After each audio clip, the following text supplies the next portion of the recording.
Welcome to the Nest. What the fuck? Heard you like anime. What motivates you to get out of the bed in the morning? Spite. Where's the truck? Oh shoot. I got you a sausage. Did one of you have a good time over here? I wanted the sausage. Whoever my head lands on. Ayo head. Heyo head. Heyo I'm head. giving head today. Hello. Head for head. Head for head, baby. Head for head. All right. Yeah. All right. Tell me when to stop. Stop. Oh my. Should we do a second spin? I'm very much enjoying the setting. I'm very much Ow. Did this cat really just tell me to get good? Chat, you're so mean. Ah, no! This is fine. That's This is fine. fine. Oh, everybody's actually just dead. He's just gonna throw me for an hour. Eat shit and die. Damn it! Oh, he angry. He just wants to play catch. Oh, I just want out of the mosh pit, please. Oh my god. I open up my fortune cookie and it says, "It is the hopes and dreams we have that make us great." VTubers have a lot of hopes and dreams, but we ended up here.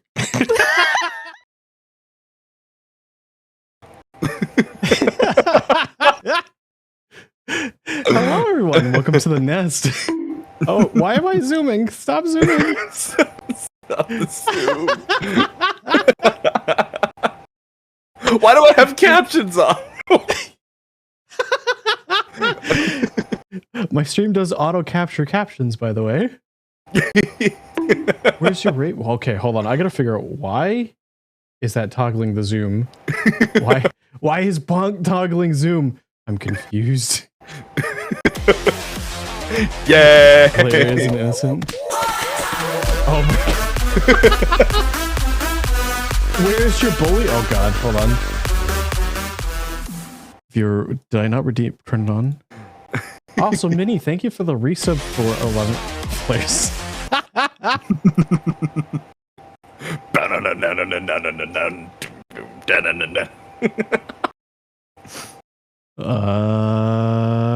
Hold on. Here we are, and yep, that should be all of that.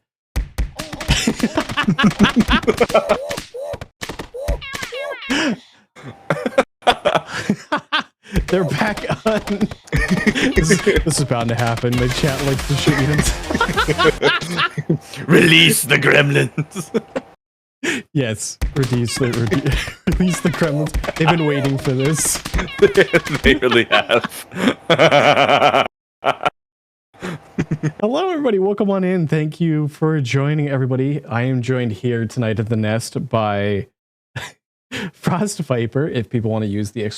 guest command, you can go check out his channel. What's up? Hello, Ella. We have a whole bunch of good beans in chat. We got Yes. Gremlin harder.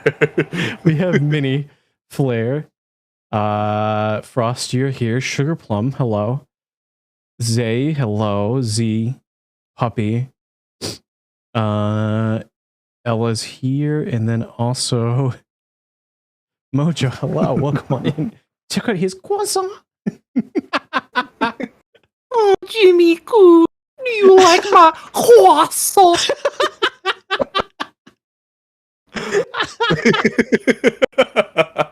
If you can't handle at me at my croissant, you can't handle at my Jimmy Coon. You can't handle my Jimmy Coon and my llama.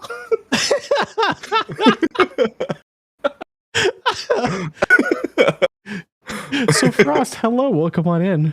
Thank you. It's lovely here in this night. For people who might be new to your content or the channel, or might be watching through the VOD, that's like people do. Do you mind doing a brief self-introduction? Yes. So, hello everybody. My name is FrostViperVT. I'm an 18+ variety lewd tuber. I do everything from funny to rage all the way into horror. I'm educational and I like to make smiles for people. Forced or not. Forced or not. You will smile or you get the stab. You get the smiley or I get the crimes. So for people who don't know, Frost Viper is a two-part persona. Yeah. So I am Frost and Viper. They are two of one whole. We are a celestial being that was actually once a blue neutron star that had been fractured by an event horizon, causing them to split from oneself into two, but being perfectly as one. So they are technically one person, but just fragmented into two. Okay. Yeah. Yeah. I gotta figure out why my computer. Oh, you know what? I think it's in my OBS settings. I'm gonna be while we're doing this. I'm also gonna be troubleshooting while this is going on, so don't mind me. So is there a reason why? Well, I guess we'll start off with the male version with the blue colored Oni, the frost themed. Is there a story behind that one? Yes. So Viper was once known as the Executioner, a god slayer. Once themselves protectors of the universe from the ever-encroaching darkness from the void, they themselves, as the star zodiac of Gemini, were great protectors of the Milky Way as their galaxy in turn.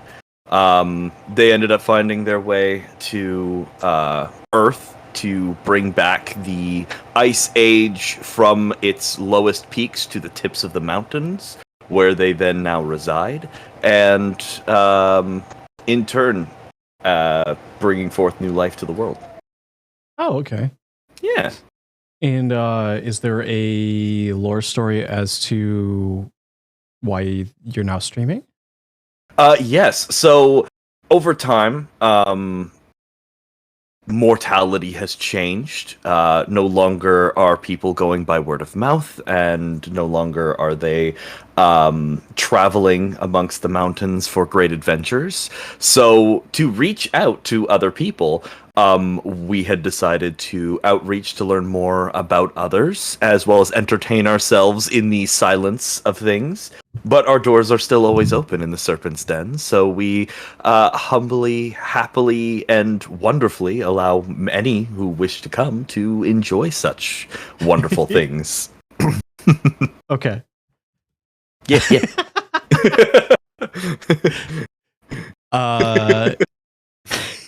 I know you kind of self-introduced as to like what type of games that you play. So like typically is gaming a lot of the focus of your content, or do you do other types of content as well? So I do a lot of gaming because I do enjoy the togetherness of spending time with others. However, I do also do educational streams about the human body, sexuality, as well as just medical in general. Not to the full degree of like, yes, I am a doctor. Me is surgeon. Let me cut. No, bad idea. I'll bring it Sabo on screen. Can't get the grabbo, do the stabbo. No, leave that to the actual surgeons, or if you're playing Surgeon Simulator. Oh no! Oh no! But no, I do a lot of educational streams, teaching about people and about themselves to try and be able to help prosper relationships and other people. In most cases, I do some other small things here and there, like little interviews and stuff like that, but nothing too big. I haven't really found my niche yet, but I'm getting there. So I guess that does kind of lean into what I had next, which is, are you looking to potentially make any changes to your content in the future? Yeah. So I do want to explore other outreaches such as art, possibly into other levels of, doing something almost similar to yourself, little interviews and getting to know people and allowing people to have their own space to feel very comfortable in how they want. But other than that, yeah, I brain farted. What do the words brain today of all days? welcome to my life. I am a literal bird brain. I got like snake brain. It's like do the eat, do the sleep. Toil. It's cold right now. It's fine. I have no excuse. I am the cold. You were merely born into it. I was molded by it.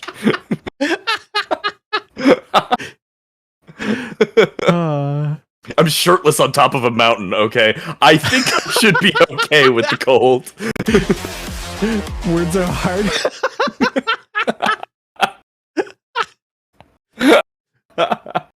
Z wants to know, all right, now for the true question, do the step or be stepped on? Do the step. Do the step? I do the heckin' step. I got some nice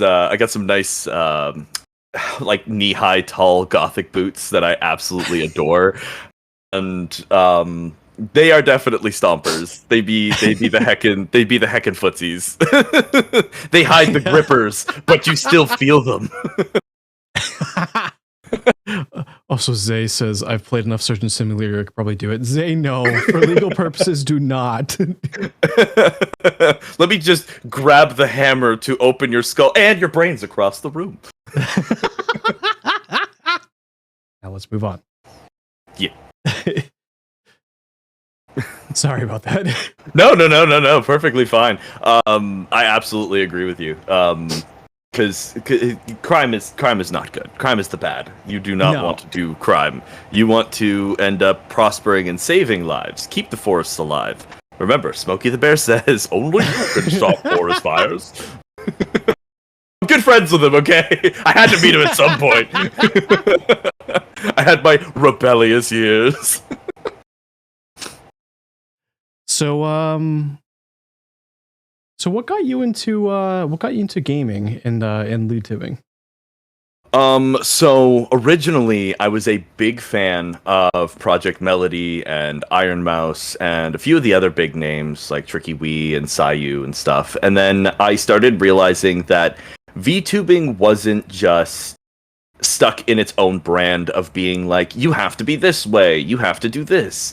You get to be who you want to be, and you get to show those ideals through yourself and create your own world. And just the outreach you have with your creativity is as far as the mind can go. And it allows everybody to understand more about, oh, hey, this is what I want to be. This is how I want to do things. So when it came to VTubing, one of my friends, she ended up getting into it. And she was doing pretty well for herself. And then she was like, you do great at it. If you don't really like doing face tubing or flesh tubing anymore, give it a try. So I was like, done. I'm here.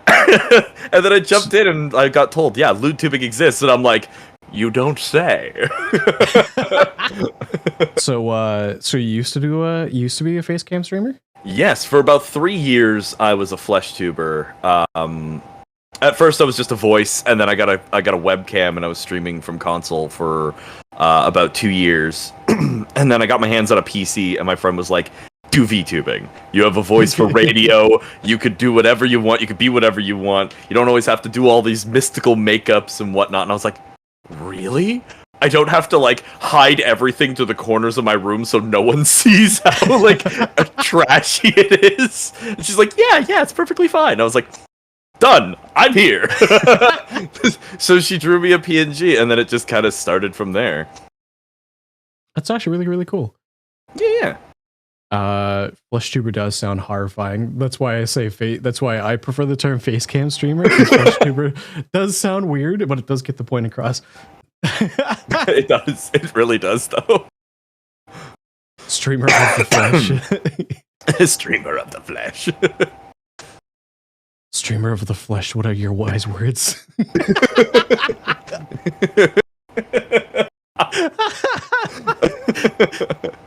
That almost just reminds me of like the meme of like Lady of the Lake, what are your wise words? Oh my gosh. That just the little like top half of the head just showing, just like from bottom, just like only you could do this. You could be this way. Okay, ready, wait, hold on. Viper of the Lake, what are your wise words? Eat, drink water and eat greens.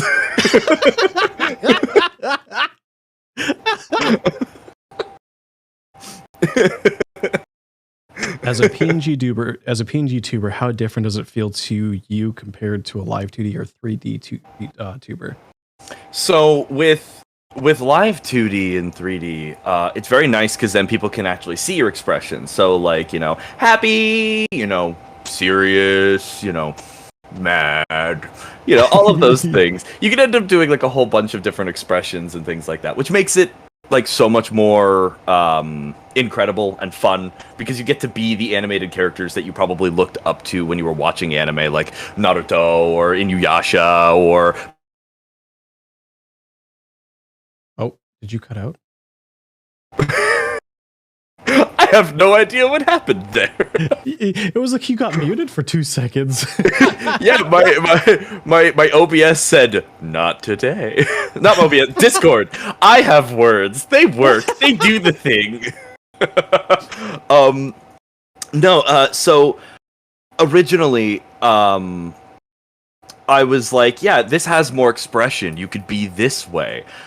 Compared to just being a PNG. But for me, PNG is also quite nice because then you can also, for example, not run so much for your computer that it can't handle, yes. Especially for like connections and all of that.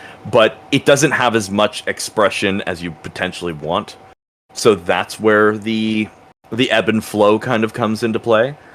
But if anything, I find the difference between PNG and live 2D or 3D, just what you're more willing to do. You want more expressions, you want more real-time growth. I'd say probably live 2D and 3D is better suited, but for PNG, it's just nicer to have. So if like you're running like 13 people on your screen because you're playing like a big game of like, I don't know, Among Us or something, your computer's not just going, help me, it's like the Mount Doom in here. So I will say this like flat out because I do know that Flair probably asked that because Flair's a PNG tuber as well. Oh, nice. So you don't need a 2D model to be comfortable streaming.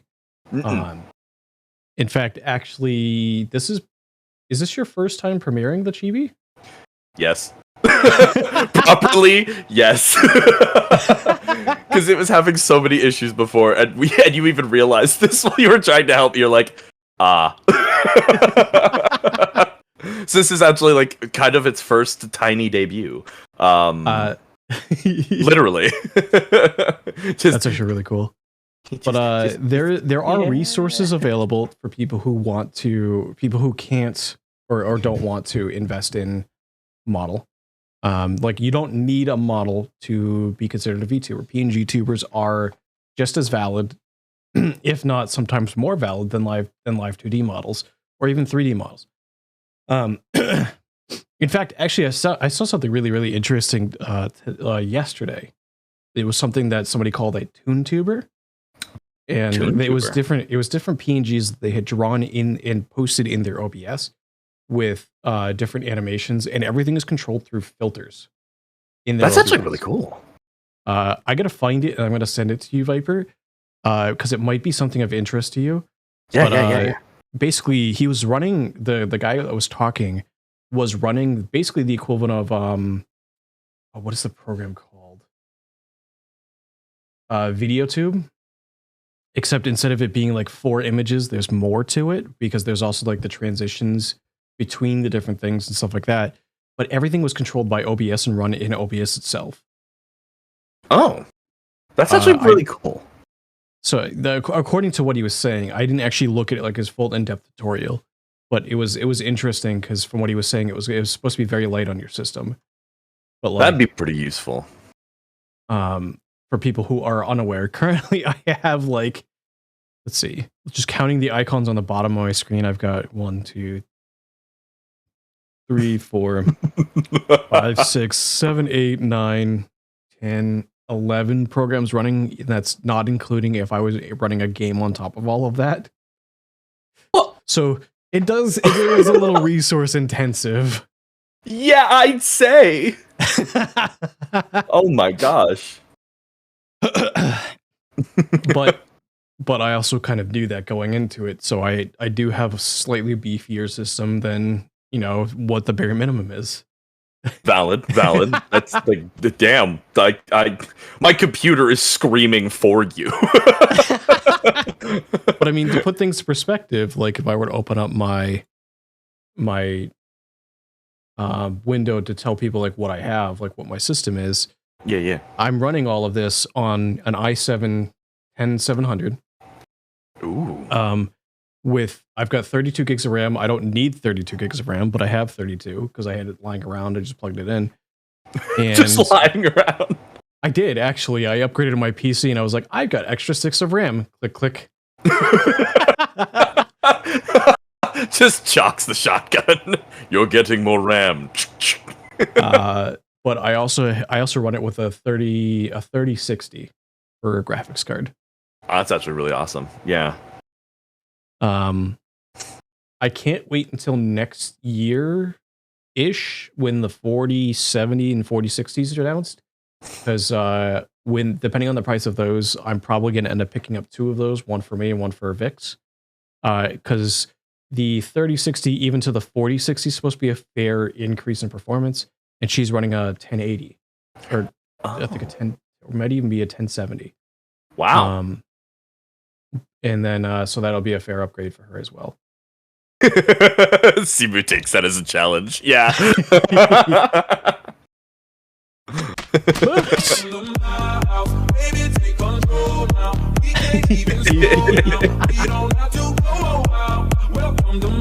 Hello, Moosh. Welcome on in, Raiders. Hello. Anybody who might be new here, my name is Zimmerman, Harpy VTuber variety streamer, owner and proprietor of the Nest here on Twitch. We are welcoming here FrostViperVT to the Nest. Yes, thank you for giving a shout out to Moosh. Draw. I believe Moosh. I was lurking a little bit in Moosh's stream. Oh my god. Hold on. Yeah. Yeah. Yes. Hold on. Wait, is the redeem? No, it's not on. Hold on. Is it on now? Is it? Hold on. Wait.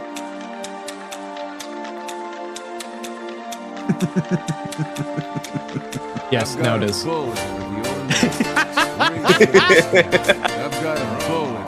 my god.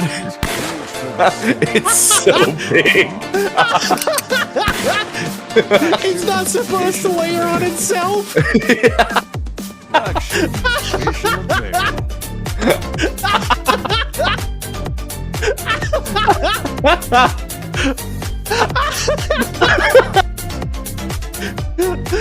Can one of my mods please refund Moosh the points?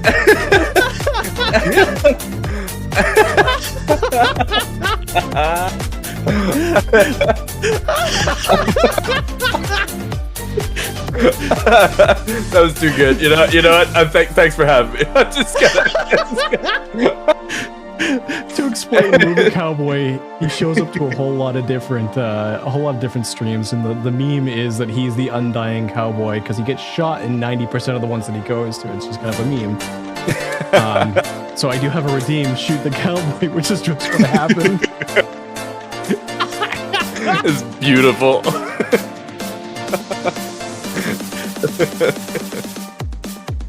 I'm in eternal pain.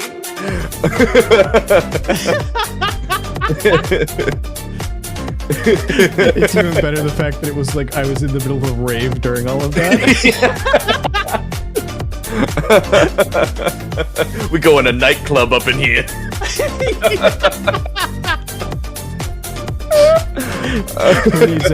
Who needs a disco ball when you the cowboy?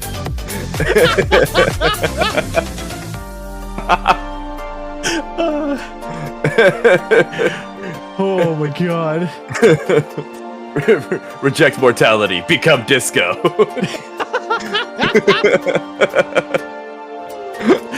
Man got shot as much as he gets slapped in the video. I actually have not seen the video yet. I know so I know Moosh was playing a little bit of was playing some Minecraft, as well as they had a they were in a YouTube video, a YouTube short with a couple different other VTubers, where they went on an adventure, kind of like almost like D&D-esque. Mm-hmm. But there was like a whole zombie survival scenario, and they went through it, and there's a whole lot of fun. Actually, Tex or Moosh, if you guys have the link, if you guys want to post it in chat for people to go check it out. Hi, Kisa. Welcome on in.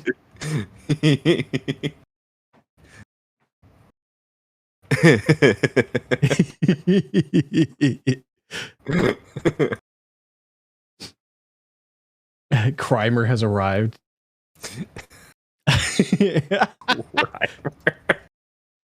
So Viper, after all of that, do you have any long-term goals? Is it bad? The first thing that came to mind was get a croissant. It was like just the first thought I had. It's just like, I need croissant. You get a croissant. All right, guys, that's the end of the interview.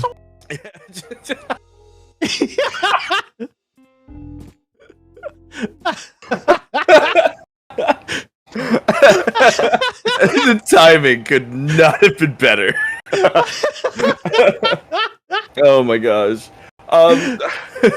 Truthfully, long term, become a proper voice actor. It's kind of the field I wanted to get into originally. As well as also get into becoming a sexual therapist, which is not just under the guise of just sexual therapy. It's like couples coaching or even solo coaching of a person to allow them to feel the proper expression, to feel more comfortable about themselves and their bodies and things like that. So those are probably my bigger long-term goals. Other than that, probably make a lot more friends, give a safe space to a lot of people in my community, because I believe that everyone should have a space where they feel most free and very comfortable. So that would probably be my longer term goals, is just creating the safest space imaginable so everyone of all walks of life feels comfortable and safe within the Serpent's Den, as well as work on becoming a complete voice actor and helping people out with their sexuality and not making it a taboo thought. Sweet, I'm hired. See, chat. Birds and snakes can get along. Yes. We're breaking stereotypes. It's actually really funny, because that's a lot of what I've attempted to make the Nest out to be. It's a place where people can come, feel welcome, and feel safe with any space, with anything that might be going through. And I'm not even just talking about like I'm not even just talking about like, I know that there's the typical the typical people that they might be dealing with the things about, like, you might be dealing with yeah, another raid.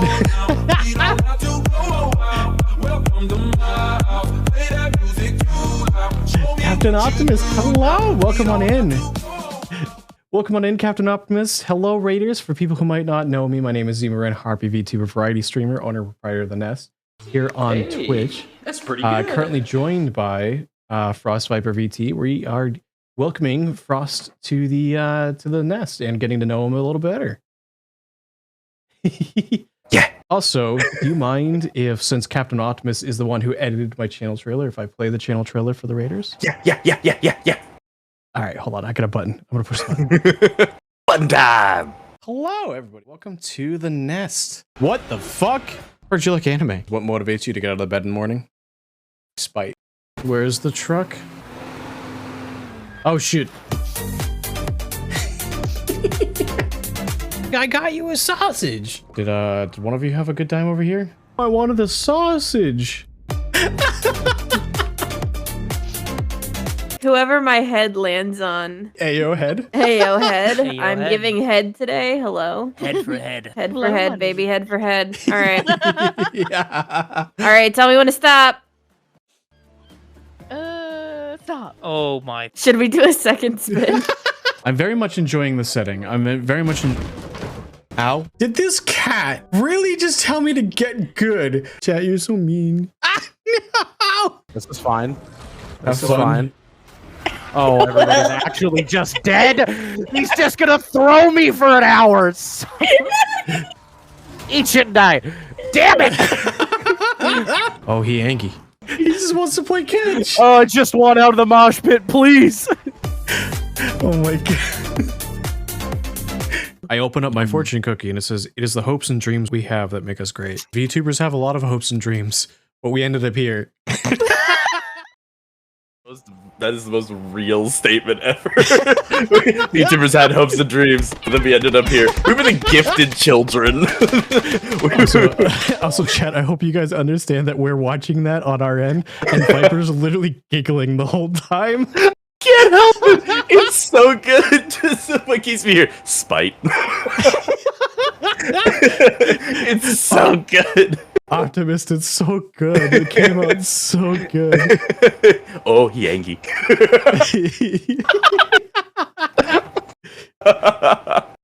I haven't God. belly laughed that deep every single time I see it. It is my favorite clip to watch. I've been to like so many people's channels and I'm like, these are really, really great. These are amazing. But yours just has that like that funny button for me. Like it's just that little like it tickles that exact spot that just brings out the funny bone. It's so good. Oh my god. Oh. Oh, Flair wants to know something. Hold on, ready? Okay, yeah. Do I have games on my phone?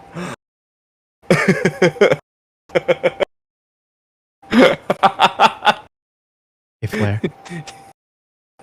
You have that games on your phone? I can't. I don't know if I should be associated here anymore.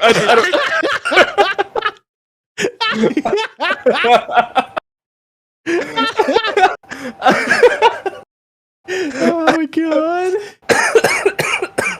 But Optimus, welcome on in. Oh my gosh. What were you streaming? I know, did we get a shout out for her?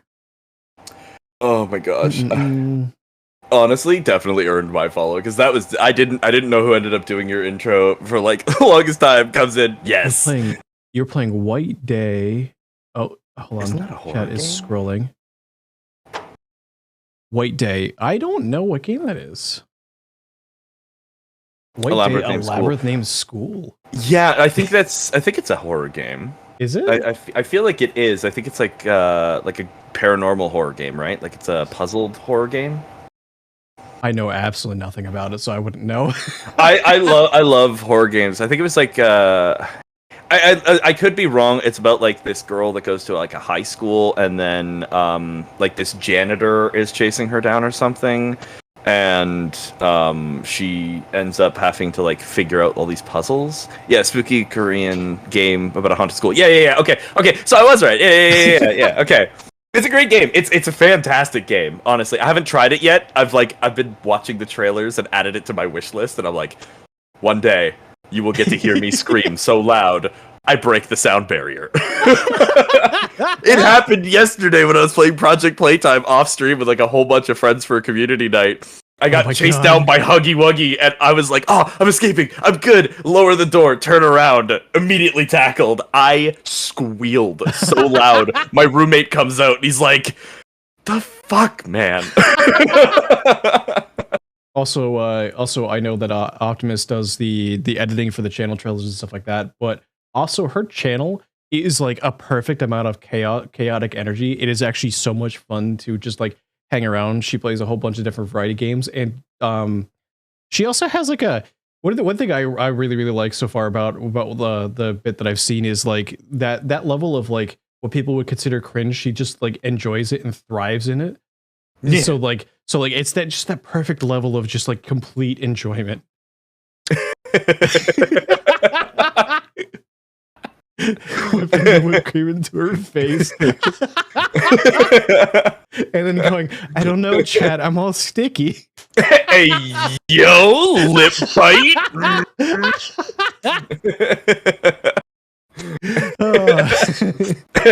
Calming down the nudity. Calming down the nudity. My LoonTuber powers are activated. Feel them bubbling within. I can't escape my roots. It's a very saucy channel. So there I was, barbecue sauce all on my titties. Vic says, Viper, are you ever not lewd? I actually have to think about it. I gotta take a second to ponder this. Maybe pondering the orbs. Pondering my orbs.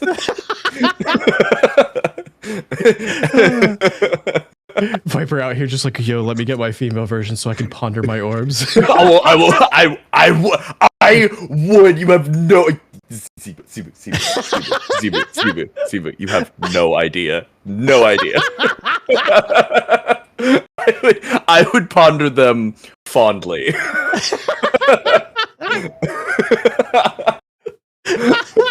You would fondle them fondly? Yeah.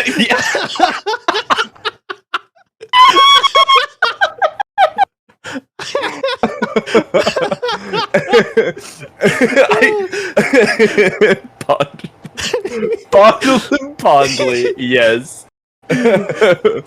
Next time I'm taking a shower or a bath, I'm just gonna be like, yes, fondling fondly. Pondling? What? I hurt me brain too. I feel like, okay, hold up though. I feel like Viper, I feel like you'd be the person that if you had a nice pair, you would do the thing that people do in the shower where, you know how like normally like you can cup something and like cause the water to like fill it? You would just do that. You would just do that with your orbs. Oh, I do. Okay. I can't attest for every person with male presenting genitals anytime, but I know that because we don't have Vaibuba, so we cannot do the whole hold and drop because there's not much water that'll drop from it. You can grab and stretch the skin down there. Just hear me out. Hear me out. Hear me out. And pull it outward. Cup as much like a bowl as you can, and then just watch it drop and hear that. He's taking down notes.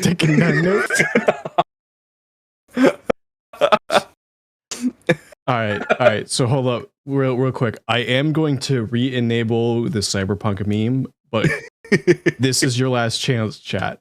You abuse it, it goes away for forever.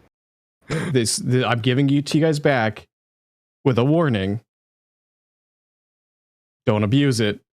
Don't type things that are against TOS, and don't type things that will, you know, for instance, like Zimu is okay with blah blah blah blah. Like, it's already in the redeem. It'll come back. You guys can have your fun, but under the understanding that if you guys continue to abuse it, it's going away and not coming back to the channel.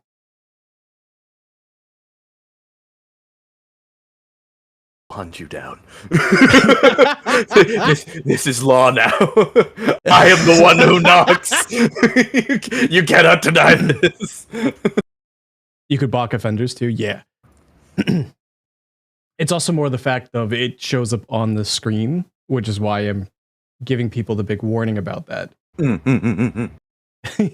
I've got so much gremlin energy, and I haven't even drank the monster on my couch right now. Couch? Chair. No! Desk! That's the word! God damn it. We're hard today.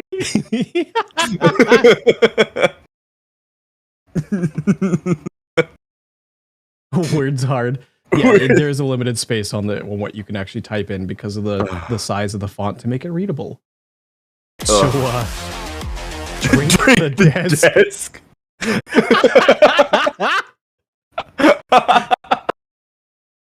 Oh my god! I'm sure if I could, I would. that is a statement I'm making. See, the worst part is I'm an actual writer. So like I write books, I write little things and whatever else like that. I write beautiful poetry and erotica. And then here I am just talking and I'm like, me do the words good. Me happy. Actually though, what is your adult beverage of choice? Ooh, so that's very tough. Because it really does depend on the mood. As somebody who and I don't know if you know anything about this, but I do have what is known as DID, or multiple personality disorder, if a lot of people don't understand, which is dissociative identity disorder. So it depends on mood, depends on myself, and depends on that sort of thing. It's in regulation. So for myself, I really like absinthe. There is a brand that I really like called La Muse Verte.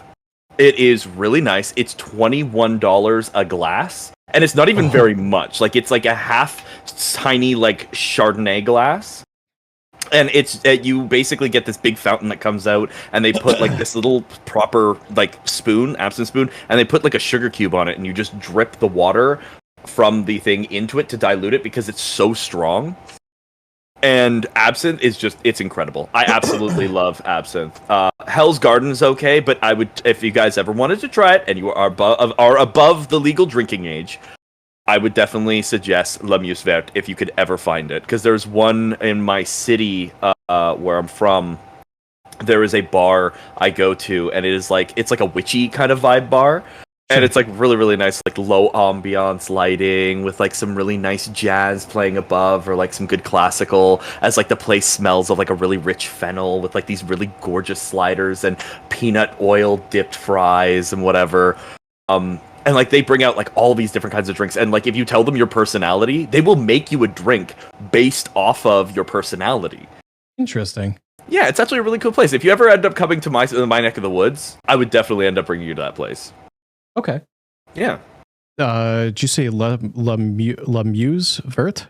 Yes. LA space MUSE space VERTE. La Muse Verte. Oh, okay. Yeah. The first time I heard it, I thought you said Lamia Verte. I was like, the green Lamia? That's very fitting. Well, the funny thing is that that is really fitting. I know. If I ever get like a brand, like kind of like how like there's aviation gin for like, you know, like for Ryan Reynolds, I'm gonna have an absinthe that's just known as like the Serpent's Fang or something, and it's just cool. Like a green like poison kind of stuff, and it like has like that cool outlook, and like it'd be so nice. Now I'm thinking about starting. So chat did ask a couple questions. I'm sure that these type of questions do come up if you do mention it. Flair wants to know what's the difference between DID and MPD. So MPD was the original terminology for multiple personality disorder, but they realized that it's not always connected to that, because some can be chemical imbalance, some can be a fracturing of the mind. And in a lot of cases, a fracture of the mind is usually due to either past traumas or situations or things that you have gone through that have created an experience that your mind wishes to lock away. It will cut your own personality or yourself in half, and it will continue to then break apart, almost like if you shattered a mirror. And then you look in the reflections, there are other versions of yourself. Now, in the most terms, that's multiple personality disorder, which would be more of you yourself have no control over the others that are placed within your mind. But they will never go away. There's something that is always there. And then there's the other terminology, which is DID, which is dissociative identity disorder, which classifies more under trauma-based locked away memories. However, Sure. in that case, there are separate versions of yourself. But in these separate versions, they also hold portions of your memory, things you've gone through, other things like that. So you have protectors, you have aggressors, you have things like that. And each one is a classification of yourself that is willing to protect you in its best way scenario that it can.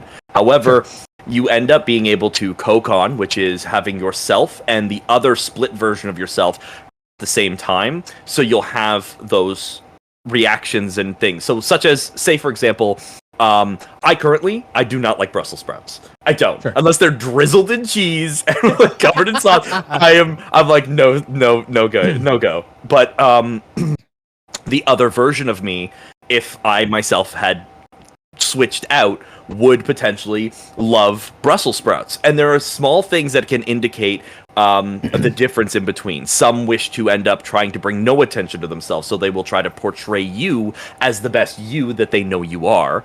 Others will end up making themselves more known and being like, yes, I am this, this is me, da da da da da. So it's very complicated, yet also very simple.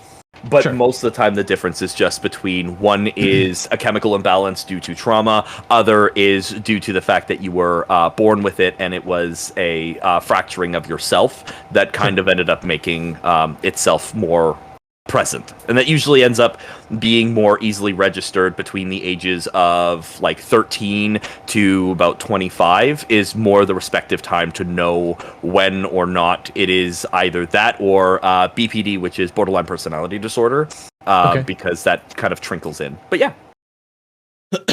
And because you mentioned you are DID, more of a curiosity thing, and it's more of coming from ignorance than anything. Are you how much are you aware of your other self? So I am. So it really it really depends because, as I said, there is co-conning. So I myself can be present, but somebody else can be present too. Sure. And we kind of almost like a talk in tandem. It'll be like you'll notice by like little fights or little mannerisms within myself do change. So I'm very cognitive to everything that's happening at that moment. There are other times when I myself am almost like sitting in a theater seat, watching everything happen, so I can hear, see, taste, feel all of it, almost like I'm in a 3D experience. But I cannot have control over any actions, words, or things done. And then there's the other version where it's almost like I took a nap and I came back later on, but I feel more exhausted, or I'm more tired, or I don't really have any recollection as to what transpired. So I go through text messages, videos, different things to figure out what I've done within that time, to kind of elapse what has transpired during those lapses in time, because those lapses can be anywhere between, say, like an hour to a couple weeks. Oh, really? Yeah, so they can get quite serious at times, depending on the severity of what triggered it. Because sometimes it can be triggered, say, from a traumatic experience, like I said, or just high stress or high emotion. Anything that could potentially end up respiking a memory from long since past. Flair also wants to know, coming from a face camera to a VTuber, has your DID affected your streaming? It has from time to time. I have taken days off where I've just been like, yeah, I'm not currently in the headspace, or I'm not currently okay today. But I usually end up trying to still support others throughout that time. Other moments, it's actually happened during streams. In my past, I used to be a TikToker beforehand, and I did streams where I lapsed out and I came to much later and was like, oh dear God, what did I do? And I'm like, oh God, I'm like messaging all my friends. I'm like, did I say anything? Did I do anything wrong? Like, what happened? And they're like, no, you cried? I'm like, what? So like, it's weird because it can sometimes change and affect things momentarily, depending on who decides to be front and center in the consciousness compared to myself. But most of the time, I have it really in check. I'm pretty good about it. I've been unmedicated for a lot of years due to medications being expensive, but through lots of therapy and a lot of self-reflection and inflection to myself, I've been able to keep myself for as long as possible. Okay. Yeah. Oh, we got serious quick. I love it. Problems. I love it. I love educating people on this because a lot of people don't really know about it. A lot of the times your doctor will end up just being like, oh, it's just, untreated ADHD, or it's, possibly you scraped your elbow. But a lot of the time they don't really like going into it because it's usually out of their field. And a lot of people, as they know, do not like being wrong. So they'll try. Or they can't. Some people can't because of either insurance reasons or legal reasons. Can't give you false information. Exactly. So they'll give you partially correct information that's leaving a lot out. Yes, which is why usually a lot of the time you have to expressly say, I am currently looking to get an evaluation done with a psychiatrist to figure out what I potentially have, which allows them to sit down with you for a couple hours, going through a lot of check sheets, a lot of different things. They watch your body language, they watch how you talk, they see the differences between you. So it takes a couple sessions, about 6 weeks of sessions, to figure out potentially what you have. So you end up going in and being like, I feel like I have this, and this. And they kind of go, okay, we will look at those things specifically, but if we notice something outside of those bounds, we'll definitely bring it to your attention. But it's usually, they usually end up being quite good at it for the most part. So if anything, usually try and trust your psychiatrists. If they do prescribe medications and things like that, do take them. If you do have any side effects with those medications that are very altering to yourself or to anything of your body,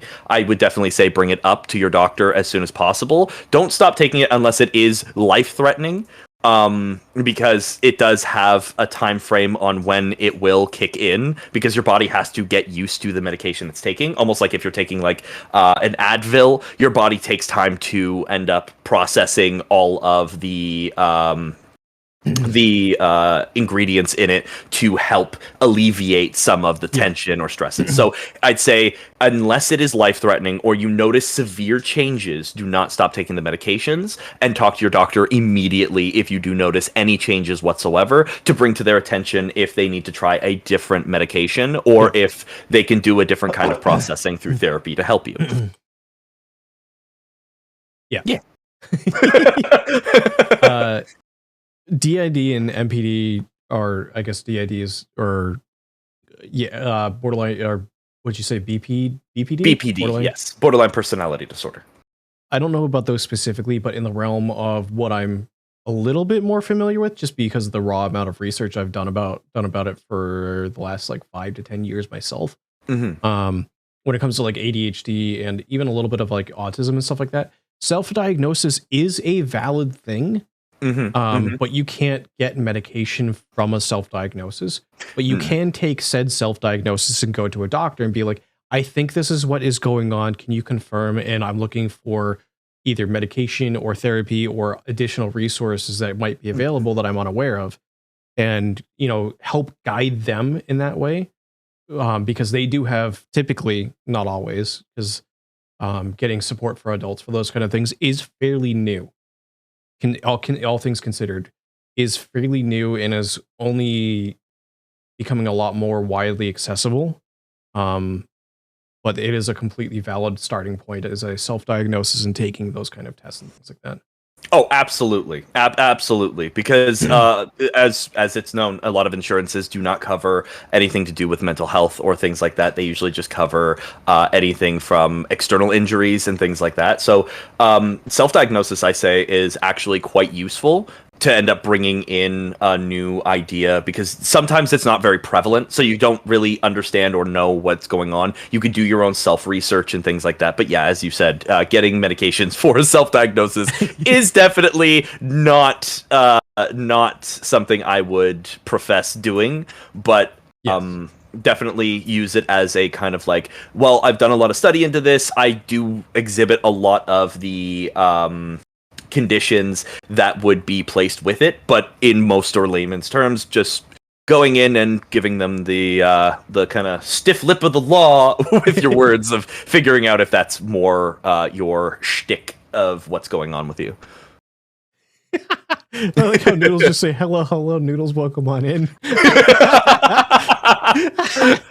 They know you too well. I think that's like the welcoming that I default to. It is every single time. I love it. It's so good. Flair says, so Z says, sorry if that's a lot. I'd love to talk to people about these kind of things because it's why they wanted to go into the city that they did. And then Flair says, apologies for more personalized questions, but as a questionably fairly healthy adult, I'm ignorant of a lot of other issues, so I enjoy getting personal experiences to learn. Oh, absolutely. And it's never a bad thing. If you're doing it for the purpose of knowledge and to understand, people who end up suffering from such things as, bipolar, schizophrenia, and other ways, such as MPD, DID, ADHD, OCD, and whatever is the prevalent term of what they suffer from. And we say suffer because we wouldn't even wish it upon our worst enemy. If we could have a normal daily life of just being like, I wake up without a voice in my head telling me, you're not good enough. No. Bad. Do not do that. You do not need water. You need Coca-Cola. Like to have a regular day of just being, able to get up and have those motivations to continue your day without any problems. We would do so, but to learn for the purposes of understanding, so that you could understand, say, your fellow friends or others. You just kind of want that education. We're willing to teach you. We're willing to use our personal experiences of what we've gone through to help you understand. So if you ever met somebody, like, say, a partner, a family member, or a new friend who does actually exhibit some of these symptoms or has them themselves and are open about it, you could then understand them a bit more and ask them, more about themselves on how they treat it, because sometimes there are hard times for them to self-alleviate most of those things, like such as some people use for anxiety, listening to music, reading a book, putting themselves in their phone, stuff like this to escape the triggers that are making them feel anxious. So in most times, it's just easier to have that peace of mind to learn what they need, so that you can better help them. So like if you're out in public going to, say, a sushi restaurant, for example, and your friend starts to exhibit signs of anxiety, their heart rate is quickening, they're a little bit more antsy, stuff like that, you'd be like, do you need any music? Do you need me to just, be the focus of attention? Do you need to be on your phone? Things like that to end up helping them. It makes it all the better. It makes it easier, and we don't feel as guilty later, because we will apologize profusely because we're like, we're sorry for ruining your time. We didn't mean to do this. Da, da, da, da, da, da. But that's just because of how life has taught us. And it is a very new practice, learning about mental instabilities and help. Since the 1980s was when it started becoming more known that people have disabilities that are prevalent only to the mind, whether it just be something minor, such as like stage 1 schizophrenia, to the further bounds of full-blown psychosis and stuff like that. So yeah. Also, now I'm self-aware of my phrase. Hello, Fred. Welcome on in. Can Viper stop coming at me like this? Followed by Noodles saying, "I'll pay them." So it's really funny because I know a lot of streamers, a lot of online personalities, especially content creators. I'm noticing, at least in like the circles that I run in, I don't know if your experience is different. I'm noticing that ADHD is very prevalent with, or at least the signs of ADHD are very prevalent with the online media. Yes. And I think that's partly because of the way our generation was brought up and like the visibility of what the signs are of and whatnot. But like, explaining ADHD to somebody who doesn't have the symptoms of ADHD, I saw a really interesting TikTok about this.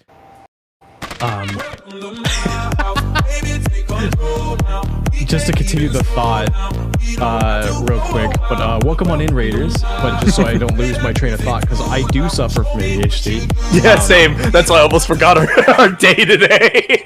And you told me yesterday.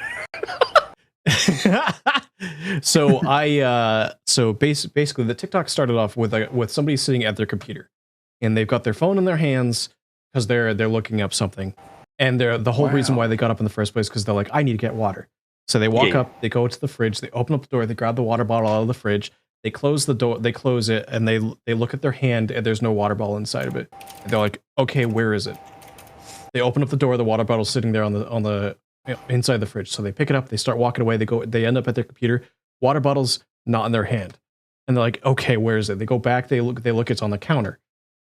So then they grab the water bottle, they put it on their desk, they actually sit there, they look at the desk, they sit down in their chair, they look at their phone real quick, then they look back at the desk and the water bottle's gone. And they're like, what just happened? I just put it down.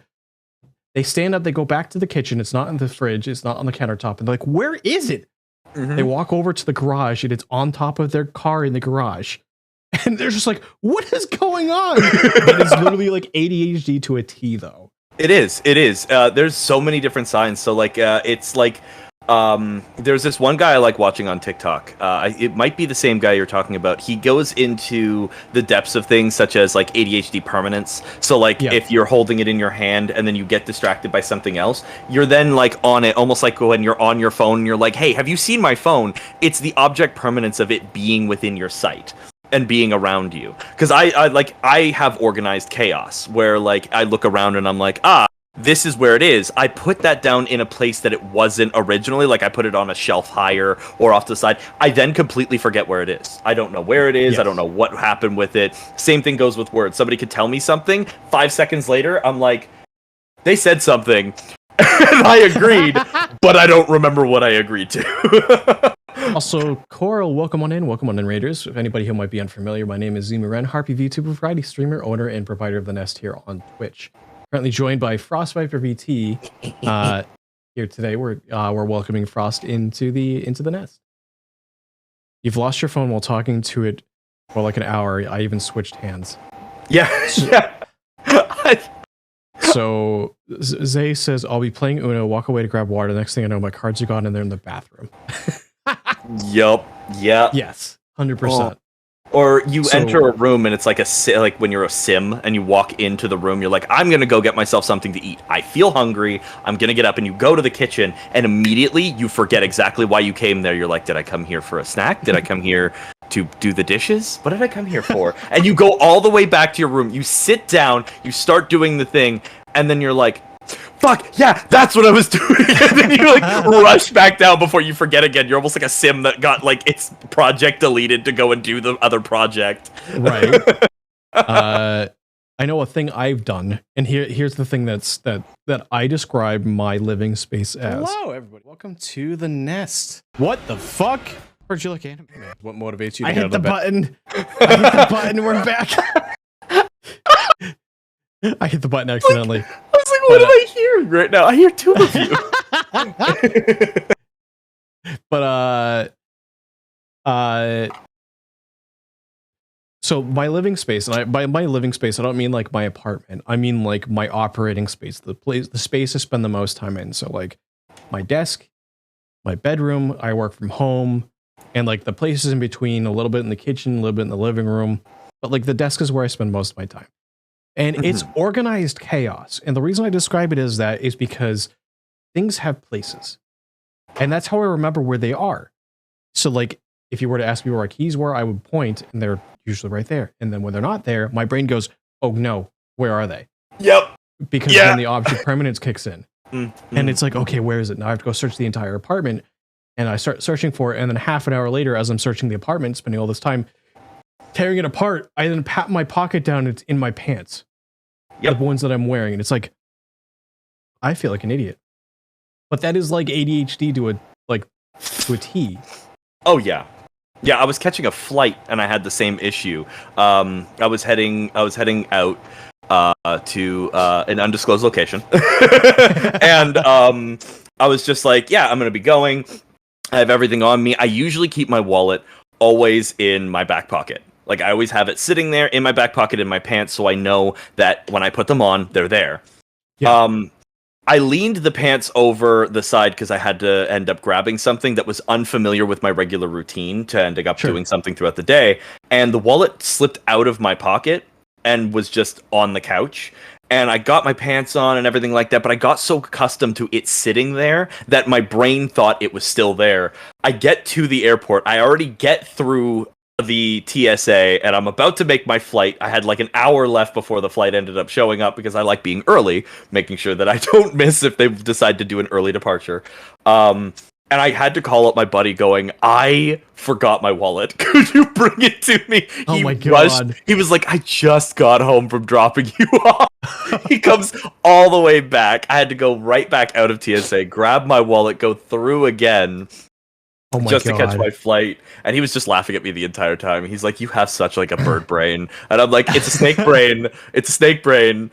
If it's not where it was, it's no longer there." I had to taste the air, and it was missing my wallet.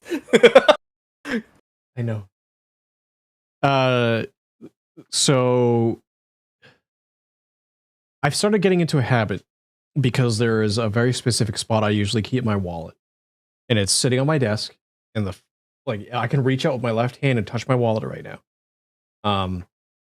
If there's anything important I need to do that's not part of my daily routine, I will set it on very specifically on top of my wallet, because it's such a daily routine for me to get my wallet if I'm getting up and going outside the apartment, that anything that's outside of the normal daily routine I put on top of it, because then my brain goes, "Oh yeah, that's important today."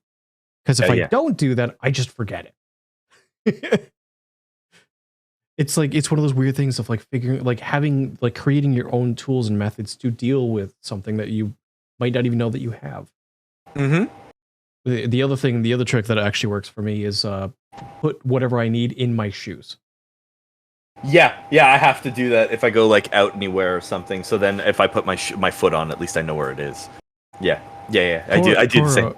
Cor says, if you haven't yet, play a Plague Tale Innocence. Sorry to basically raid and dash, but I gotta get my logs out. No worries, take your time, take care of whatever you need to. We're gonna be going for a little while. Also, it's funny that you mentioned a Plague Tale Innocence, because I'm actually currently in the middle of a playthrough with that on stream. It's currently slightly put on pause because both Hi-Fi Rush and Dead Space came out within the span of a week. So I'm playing those, and I'm going to be returning to a Plague Tale Innocence. Also, if you want to go grab a water bottle from the floor, Sugar Plum Queen would redeem the self-care check. I'll be right back. Okay. Perfect.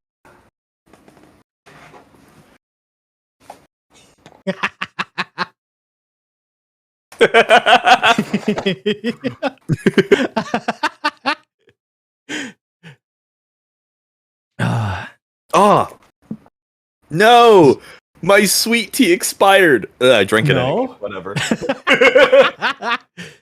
I'll regret that maybe later, but it's okay. Expired by one day. Zay says, I always put my wallet on my pants a day in advance, and it's never not in a pair of pants. If I do, I lose it. Yeah, I feel that. Like, I have my desk set up a certain way to end up doing that.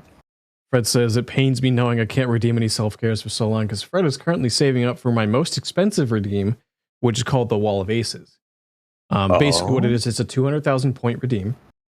And if somebody redeems it, I'm going to be adding a section to my bounce section on my channel down below, which is going to be called the Wall of Aces. Anybody who redeems it is going to have their name immortalized there as part of my channel for the existence of the channel. That's amazing.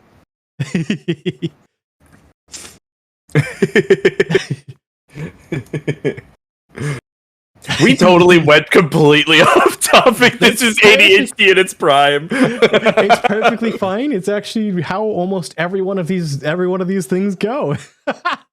That's how you know it's a good interview, is when you could go from one point to another, but always end up circling back at some point. But just that those rants are so great.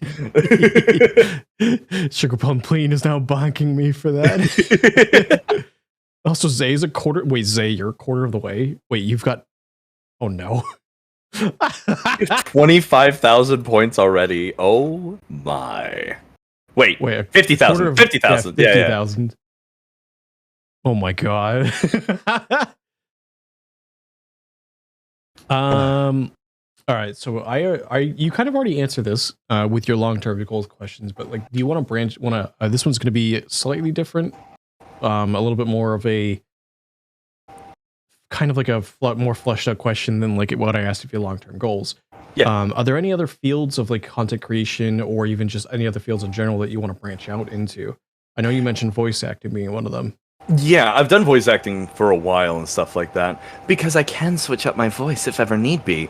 But it really all depends on what I want to get into, right? So it's something I've always loved doing. I love doing voice acting. I've loved the way that your voice can portray different emotions and different characters and bring those characters to life. And that's what I absolutely loved about VTubing is because you get to bring your character that you have created to to the forefront. And it's something that I really, really strongly love because it's something that just goes beyond. And I want to get better at that, and I want to do more into that field, as well as art. I've always loved art. I used to be decently good at it, and then I lost that skill due to due to DID, actually. Oh, really? Yeah, so you lose skills, and it goes to another one of yourself. Then they have that skill. So if I learned how to play guitar and then I lost that skill, one of the other portions of myself could play the guitar, but I don't no longer remember how.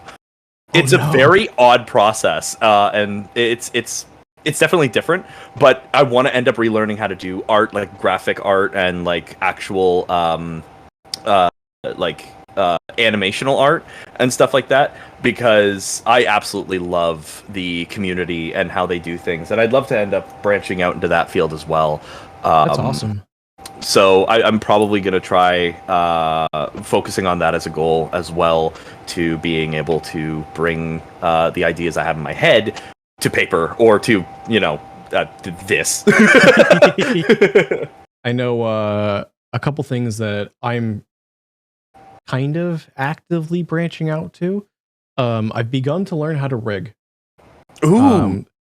I can't draw, so I couldn't make a model, but I'm learning the process of how to make it move and how to have it track your face. That's amazing. So, like, for instance, it might break a little bit when I do this, but I have this here. They're not derpy. I have a little slime. So this was drawn by Z Lover. She's right there in chat. She broke it up. She originally drew it as like a little PNG, but then she layered it. She broke it up into the pieces that needed to be, and then I made it move. Don't worry about me raving. That's just my plugin. It does that whenever I load a new model. That's amazing. Honestly, like I've loved doing those things. It's one of my favorite things to do. Funny enough, I do have like a slime that was drawn for me like a long time ago before I ended up getting my actual model situated. So like I have a slime myself. It's not like top tier, but it's a slime. I wonder. Hold on, can I maybe? Z wants to know. Hey Viper, want a slime? You don't have to. I'm so bad at taking things. A lot of my friends are just like, yeah, no, it's perfectly fine. And I'm like, no, it's okay, it's all right. Don't worry about it. She says, too bad. I'm doing the fingies, okay? I'm doing the whole like Hinata fingies. Z does a lot of amazing slimes. I follow Z. I feel. I swear I follow Z. Yeah, I do follow Z. Yeah, because I was real quick though. Go people in chat. This is for people. She's gonna protest, but go follow the Kelf. Yeah, when I say Kelf, it sounds weird. It sounds weird if you don't know what I'm talking about. What a Kelf is? It's a hat elf. I absolutely love that. But yeah, definitely go support Z. She's amazingly talented, amazingly creative, and a whole bunch of fun. Oh yeah, I've caught. Well, I've lurked in one or two of their streams here and there. They're actually like they're really sweet too. They're like a very sweet individual.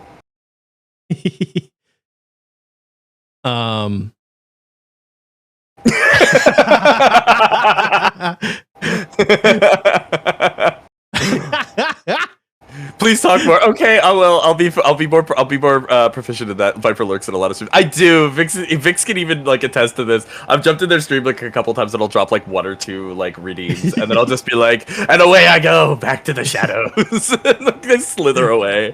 I know Viper lurks, and I don't watch the lurkers, but I know just from things that have been mentioned or said or whatever, Viper lurks in my streams. Yeah. I know Scorpio lurks in my streams a lot too, because she talks about my streams too. Yeah. I do it all the time. I lurk in a lot of people's streams because I'm like, I want to show support because everybody deserves to get the recognition that they need.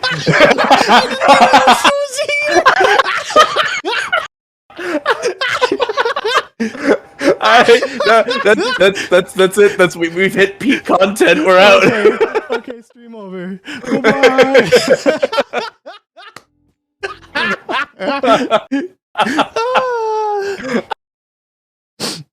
Oh that's God. amazing. I really don't mean to call out lurkers. I very much appreciate lurkers. I understand that they might have a reason for lurking or whatever. You know, there's different reasons. There could be things going on, different reasons for it. Never fault anybody for that. We always appreciate the lurkers. Absolutely. Every person counts. And that's the best thing that I love about it is a lot of people end up being so heavy about like, oh, I don't have that many viewers. I don't have many this and that. Here's the thing.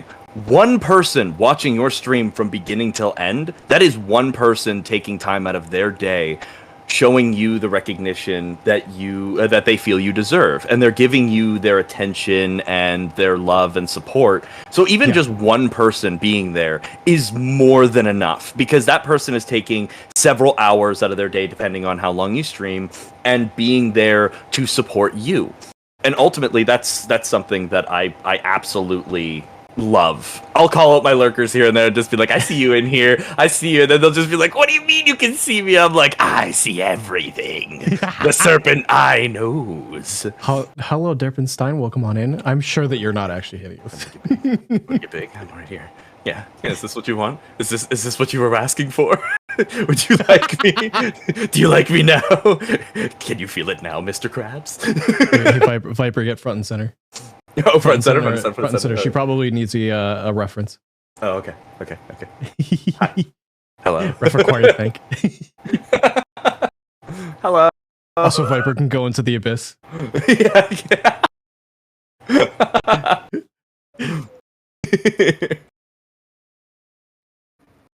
You're running 5 streams right now for a similar reason, but also your own reason. So, fun fact about the way Twitch works, and I will say this to people who do lurk in many different streams. I know that there's a few of you.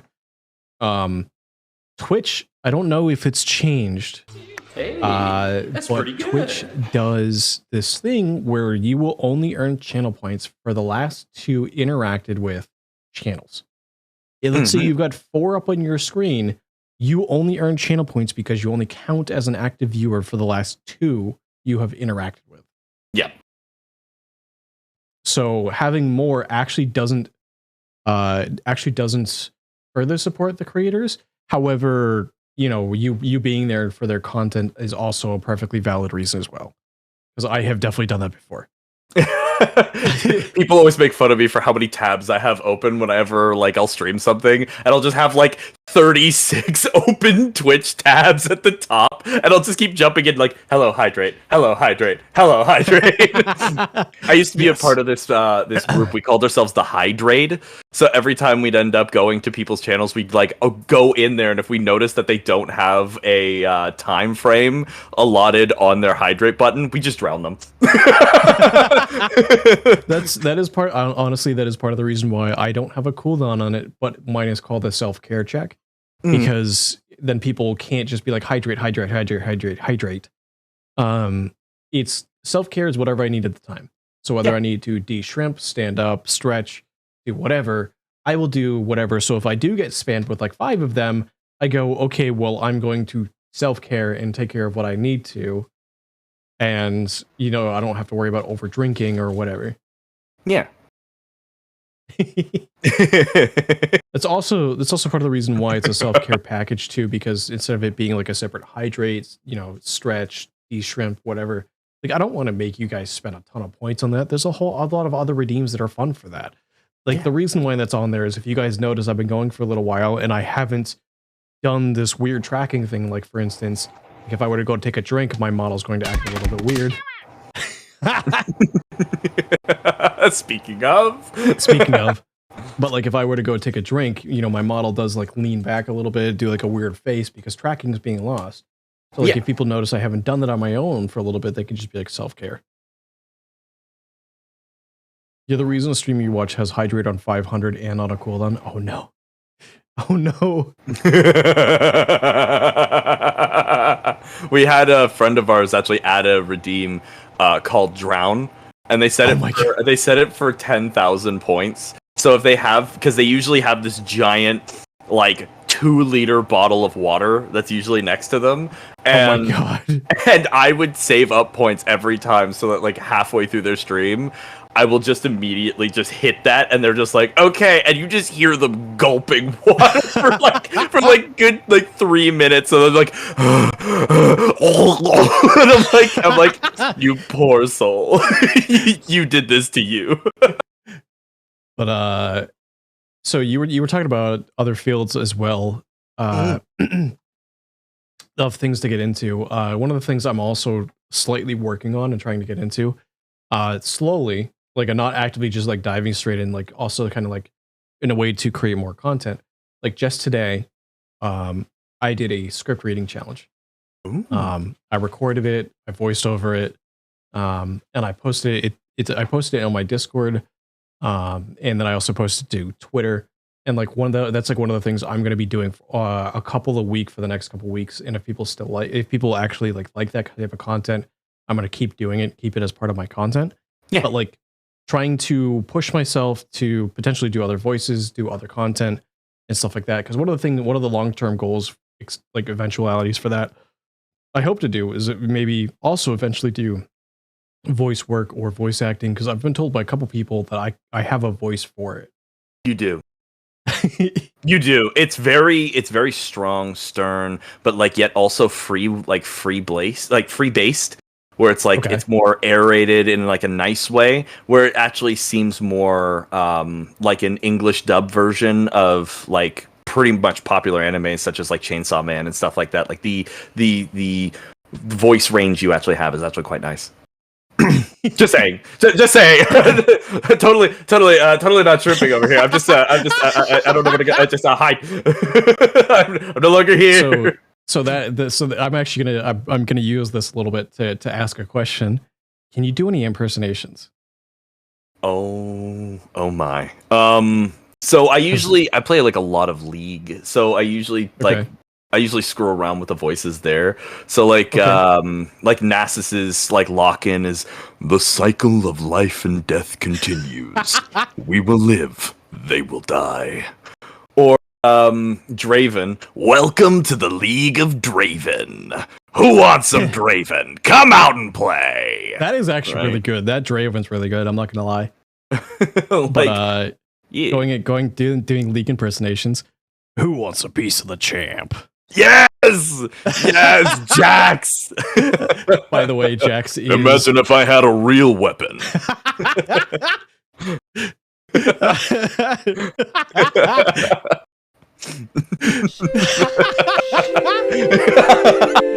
Yeah, so one of the other ones I was going to mention, I can do Stitch. Hold on. Yeah. I'm so excited. Ohana means family, and family means no one gets left behind or forgotten.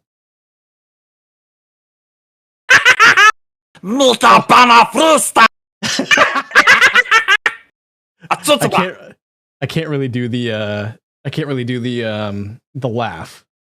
It does strain my voice a lot, and I have to get very loud to attempt it. Yeah.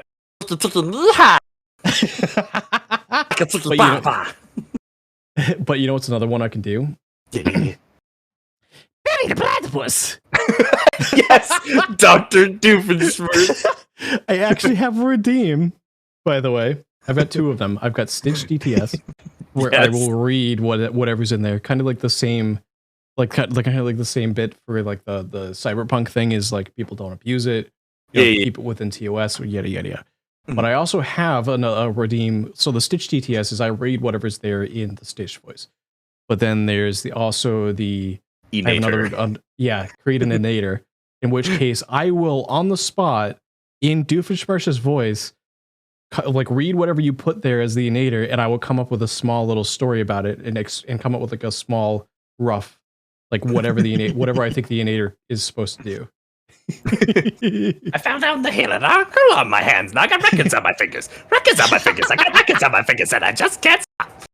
What's funny about how I learned I could do the Doofenshmirtz is I was streaming, I think, with Vix at the time. I think it was on her channel, and I was like stupidly tired. Like I was just like doing random things, and I just pulled up a voice, and people were like, "Wait, Doofenshmirtz?"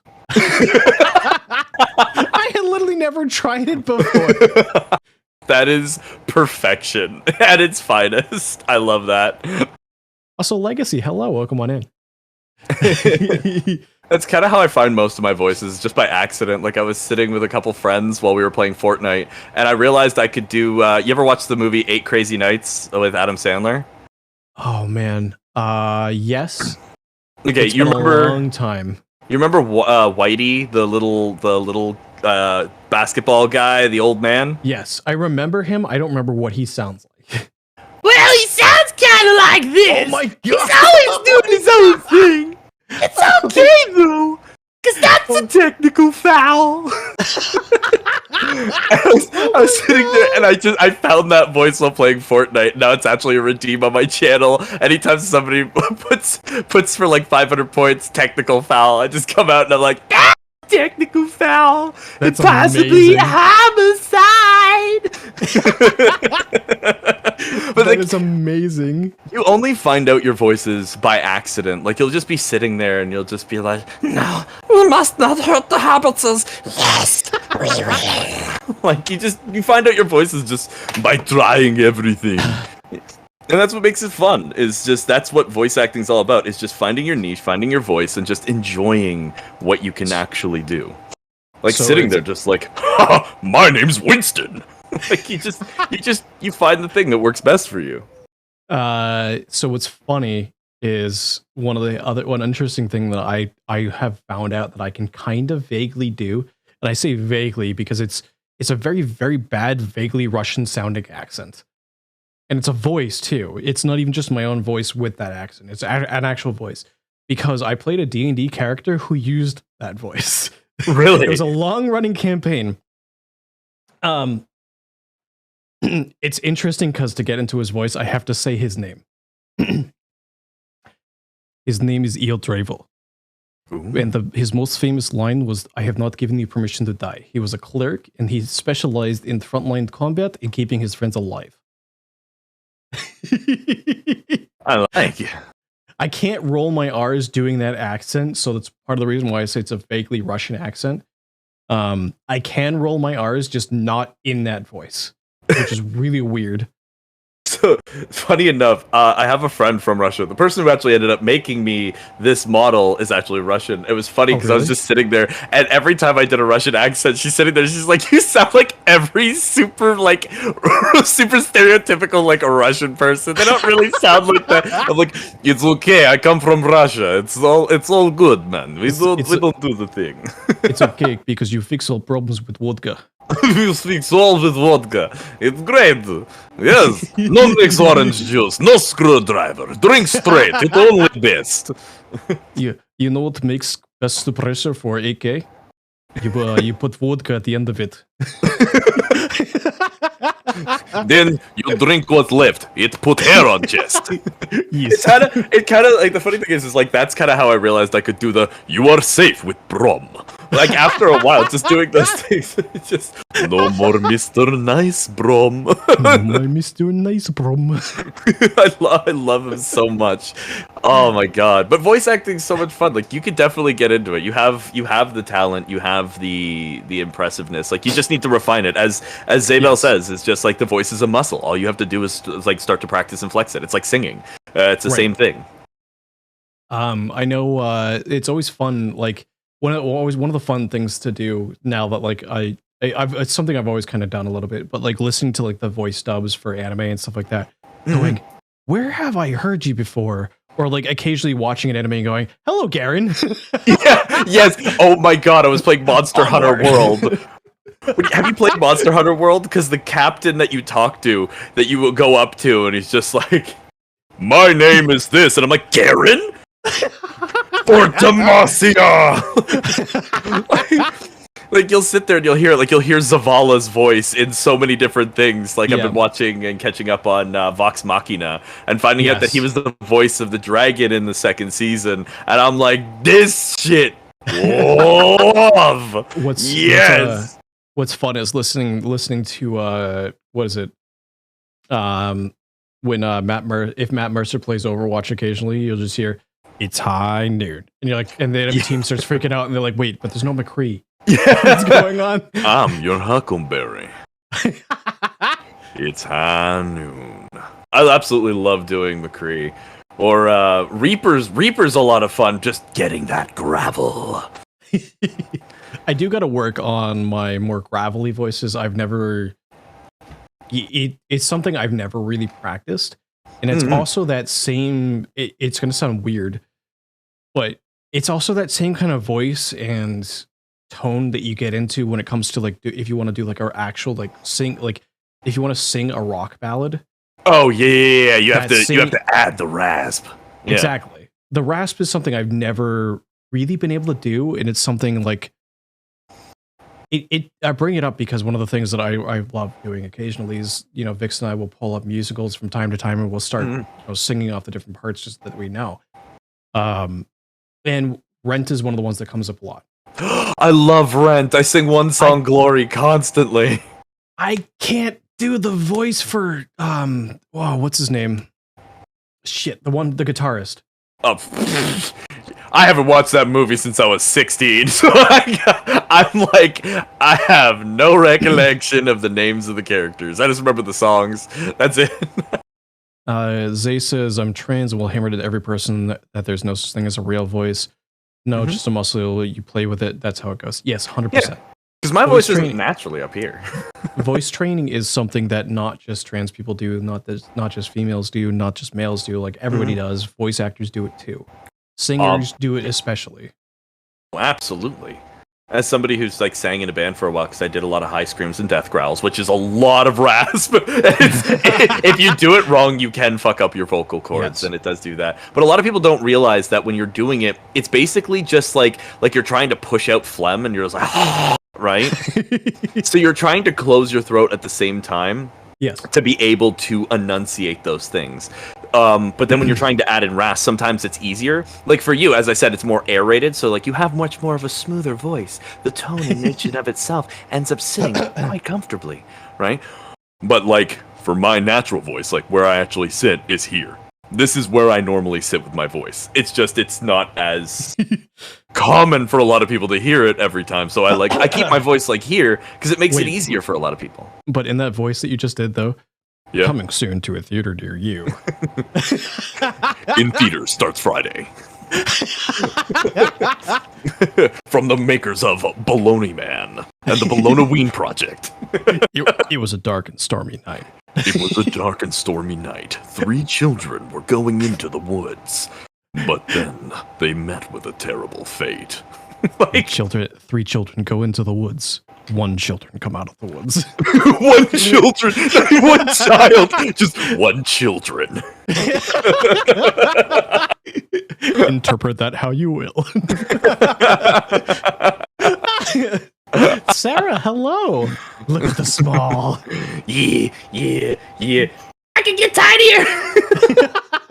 Look at me. I have a tiny Can I get a shout out for Sarah?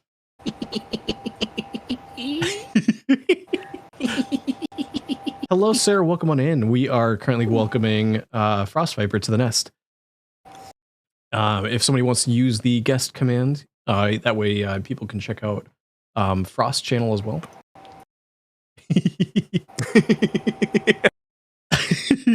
I like how I gave you a list of prepared questions and we're just like... We just went completely off the rail. It's perfectly fine. We can go back now.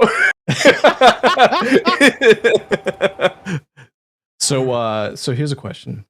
Yeah.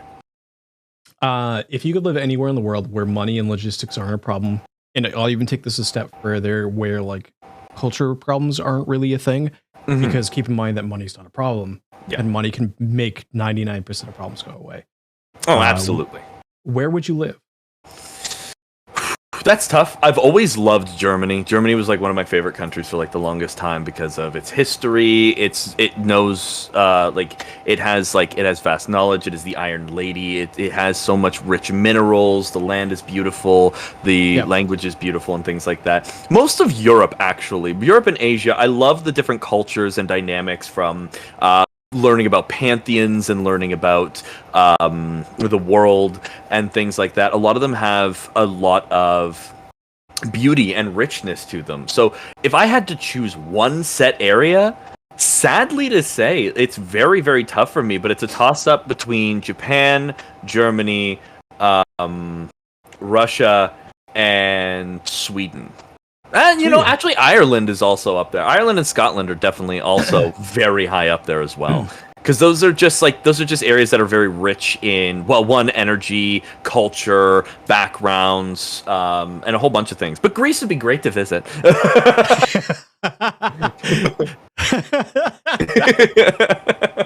Choose one place. I choose the world.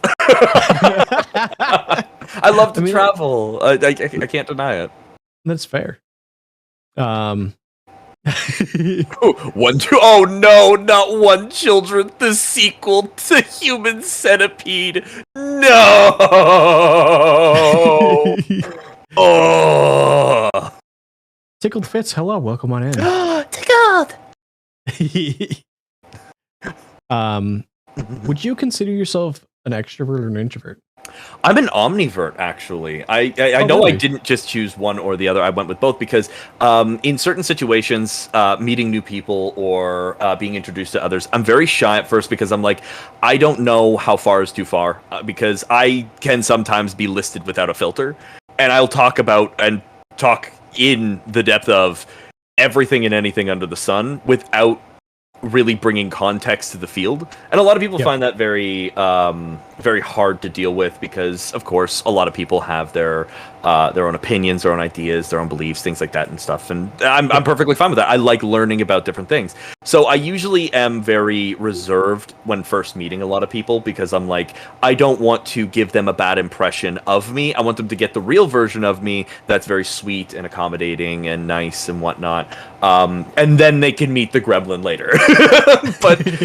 but like, that's very omnivert of me because like once I end up feeling comfortable with that person, I'm very extroverted, but then bring me into another situation again, I'm more introverted again. So like if I'm out with friends, I could be like completely loud and just all over the place, but then in other terms and other cases, I'll end up jumping from that to something else later of being like more introverted, like I need to be in my phone or something else. So I'd say I'm more omniverted. It's funny because you're actually not the first person to give me an answer of omnivert. Really? Nice. I forget who gave me the other. I forget who else said it, but I've always considered myself an extroverted introvert. As weird as that sounds, it makes sense in my own head. However, I took a personality test online. I don't know if you've heard of it. The 16 Yeah, the Myers-Briggs test. Yeah. And apparently I'm 60-40 extrovert introvert. Really? It gave me the personality of actor, which is the charismatic, outputting, very like you tend to be more of an entertainer. And I think a lot of that falls from my. It's a weird thing. Saying go with the flow mentality is not exactly what I have. It's more of I can deal with things in improvise. I'm very good at not improvisation in the comedy sense, but more of like I'll deal with whatever's in front of me and get whatever needs to get done.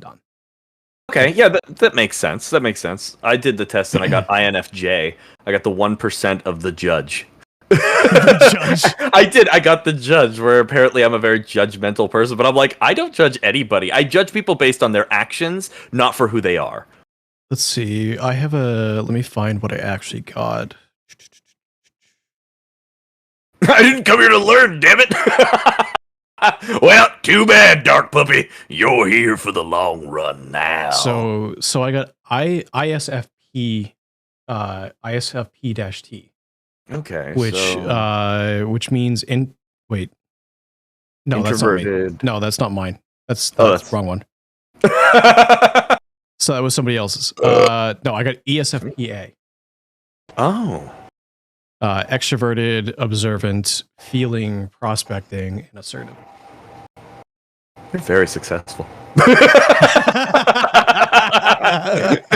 You have the very big mindset and like personality type of being very good at entertaining, as well as being a very humble and well-reserved person to talk to. I don't You like suit this talking field. about being humble though. But you are. Here's the thing.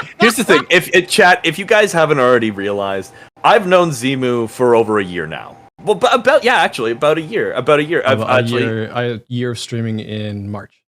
Okay, so then I've known you for less than a year, but I've known you since originally Scorpy ended up introducing me to your channel and stuff like that when I first met you. And Zimu's been nothing but an absolute fucking sweetheart. Every single time would go out of their way to end up making sure that everyone felt comfortable, was always making sure that introductions were always in place for people so everybody felt, welcomed.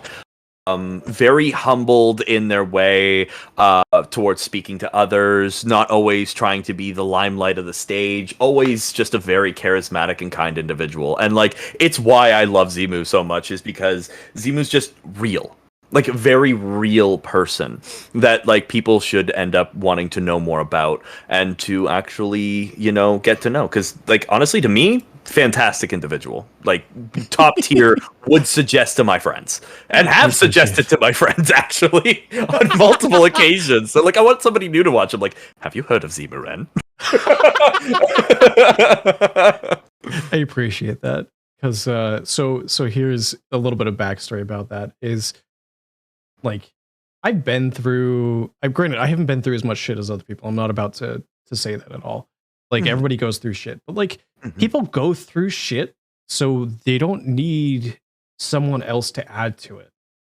So like, if I can do whatever I can to make somebody else feel comfortable or welcome, and it helps them get through the shit that is life, because let's be honest, life fucking sucks. Like being out in the open, life fucking sucks. There's 100 reasons I could list. Actually, there's more than that. There's like 1,000+ reasons I could list as to why life fucking sucks. However, that doesn't mean that you have to deal with all of it all the time. So like, if hanging out with, like, if like I get to hang out with somebody, or I get to talk to somebody or interact with somebody, and like it helps them either deal with one of those 1,000 reasons, or help that go away for at least a little bit, like, I've done what I set out to do that morning, which is to make someone else's day better. Granted, there are some days I wake up and I go, I don't want to deal with the world today. Yeah.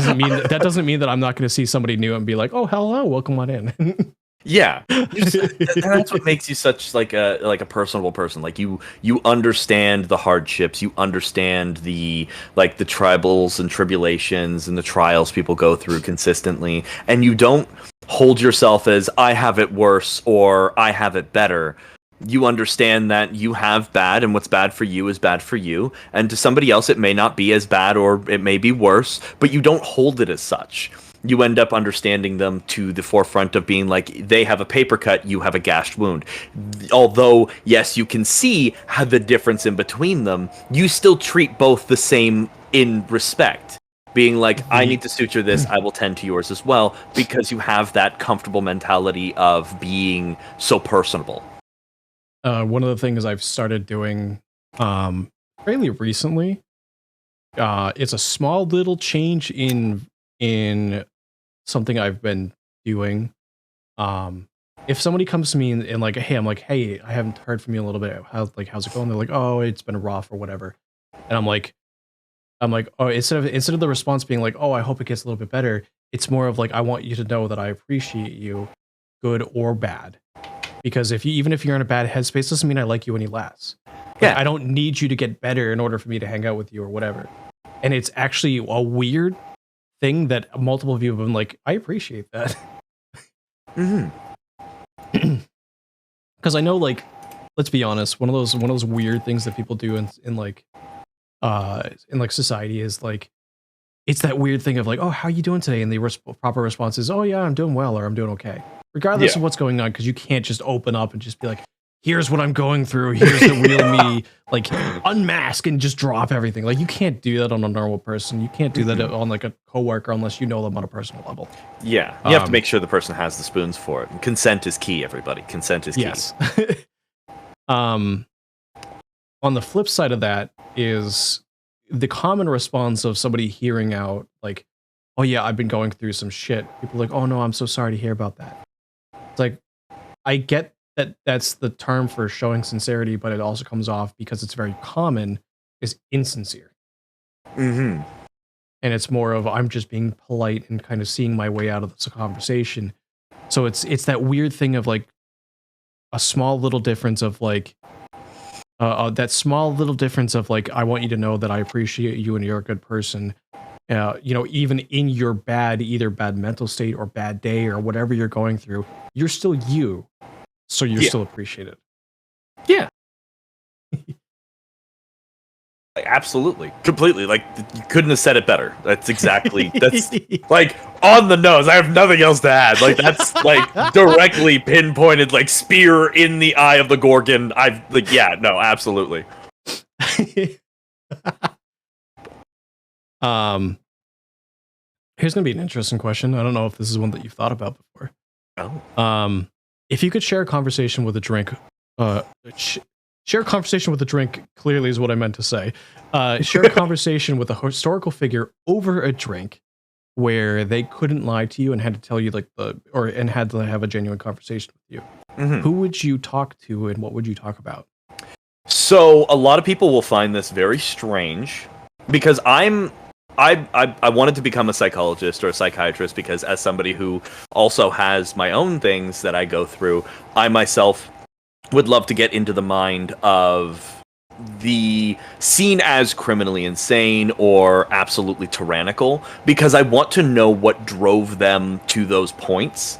And yes, I'd love to end up throughout history, maybe even meeting Socrates or theoretical or philosophers throughout time, because it'd be great to end up being able to have a logical conversation about the theories and the philosophies of the world. However, I would also love to end up understanding, say, like Adolf Hitler or Joseph Stalin or people or even Jack the Ripper, because I want to understand where their mindset was and why they went the way that they did based off of their own ideals. Not because the fact that it's cool it was in their biographies or it was in something written of them. I'd like to end up personally understanding the truths of why they went the way they did, what made them drive themselves into going into such heavy and dark places throughout history, and why they went that way.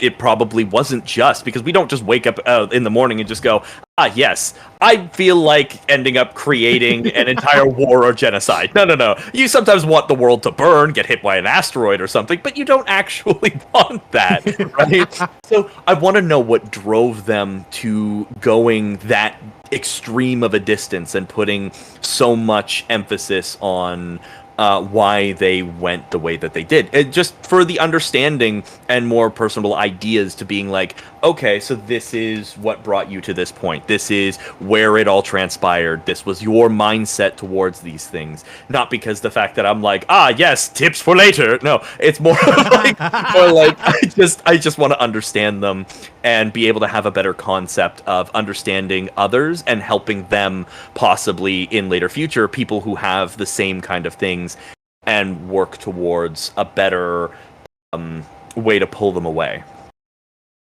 Where sends slime? I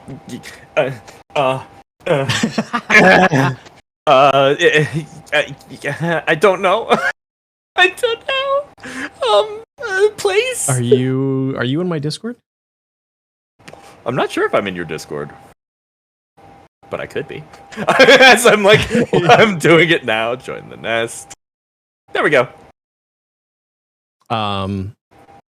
Because one of the things that she could do, if you're okay with it, is she could send it to your Discord if you want. Yeah, absolutely. Just get the message. Slime! There we go. So then, yeah, now I'm a part of the burp. I'm gonna end up muting it. I have a tendency to mute all servers because I'm like, I'm a part of like several, and by several I mean like 40, 50 different servers. I believe that. Like, they just go off like crazy, and I'm like, yeah, everybody's doing their own thing. A lot of stuff is going on and whatever. Yeah, so sensory overload is also a thing. Oh yeah, no, yes.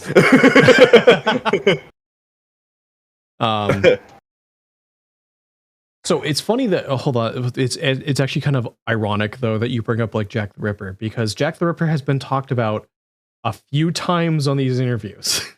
Well, it's because it's the one person who has gotten away from Scotland Yard for years, still unknown, untraced to this day. Somebody who, in the mind of the monster, nobody completely knows, man or woman or anything, of who or what Jack the Ripper was. No one's seen them. No one's lived to tell the tale. And if they have, they just disappeared.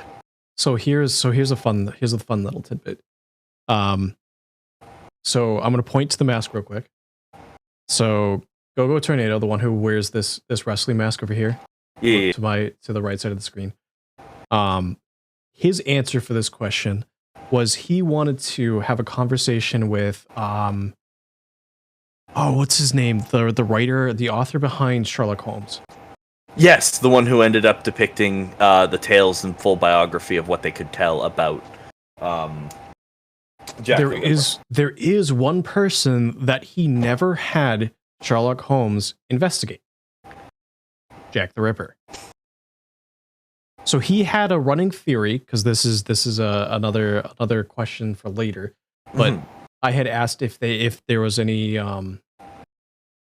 headcanon conspiracy theories that they had. And his conspiracy theory, which was a 2-for-1 question for this one, was that he might have had ties to, if not had been, Jack the Ripper himself. Because when you go back in history and you look at what Jack the Ripper did and who he targeted, and you look back at the writings for him, I forget the author's name right now. I'm just blanking right now. It's like oh man. But yeah, if you look back at his writings, a lot of the stuff he's got like medical writings and fully detailed things about surgical things and like the body parts and stuff and like the organs that were removed from the victims from Jack the Ripper's incidents, where some of the stuff that was written on in detail by the author. Yeah. The name is Arthur Conan Doyle. Oh, that's right. Yeah, Sir Arthur Conan Doyle. Yeah. So that was his conspiracy theory, was that he had ties to, if not was himself, Jack the Ripper. Number 2, Sir Arthur Conan Doyle was quite close to and quite frequently had talks with Houdini. Oh. They often differed on opinions about certain things, and part of the reason they talked so much and they hung out so much is because of the differences in opinion. And so they like to have like political discussions, philosophical discussions, and things like that. But the point is, they were close and they had contacts. And so one of his theories was that I don't know how stretched it is. It is also impossible to tell this far in the future when it used to happen. But his theory was that there's potentially either ties to Houdini, that Houdini could have helped him, or he could have learned things from Houdini to help escape and avoid being detected. I mean, that would definitely be... That's definitely like a good working theory, because the writings were originally very close to, and a lot of people had ended up saying that Sir Arthur Conan Doyle did take a lot of inspirations from Edgar Allan Poe, which was also a very dark writer of their time. Yeah.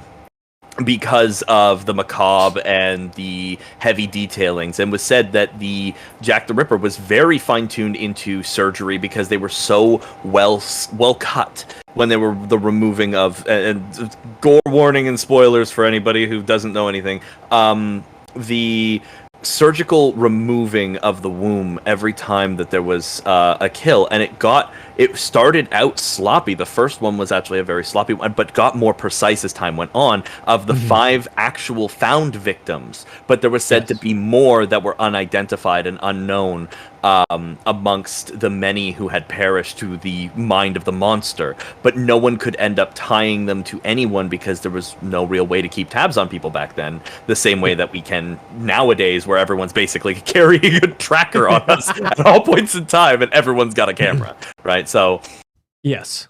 Yeah. That also, I'm gonna tie this into a question that is more of an off the cuff question of I'm going to answer it first to help buy you a little bit of time for conspiracy theories. So basically the question I'm going to ask is if you have any headcanon conspiracy theories that you believe have a lot of validity to them. And so there's a couple of them that I talk about that I have, that because I know a fair amount. I don't want to say a lot because if we're being honest, I'm fully aware. I'm very uneducated when it comes to many things. But in high school and college, I was originally studying to become a mechanical engineer. And part of that meant taking like structure-based courses. Yes. So understanding how different forces enacted on different like a building or a bridge or whatever, like when a car drives across it, how the bridge how different points of the bridge have different amounts of force on it, and how it deforms and yada yada yada. Yeah. One of the conspiracy theories that I'm going to bring up is going to sound really, really weird. 9/11. Now, not even getting into the whole meme of jet fuel can't melt steel beams or blah blah blah blah blah. Yeah. Getting down to the structural engineering part of it, at the very base, in the very base foundation, people said that the steel beams were cut. That's one of the things that came up at the time. It's one of the things that does come up occasionally from time to time. So I will tell you that when you take a beam that is meant to be compressed and you pull on it, so if you enact a force in the opposite direction that's intended, the weakest angle that it will break at and fracture at is a 45-degree angle structurally. Yes. So almost like chopping a tree. Yes.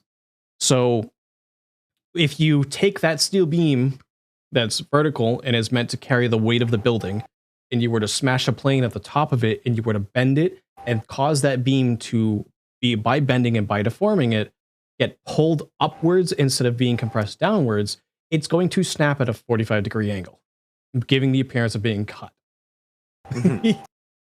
So that's one of those ones where it's like an anti-conspiracy theory for that one for me. Oh, which is actually kind of true. See, for myself, when it comes towards something as of such for 9/11 as well, it was the instillment of, and this is the thing. It sounds terrible, and this is my outlook on it. I my heart goes out to those who are many have lost, and those families that ended up going through tragedy. And I will obviously say that because nobody wants to end up being a part of something that happened so drastically and so heart-meltingly of such an occasion. The one thing that definitely always ended up boggling my mind is the fact, on impact, right, they were on the higher note, right? They were above in the higher levels, of course, adding extra stress because the couple of tons that an actual jet, like a 747 airliner, would end up adding extra stress that was not originally maintained towards the building, would end up adding those stress marks towards the base, which would cause the collapse. Because at that point, it adds the weight that wasn't originally meant to be there. Because the structure was only meant to carry that set amount and maybe some alleviation of more, which is just the many bodies that fill out the rest of the floors. During the impact itself can actually end up shaking the foundation itself, causing the extra stress upon the supports that were down within the base of the structure, which caused the collapse to end up happening, not falling over or teetering, but collapsing downwards upon itself because of the heavy weight from above impacting each floor on the way down. Yes. And a lot of people end up driving that to being like, oh, well, yeah, the cut, the fact that, the jet fuel couldn't end up burning like that. Here's the thing. If it was just the burning that ended up happening, only the top half would have ended up collapsing, not the entire structure itself. Exactly. So for myself, I end up believing that it was due to the extra weight of the couple tons and the reverberation through the girders themselves that ended up causing the initial collapse, because it was way too much weight and the centripetal force leading through the metal. Over time, that weight would slowly start to bend, teeter, and collapse within itself, starting at the lower base of the structure. Almost like when you end up getting like a whole bunch of straws and putting them like in your hand, like say like you grab like a full 2 hands worth and you put them down on your desk, you wrap them around with say elastic bands, holding that structure together. If you push from top downwards, adding that extra weight, it's pretty much fine. But if you dent in the sides of it, the whole bottom part of the structure will then end up breaking beneath itself and impacting lower and pushing itself in. So it's also another anti-conspiracy on the fact that it was anything to do with like jet fuel or anything like that. Which is why I was like, yeah, no, like cutting a tree. A lot of people think that that's the way. No, it wouldn't do that, especially because the fact that it's just the extra added weight and the reverberation, almost like when you talk about vibranium or things like that from X-Men or adamantium and stuff like that. It's the vibrations within it that ended up destabilizing the original metal, such as titanium or, steel or whatnot, that allowed it to cut through such a thing, because the vibrations of one was stronger than the other, which was why it ended up piercing through it. Yes. Also, Puppy says steel wasn't built with resisting explosions in mind. That too. Yeah. Added on top of that, because there's many levels of physics when it comes to those impacts. I didn't do studies on them, but I know of the physics surrounding it. Just because you learn a little bit about things.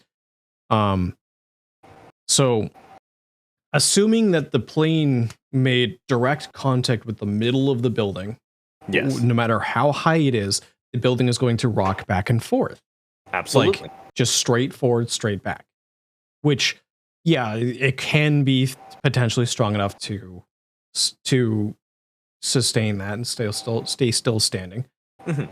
But given the fact that in the real world nothing ever is exactly perfect, so the plane realistically hit slightly off center, which added not just the direct forward and back motion to it, but a rotating force as well. Yes. When you add in all of that, plus add in the shock factor, which is kind of what you're talking about, the vibrations. Mm-hmm. But to explain what I mean by shock factor, if you take a bowling ball and drop it on a trampoline, it's going to dip a lot further than if you just place the bowling ball on the trampoline. Exactly. That extra added shock force of that initial drop or initial impact will blow through any sort of resistances that any structure will have. Of course.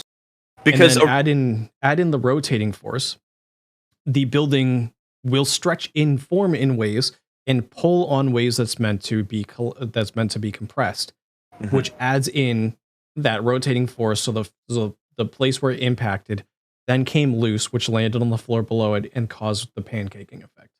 Yes. Which ends up happening due to, as we ended up saying, because all that load from the top structure. Originally, buildings are meant in mind to sway a little bit because wind force gets stronger the higher you go, which is why when you're in a building, you can slightly feel the teetering and the movement of the building, but it still stays structural because of the support at the very base. Yes. Now, that's meant to hold a certain amount of load with a bit of give. Yep. Something coming at it with enough force to fly fast enough to get you from point A to point B in a couple hours, to have enough force to slam into, and not only slam, but pierce through. Yep. And cause enough heavy load, because it didn't immediately collapse. It was over time because there were multiple explosions from the actual impact. There was also the fact that the force was slowly giving way and pushing further down. Thus, when the bottom supports finally gave out, because they're meant to be rigid, they're not meant to have flex down there. The flex is more towards the top. Yes. The base is where it's most rigid. That's because the fact that it didn't have that give immediately started that pancaking effect from base to top, and why it collapsed downward upon itself, rather than when you end up seeing, say, in like post-apocalyptic movies where a building has been pushed over. That's because of an outward force blasting forward and pushing over the excess amount that was base made. So say like an explosion happened in the center of, say, New York City. Hope it never happens. This is just for theoretical purposes. If, say, enough force, like a Fat Man or a soda bomba explosion happened in the center of a large city, the buildings that were outside of the original initial blast site would topple instead of collapse, because the fact that it was more force pushed towards a different direction that would cause the flex to finally snap, causing it to fall over rather than collapse within itself. But this was more of a stuck weight in the center, causing it to all its way down. I know occasionally also, moving slightly away from the dark topic of that. Buildings, like some buildings occasionally are built with a counterweight in it to reduce the sway caused by wind. So the counterweight is typically mounted at the top of the building, and it's long enough to run usually down the entire length of the building, down through the core of it. A lot of these buildings, you can't access the middle of it. And as the building sways to one side, the counterweight goes back to the other. So it removes that feeling of swaying, even though the building actually moves. Yes. It's kind of why the Empire State center of gravity centered. Yeah, it's kind of why the Empire State Building, the center is non-accessible, as well as same thing for the CN Tower, as well as there's another one I'm thinking of, and I can't remember its name. It's the biggest tower in the world. It's like the Tej something. It's, I believe, in India, or at least in the Middle East somewhere. It's one of the biggest buildings, and it comes to a point, but the entire center mass is completely... no, not the Taj Mahal. No, there's another one. It's an actual tower. It looks. The current one is the Warisian Meredka Tower. You're probably thinking of the Kiev TV tower. Yeah, am I? There's also the Al Noor Tower. Yeah, here it is. The Burj Khalifa. Oh, the Burj Khalifa. Okay. Yeah, it was originally one of the tallest it's the tallest tower in the world, and that's why it has that center spire and tallest structure. But they had to build from base being the heaviest and the most, leading upwards to its full spire, kind of like how they did the Kiev Tower, but also like the Eiffel Tower. It had the support bases that lead all the way up with a curved mass to make it work. The center mass, as you were saying, is just inaccessible. You're not able to really do anything with it, because that is the support. And if you ended up leaning your hand against any of that, you would end up feeling how much stress is on the center mass. Yes. Yeah, logic. We're getting into sciences here. Yeah, science and dark topics. Science actually, for a long time, and like I mentioned, I was going to school for mechanical engineering. I went to college for it for 2 years. Ended up changing majors because I was good at it. That didn't necessarily mean that I enjoyed doing the work. So 2 years in, I ended up transferring schools, changing majors. Went to a different school where I learned how to do like IRL. I was getting a degree in aviation management. It basically means it's an applied business degree to the aviation field, because the aviation industry does work a little different than the typical market because it's transportation. Yeah. Part of that means that I actually IRL do have my pilot's license, but that doesn't necessarily mean I can fly for hire. There's a lot more involved when it comes to that. It's like the difference between having, I guess it's the difference between having your regular driver's license and having a CDL. Yes. It's the closest that I can, closest direct comparison I can do to that. Because you know how CDL has its own training course, its own, testing course, and then you have to pass yet another exam further to get to the point where you can actually drive with the CDL for hire. So that's kind of like the closest when it comes to aviation, when it comes to like understanding that stuff.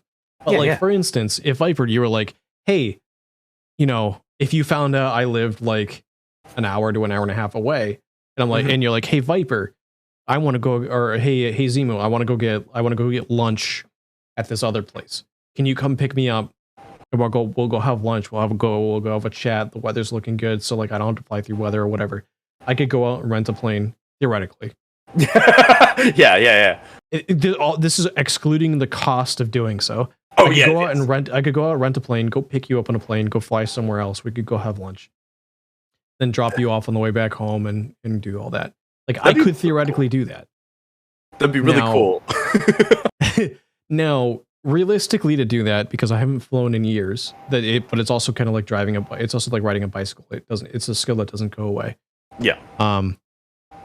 I realistically, to do that, I would have to go to a place that has a school there. So like I'd have to go find an instructor, go pay them, and I'd have to do so many hours of flight to basically have them test me again before I could have somebody else in the plane with me. That's just because of safety reasons, because obviously flying can be dangerous. Yes.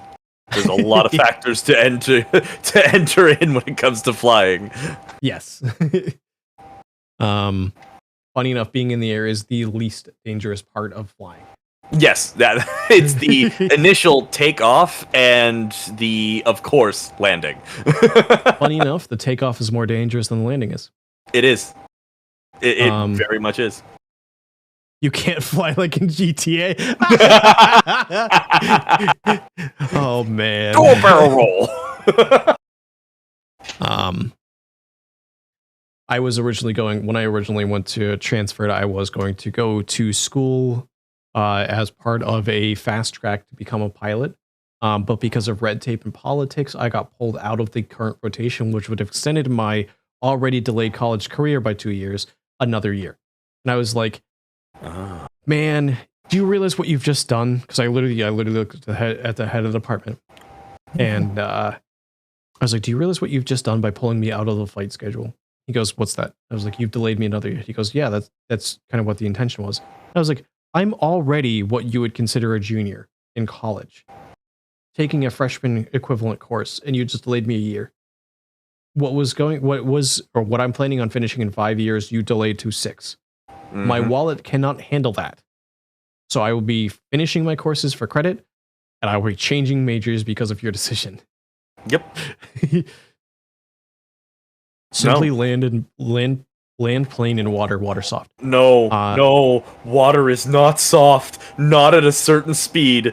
You jumping from an actual, like, water tension. Think of it this way. Yes. If you ended up doing water tension itself, depending on the centrifugal force of the fall or the impact, is like hitting concrete.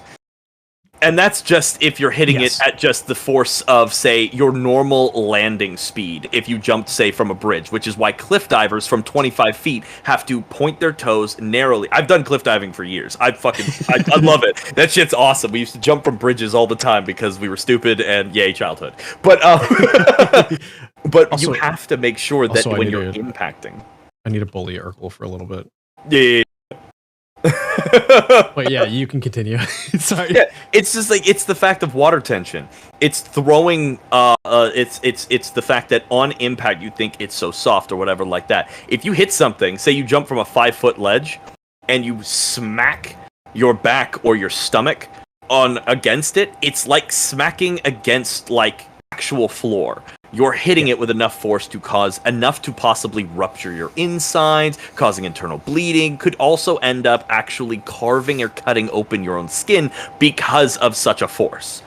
So landing a plane like that... So funny enough, landing a plane in open water is better than landing in, say, a forest full of trees. Well, or landing on a house or landing into power lines.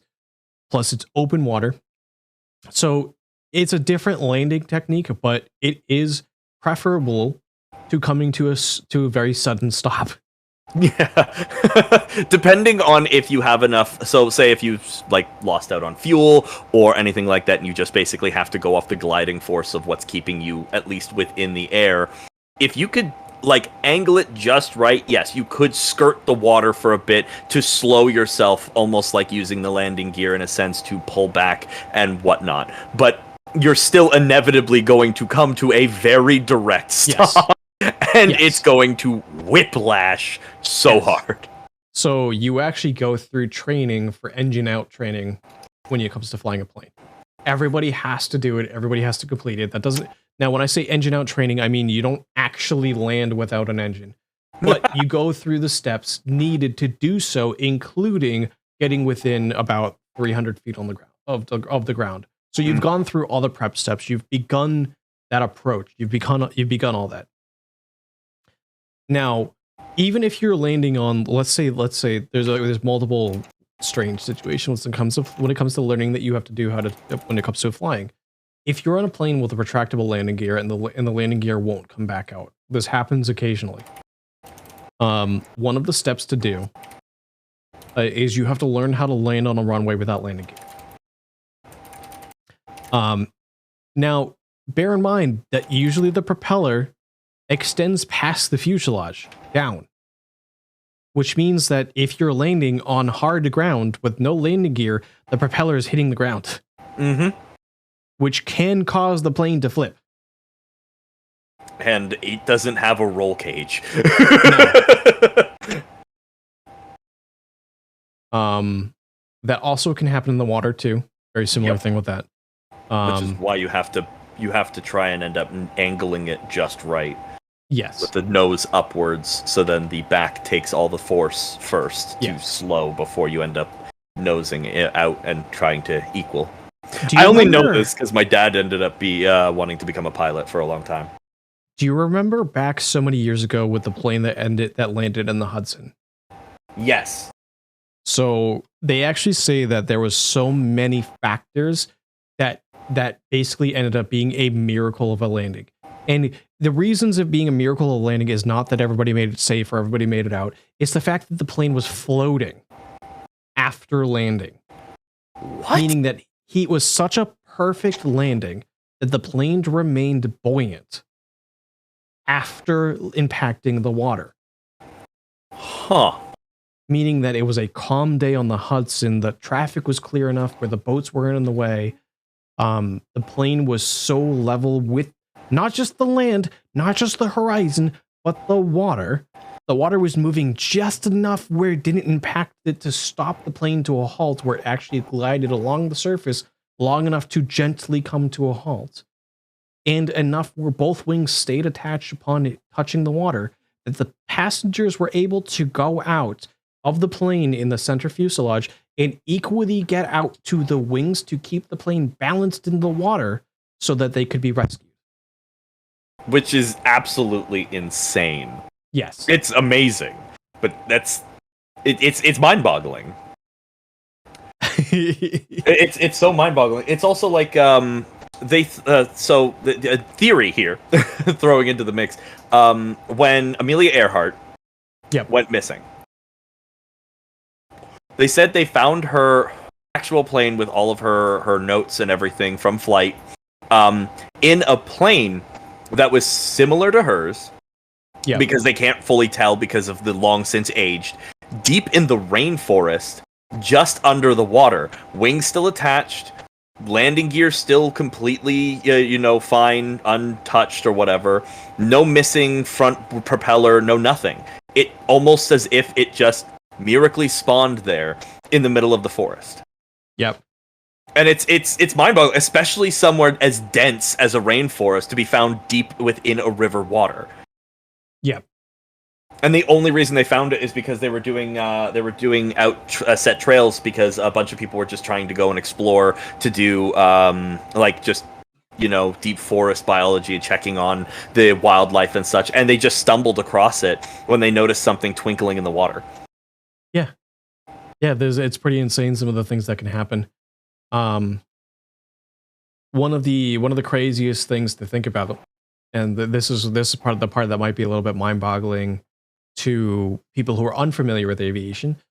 The first transatlantic flight that went from was it I don't remember if it was Nova Scotia where they took off from, and then they went across to, they were supposed to land I think in Portugal, but they ended up landing in France, I believe.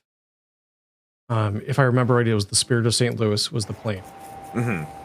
The actual hole that the pilot could see out of, first off, it was a tail dragger. So that the pilot, whenever they're looking out of the plane, is looking up at like a 45-degree angle. So they can't actually see the ground. But on top of that, the actual hole that they could see out of was about 6 inches wide. They flew completely on their instruments. Because once you get to a certain point away from land, you have no landmarks. Yes. So you're flying on instruments anyways. So he made the instruments as large as he could so he could most accurately read them so he can make the flight as accurately as possible. Otherwise, he would miss his target by hundreds and hundreds and hundreds of miles, which, when you're pushing the limits of technology, you don't have the capabilities to miss your target by that much. No. Honey, did we order a plane? No. Well, we got one.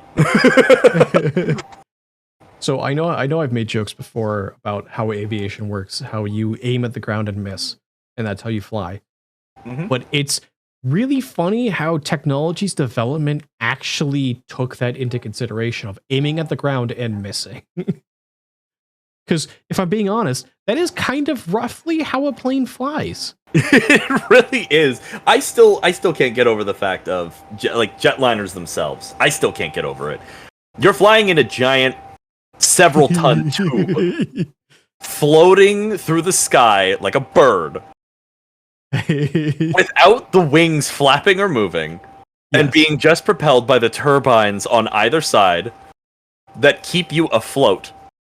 It's so mind-boggling to me of like such a thing can happen, and it's filled with hundreds of people, which is enough weight that would probably come to the same weight as probably a V2 Hummer. Yes.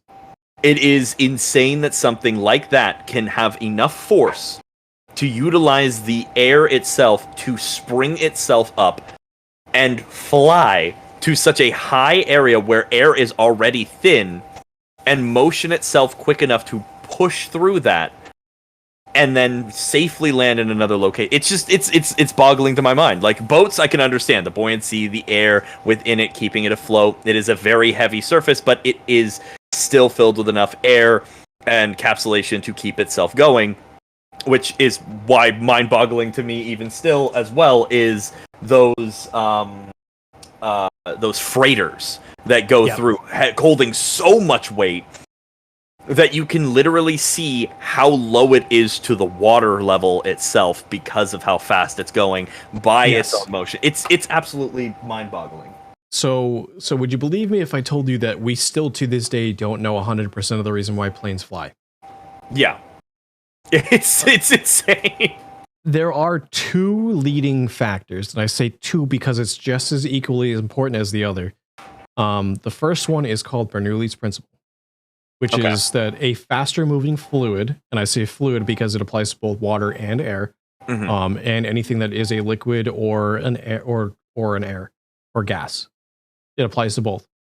Bernoulli's principle is a faster traveling fluid has a lower pressure to it compared to a slower moving fluid. This also comes with understanding of like thermodynamics as well. So if you were to take your hand and you were to roll up a piece of paper, and it's not like tight roll but like a loose roll, so you just had like that one, like imitate like a paper towel roll, like a tube of paper towel, and you were to blow through it, don't like tightly hold the paper would shrink and fly out of your hand because you've created a low pressure zone within that paper and it sucks itself together and then and then now your hand's no longer holding it, so it just kind of falls out of your hand because now you're blowing on the paper. Yeah. So the way a wing is designed, it's curved at the top because it creates a longer travel distance between the front of the wing and the back of the wing, as opposed to the underside of the wing. So what you're doing, what it does is, let's say you've got two air particles that touch the front of the wing at the same time, and one of them travels up and the other one travels down. That one traveling up will still collide with that same air particle at the back of the wing, which means that in order to go over the hump of the wing, it has to travel a further distance, so it travels faster. What that does is it creates a low pressure zone above the wing, so the plane is actually sucking itself up.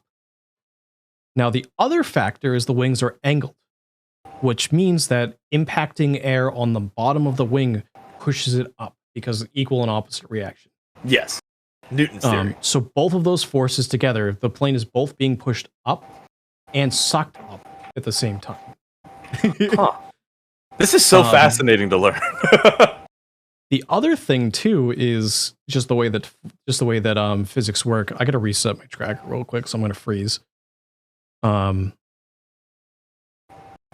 The other thing that's a factor in everything when it comes to physics is the faster something moves through any fluid, the more drag it creates.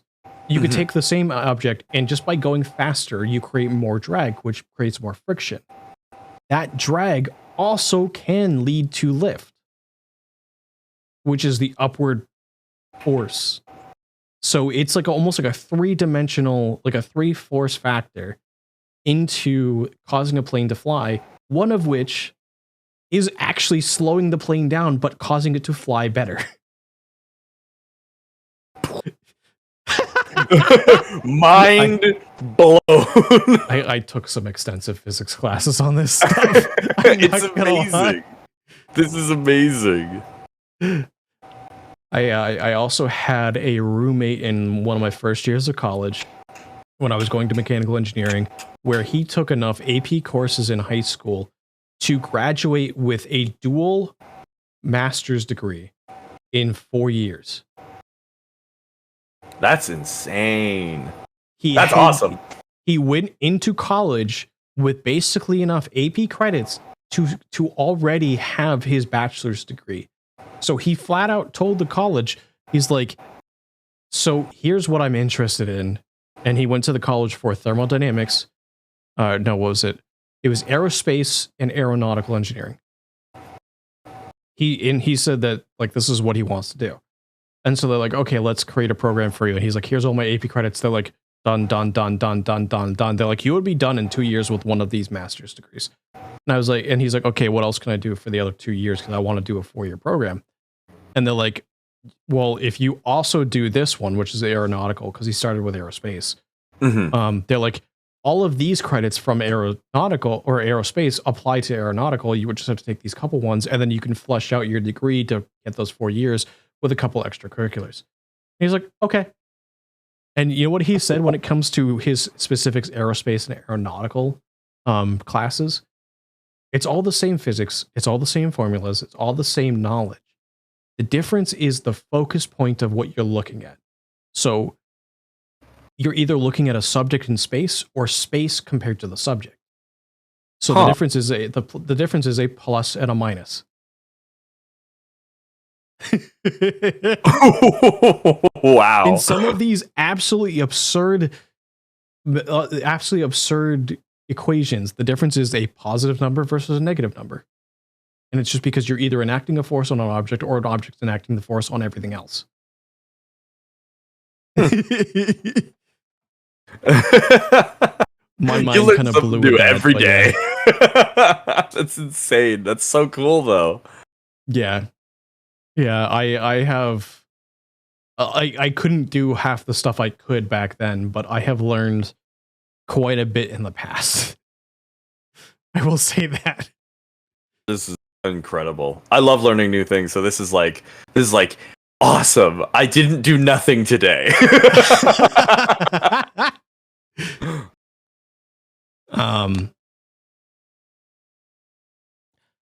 So what's your favorite vacation spot?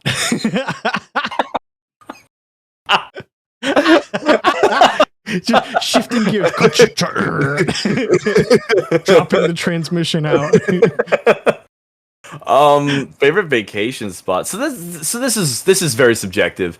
A lot of people would end up thinking, oh, like going going all the way to another country or another place to end up going for a vacation. Oddly enough, for me, my favorite vacation is just going camping. So I live in Canada, and that's pretty much everyone's gonna get. I love the Great Canadian Forest because 95 to 90% at best has been completely mapped. Because it's such dense thicket and there's so much iron within the hills and the mountains that taking a compass with you, if you do not know what you're doing, you will get lost. There's been people who have just shown up like years later or have just gone completely missing going camping. But I love going out into the thicket. I've done a lot of survival training and things like that that allow me to be able to take care of myself if the necessary things happened. Like I lost all of my things because I met a moose or a grizzly bear randomly in the woods. Okay, right? But real talk though, a moose is scarier than a grizzly bear at times. Oh, absolutely. The moose can actually dive underwater up to around 15 feet. So you're not even escaping there. Plus a moose can run at what, 40, 45 miles an hour? Yep. Absolutely. And it has thick enough hide that if you shoot it, you're literally only pissing it off. Yep. So the best case in course scenario, hide in a tree and pray it's thick enough that it won't get knocked over. Yes. But for most things, I was gonna say the I have seen videos of a moose running through deep snow. Mm-hmm. And if you don't hear it coming, it will run through you and not even notice. Nope. People have accidentally on a highway smoked one at about 120 kilometers an hour, which is about maybe 80 to 100 miles per hour. Smoking one at full force with, say, their fucking giant Jeep or something that's meant to take hits. And their entire vehicle was accordioned, completely squashed, and the moose just walked off like nothing. No internal ruptures, no damage, no nothing. The bones and the actual hide itself are just so dense. And it's terrifying. But absolutely, like, I love camping. Absolutely, like going swimming in the lakes, just being able to just have that outward cooking, campfires, singing with a bunch of people, hanging out. Camping's fun, like kayaking, canoeing, swimming, checking out the wildlife, picking berries. It's just it's a lot of fun altogether, and I think that like that's more of like my vacation that I like the most. Would it be great to go and see the world and go other places? Yeah, but it's just more expensive. Just going camping, you just, grab some wood, get some birch, get some, tinder, get yourself started, whatever and whatnot. As long as you have food and clean water to drink, you're pretty much A-okay. Yeah. Hello, Kisa. Welcome back. Also, hi, Core. Hello. Welcome on in. Zay says a moose can win a fight with a caboose.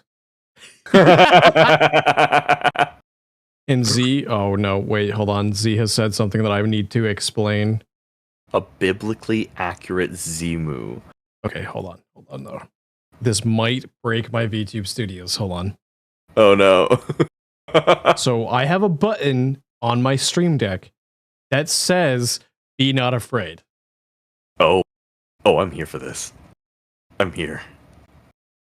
Oh, I have frozen. Oh, why is it layered wrong? Oh no. Why is this layered wrong? No.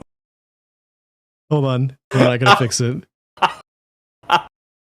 No. Oh my god. I don't know why that's layered wrong, but where is it? It's oh my god. Oh my gosh. No, here's the fun part about this, right? I don't think that's pinned to me. Hold on.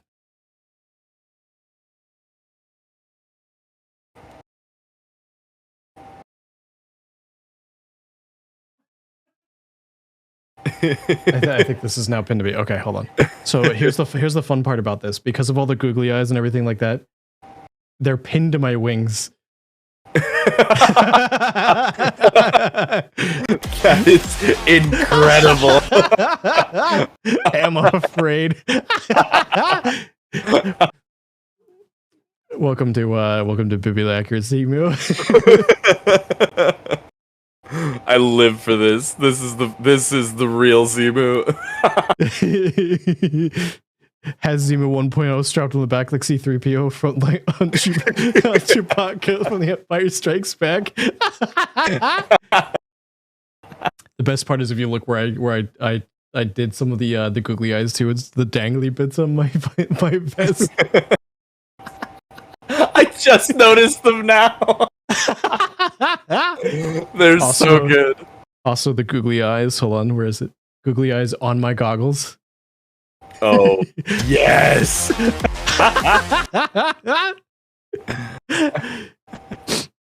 Oh my god. That is cursed, but I live for this. Oh my gosh. Ah.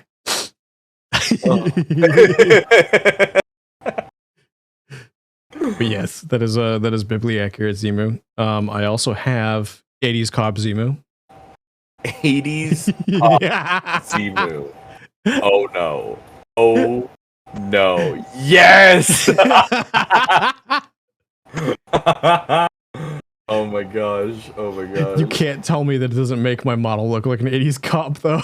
It really does.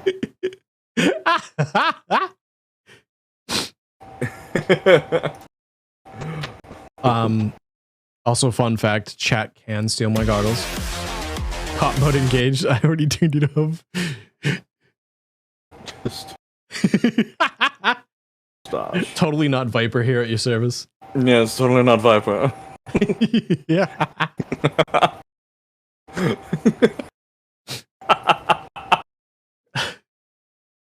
Oh, son, I'm proud of you.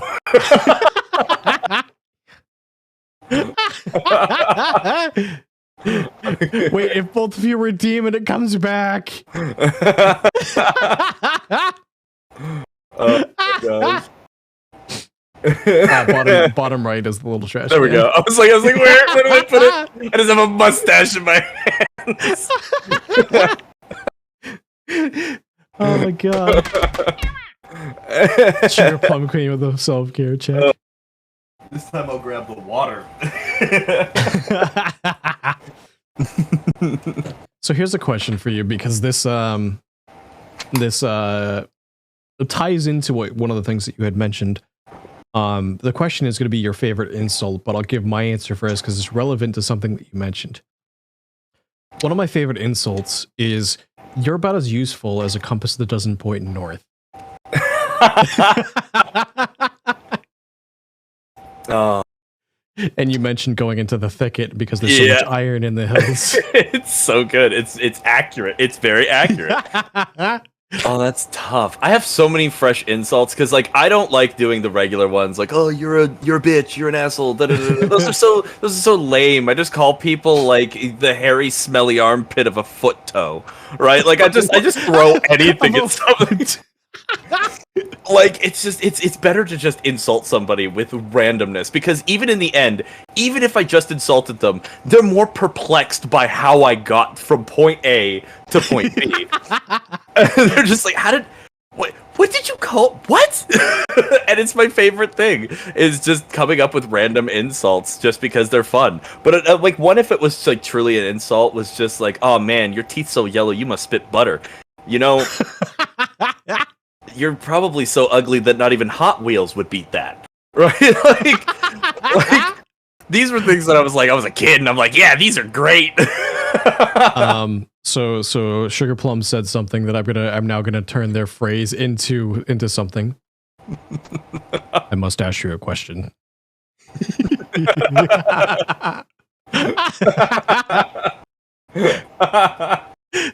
What is a compliment that someone's given you that still sticks with you today? Somebody said I was like really, really sweet, and I didn't really understand what they originally meant. Wrong one, me. Wrong one. There we go. Okay. Okay. Great. There we go. All right. Perfect. There. We're like a state cop movie. Like, for like the most part of things, I completely forgot the question.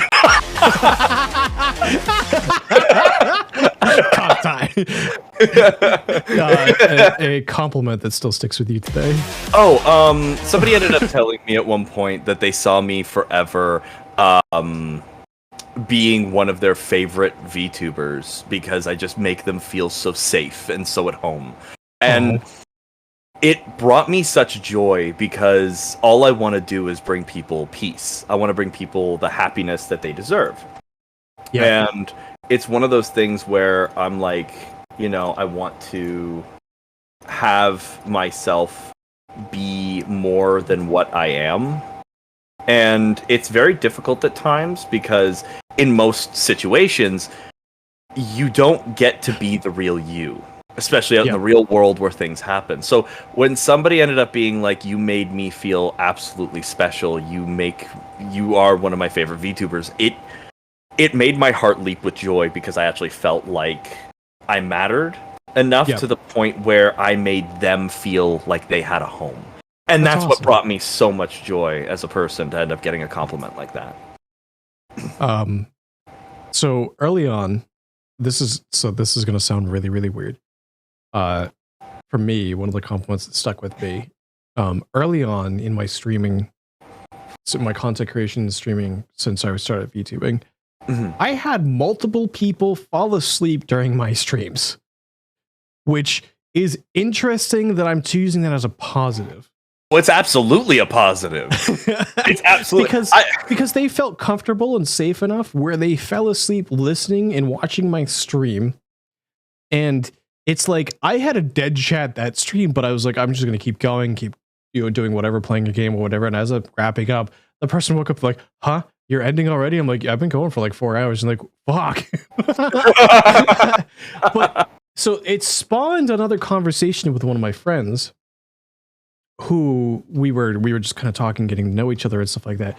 And he said, I don't remember the exact words, but he basically told me that I have a comfortable voice and a comfortable presence enough where I help people get comfortable feeling, I don't want to say disarmed, but like they feel comfortable opening up. And they said that like they actually told me, and they kind of sparked the idea a little bit of like I would be really good for interviewing people because of the way I speak, because of the way I sound, because because of like I try to make it as welcoming, as safe, and whatever as possible. Yeah. And when I re-debuted with this model and re-debuted with this whole scene, this whole setup, and everything all together, that's when I started doing the interviews. So that's how it sparked about. But kind of. That's part of it. It's also like I did a lot of soul searching, did a lot of research to figure out where I want to be, where I want to go, potential future endeavors, stuff like that. Because at the time, I mean, it was seen, it was visible when I did that toggle of the "Do Not Be Afraid." But my original model was very chibi-esque, and also kind of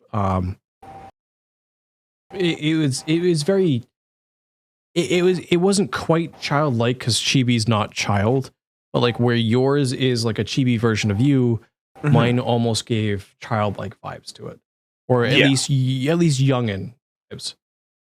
And when I'm trying to actively grow up my content to be, either adult themed or adult topics or whatever, it gets hard to have that kind of depiction up on the screen while doing that.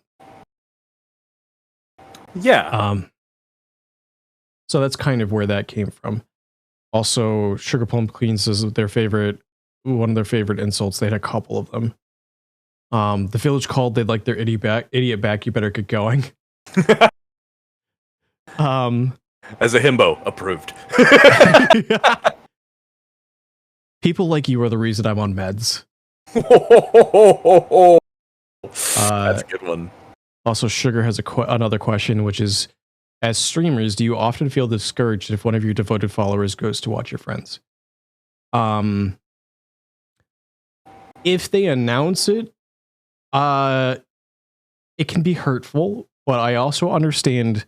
So it's gonna sound weird because I have a very I like to think of it as a little bit unique stance on my own stream, which is I'm genuinely happy people show up. I will still be genuinely happy no matter what that number says. In fact, actually, I can't even see how many people are currently watching. I don't want to know. At least while I'm live, I don't want to know, because if that number's low, I don't want it to affect my energy. I don't want it to affect my content creation. I don't want to affect it positively or negatively, which is also why in my rules to not talk about it. Yeah, I'm the same way. Now, part of that numbers thing is followers also, unless I'm actively looking at that number, I don't want to know followers either. You know, I could get an influx of 20 different people or whatever. And like, as good as that is for a streamer for numbers to be a thing, I don't want to know, because I don't want it to change my content, because as much as I want to be excited and as like entertaining as I want to be, I also want to be like that for the hard days.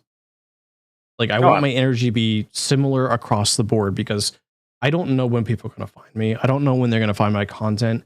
So I want to be the best I can be as often as I can be. So it's a weird thing of like, I understand people have lives. People like supporting many different content creators. People come and go. This is long form content, and people have short-term attention spans and availability. So people will be here when they can, and I'm genuinely happy when they are. But when they're not, it doesn't bother me. Not in the same way as, not as much, at least not as much as me being happy and thankful that they're here supporting. Absolutely. That is a very responsible and like strong take on it in a good way. And I absolutely agree. I'm the kind of person where, for myself, if they do announce it in my stream being like, oh, I'm gonna go watch this other person, it does sting a bit, because it's like, you know, I'm happy that they're getting attention and stuff like that, because I love my friends and I always want to see them on the up and up. I always do. Like, my favorite thing is literally trying to get my friends to be recognized, because I see their potential. I see how good they are.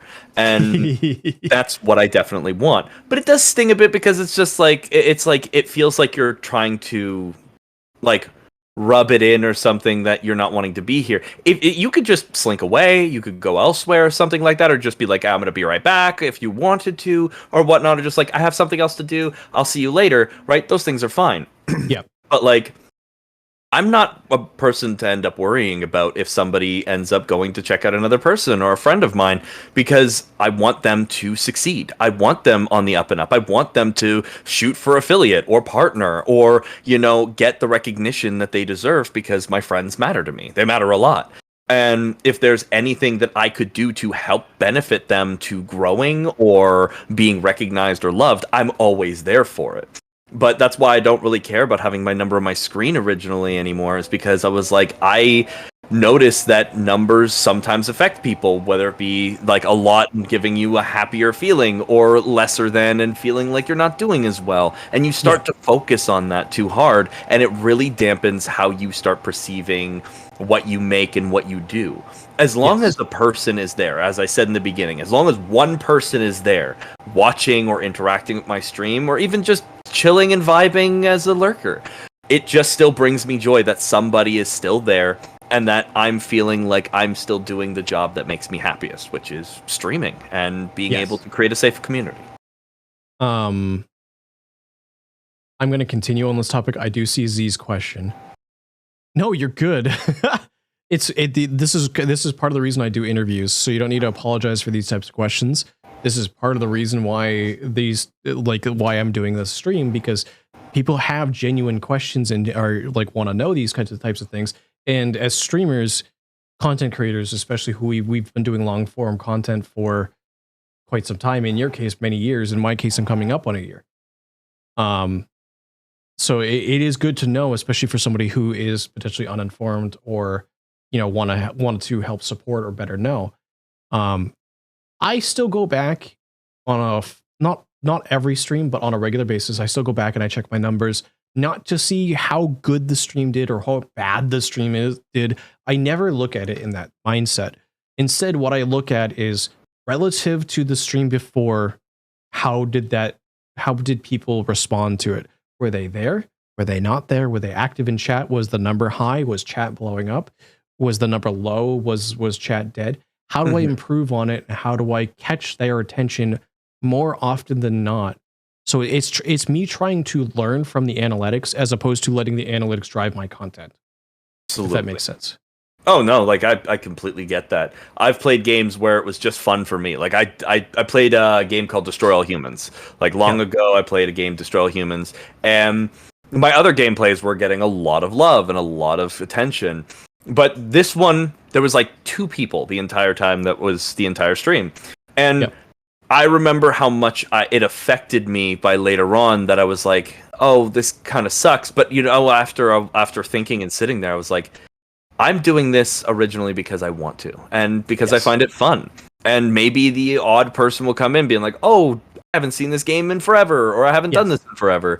And it brings that sense of joy to end up being able to share such an experience. So I don't let it control me anymore. I just look at it going, how could I improve on this? Is it because of just the content that I'm lacking currently, of just like what I have? Could I, like, you know, change this up a little bit? Could I add in more channel point redeems or things like that that'll allow people to feel like they can be more interactive?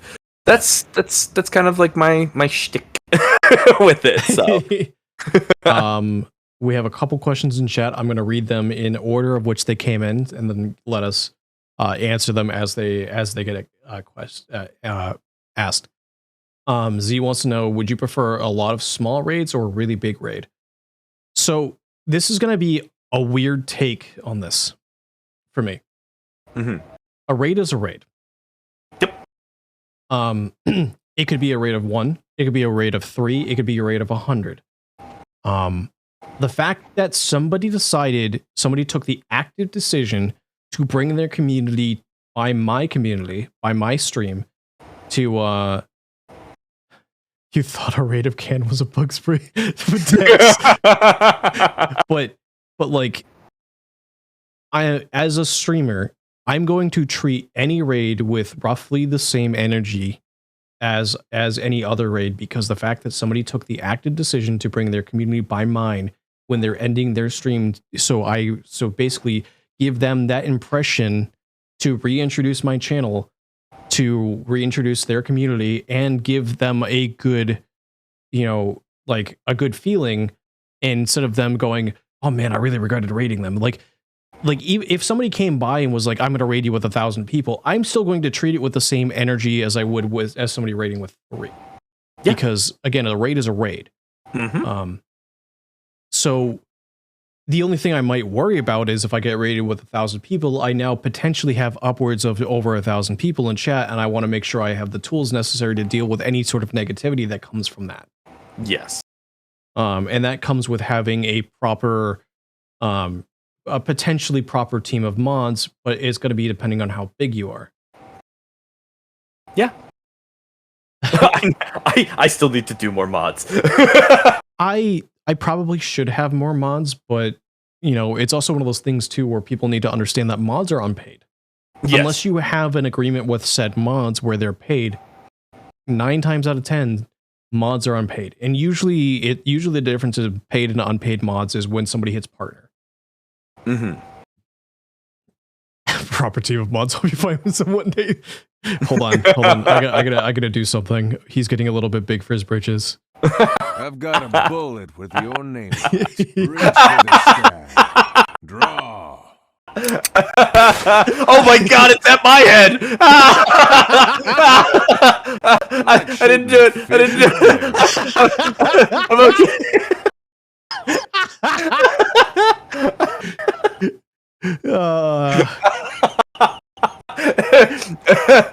I'm See what you do, cowboy? You get me put in the line of fire. I actually got to fix that because it's not properly pinned to my mouth as I'm moving around. Oh my god. Yeah, did you have anything to add to that one? Honestly, when it comes to the thought and process of like small raids to big raids, I love how I just scroll up on your stream and I'm like starting to disappear. I'm like yes, I'm not the ball of the wall. You know, but oh no, we're doing this. All right. Put him in dukes. We go to war.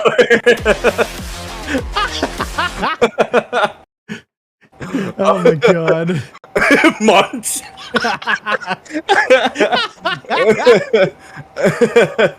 Oh my gosh. But when it comes down to it, small raids are big raids, a raid is a raid. Exactly as you stated. One person to 1,000 to several thousand to whatever.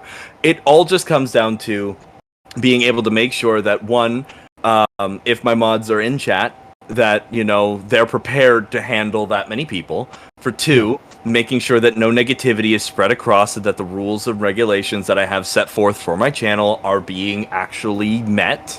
And that all people within that chat, whether small or big, are being respected and treated fairly. Because in my streams, I do not stand for bullying. I do not stand for like xenophobia, racism, sexism, the whole sort.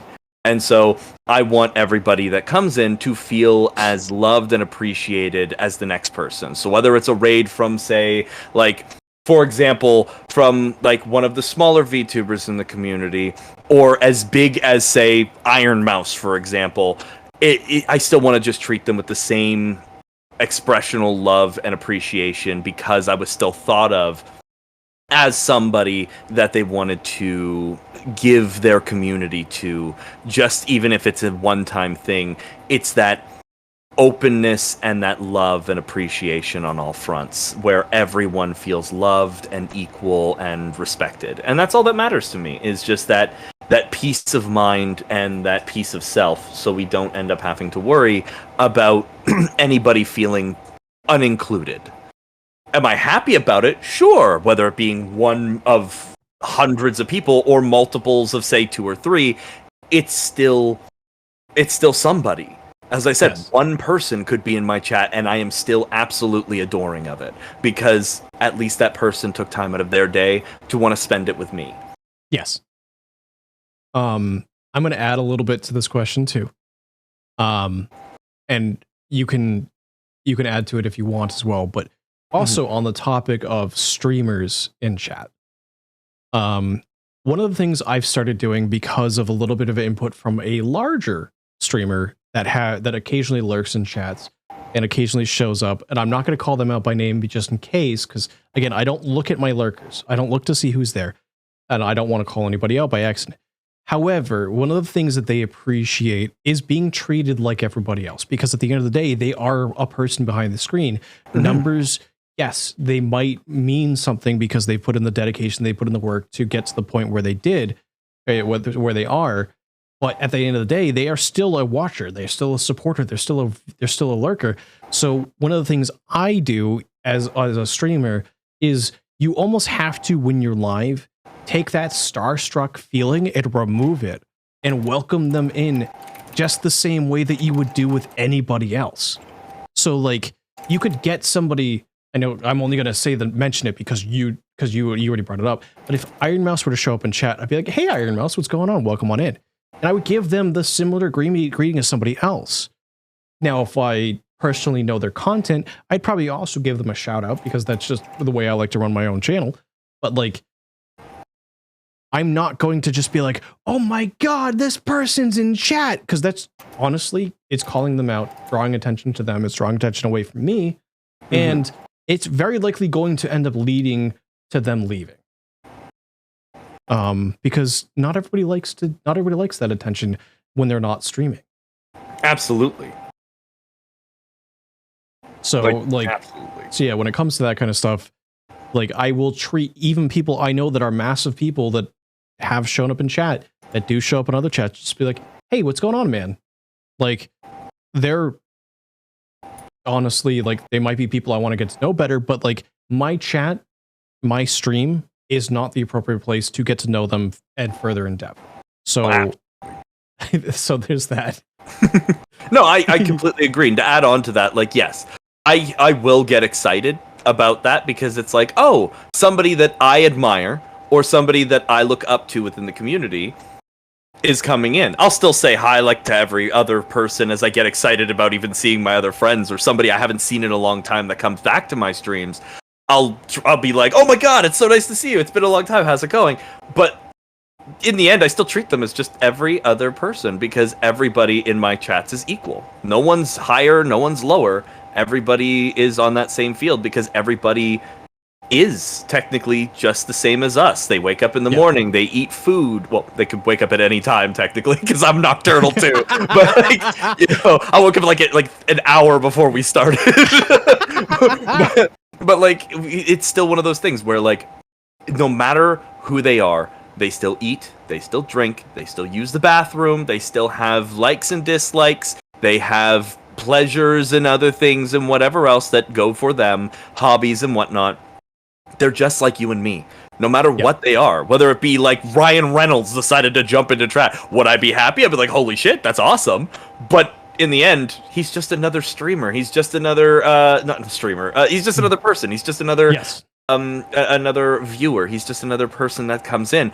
I'm still going to be excited, but I'm not going to make it all about bringing the attention to. I want them to feel loved and appreciated all the same as everybody else would.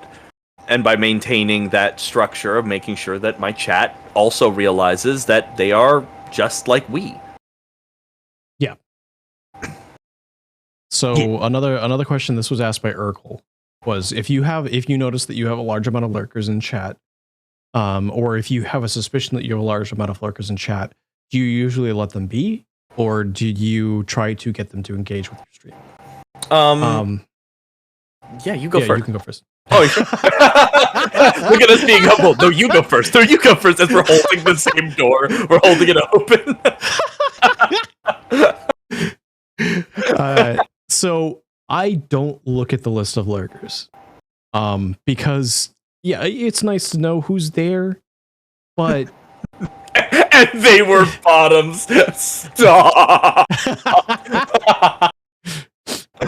But so I don't look at my list of lurkers, not because I don't like to know because I don't want to know who is in my stream. That's a good thing to know, but honestly, if I'm live, that's something my mods can know. I don't have to know who's in my stream. But like, I appreciate lurkers. People lurk for different reasons. Yeah, I can maybe occasionally say something like, depending on the content, to potentially try to get them to interact. But at the end of the day, if they're lurking, they don't want to interact, they're not going to interact. Of course. No, that's pretty on point. For like myself, when it comes to it, like in the beginning, when I first start up stream, and I have that whole time frame leading into my stream itself, I'll end up looking at it just to be like welcoming in the people that I might have missed, or just the people who've talked, and just be like, welcome, thank you for being here, stuff like that, just for the beginning. But then throughout the rest, I pretty much leave them all alone. From occasionally, I'll just jump in and be like, oh, I see you in there. How you doing? I see you. Just a little bit of fun, razzing a couple friends. But other than that, I'm really not looking for anything specific other than the names of the friends that I know are possibly lurking, just so I can screw around with them a bit and make it fun. But most of the time, I usually just leave it up to the people who are talking in chat to be there, and I'll just be like, it's a bit quiet. Is everybody okay? How's everybody doing? Just checking up, making sure everybody's still all right, if they're okay, if they feel a little shy about interacting, that this is a good moment for them to be able to come out and just express a couple words if they wished. But I'm not really forcing them. I'm not like, get to talking, you sons of bitches. Where is your words? I need content. No, I'm just like, I can make my own content. I played Poppy's Playtime, and I ripped the door off the wall, and I made a joke that it got sent to the Shadow Realm, and it was a moment that was just fun to me, because I didn't know where the door went. I looked around, and it was gone, but it was still one of those things that just made me feel happy, because I was entertaining myself, as well as entertaining those who potentially could be there. But it really doesn't matter about if they just sit back and just watch, because sometimes they just have you up on the TV, or have you on their phone, or maybe just opened in a tab off to the side while they're doing something else, or even streaming themselves. Because some people that are in my chats are also big streamers or small streamers or streamers of the like, and they are doing their own thing. And I'll be lurking in theirs. I'll just come over every so often while I'm streaming and just be like, "You need to hydrate," and that's about it. Other than that, like I won't razz them. You need to hydrate. And people are like, "Wait, why are you live?" Hear me out there. You need to hydrate. Drink.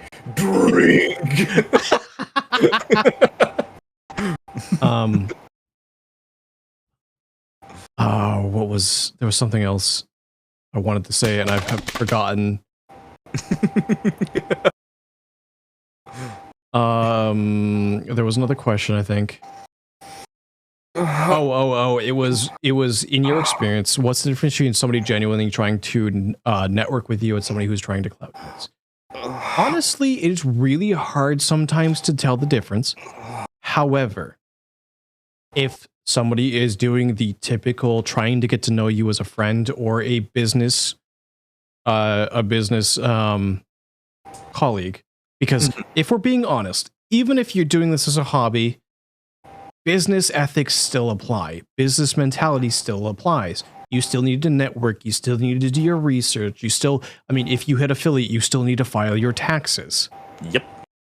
So if we're talking about it like seriously, when you sign the tax document, you are a self-employed business owner. Yeah. So nice try, IRS agent. So when it comes down to the difference between somebody who's genuinely getting to know you and somebody who's clout chasing, it can be a little bit difficult. And one thing I will say on this is it is completely okay to not mesh with somebody personally, but create good content with them. Mm-hmm. Either they're too busy, either they're busy doing their own, or they're doing whatever, or your personalities don't align. However, when the two of you go up on the screen, the magic happens. Like, that is perfectly okay. And there are people who will do things for clout chasing. For instance, I'm doing these interviews. Different people want different things out of it. Some people are there for the clout. Some people are there for the networking and whatnot. And I fully understand that there are people like that. At the end of the day, what I'm interested in is getting to know that person, helping their community get to know them, and, do what I do best, what I enjoy doing best, which is to get to know people and, entertain. Because also on that note, all types of entertainment are valid. Yep. Like, you don't have to be the one that's typically considered. I see it memed a lot. In reality, I don't actually see it a lot, but I see it memed a lot of, you need to be a hype streamer. You need to be yelling. You need to be high energy all the time. I've been doing this for a year, and I would consider myself low energy. You're mellow. You're definitely like a nice, comfortable mellow. I'm not even gonna lie. I come to your streams just to vibe and just to relax and just watch. Like, even just coming on here, like, for example, using myself as an example here, doing this little collab with you. It's not even just for the networking. I just really wanted to hang out with you. This is just like a great excuse to end up spending time, and that's how I see it. Right? I just want to make friends. Like, this whole community is all I care about, is just making friends, hanging out with cool people. I don't care about your numbers. You could have small numbers, big numbers, equal numbers. I don't care. Ultimately, in the end, I just want to hang out with you because you seem like a cool person. And on that note too, where numbers don't determine, somebody's success, or numbers shouldn't really affect you as a content creator. I couldn't tell you what Viper's follower count is. I want to get to know Viper. I like Viper. Viper's a great bean. We exist in two different... I made it. I made it. I did the thing. People are proud of me. But here's another thing too, is me and Viper actually exist in two different circles, two different types of content creation. He exists in the LootTuber realm. I don't. So when it comes to that though, he's still fun to hang around with, still fun to sit in his streams, and a lot of his streams are highly educational. And Zay said it depends on the game. Yes, I guess it does depend on the game, because there are times that I've played up and I've just been a hyperactive gremlin the entire game. But on that note of like, I'm gonna treat a streamer that I know that has large numbers the same way that I would treat somebody who's a really close friend of me. It's not that I don't care about your numbers, because like I'm probably going to figure out what you're doing right and try to learn from it to better my content in a way that might be more entertaining for people. But like, you're still a person. You still might be somebody I enjoy hanging out with. Like, if I'm gonna enjoy hanging out with you, I'm gonna do what it does. Like you could have 10 followers, you could have 1,000 followers. It's not that I don't care about the numbers. It's I don't care about the numbers affecting who you are. Because I've met some big numbers that are not so great people, and I've met some small numbers that are super great, but their numbers don't make who they are. Yes. It's not that. Because the fact that they could have been streaming for years and it'd still be low, or they could be streaming for a little time and get a lot. That doesn't make them who they are. The person who they are is who they are. Hey. I guess the Switch. Hello, welcome on in. Thank you for joining the flock. Sorry for interrupting. My ADHD bird brain just remembered something I was going to say when it came to the lurker bit. I have a redeem there that I don't know if people actually read the text when they click on it. It's not that I'm ignoring the redeem. It's the way that the redeem exists for a very specific reason. There's a redeem that says check into the nest. And it's very different from saying hi. Check into the nest is something somebody can do passively to let me know non-verbally, like by non-verbally I mean not written out in chat, that they're there. And what I'm going to do as a streamer is not acknowledge you, but you're letting me know that you're here supporting me. Mm-hmm. And it's not me ignoring it, it's me taking mental note that you're here, but continuing on with my content as if you didn't say anything. Because not everybody likes to have their name called out on the screen. So that is why that redeem exists. That's also why I think I have a say hi redeem. Thought I did. I do.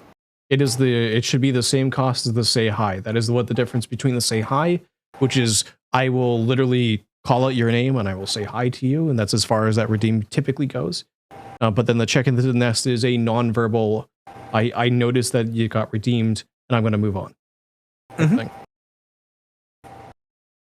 I think there might have been some other questions as well that, because of scrolling, have gotten lost. If your question hasn't been answered, please re-ask it.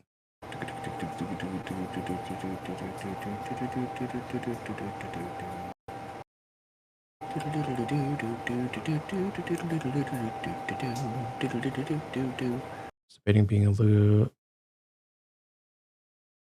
So I know that Sugar Plum had said really was debating being a loot tuber as a hobby and never see it as a business standpoint. I just like it as a fun social hobby. And it can be a fun social hobby for you in all aspects for that kind of stuff. But the business mentality still applies. You can either use that to your advantage or you don't have to. You don't have to treat it like one, but treating it as a business doesn't hurt, if that makes sense.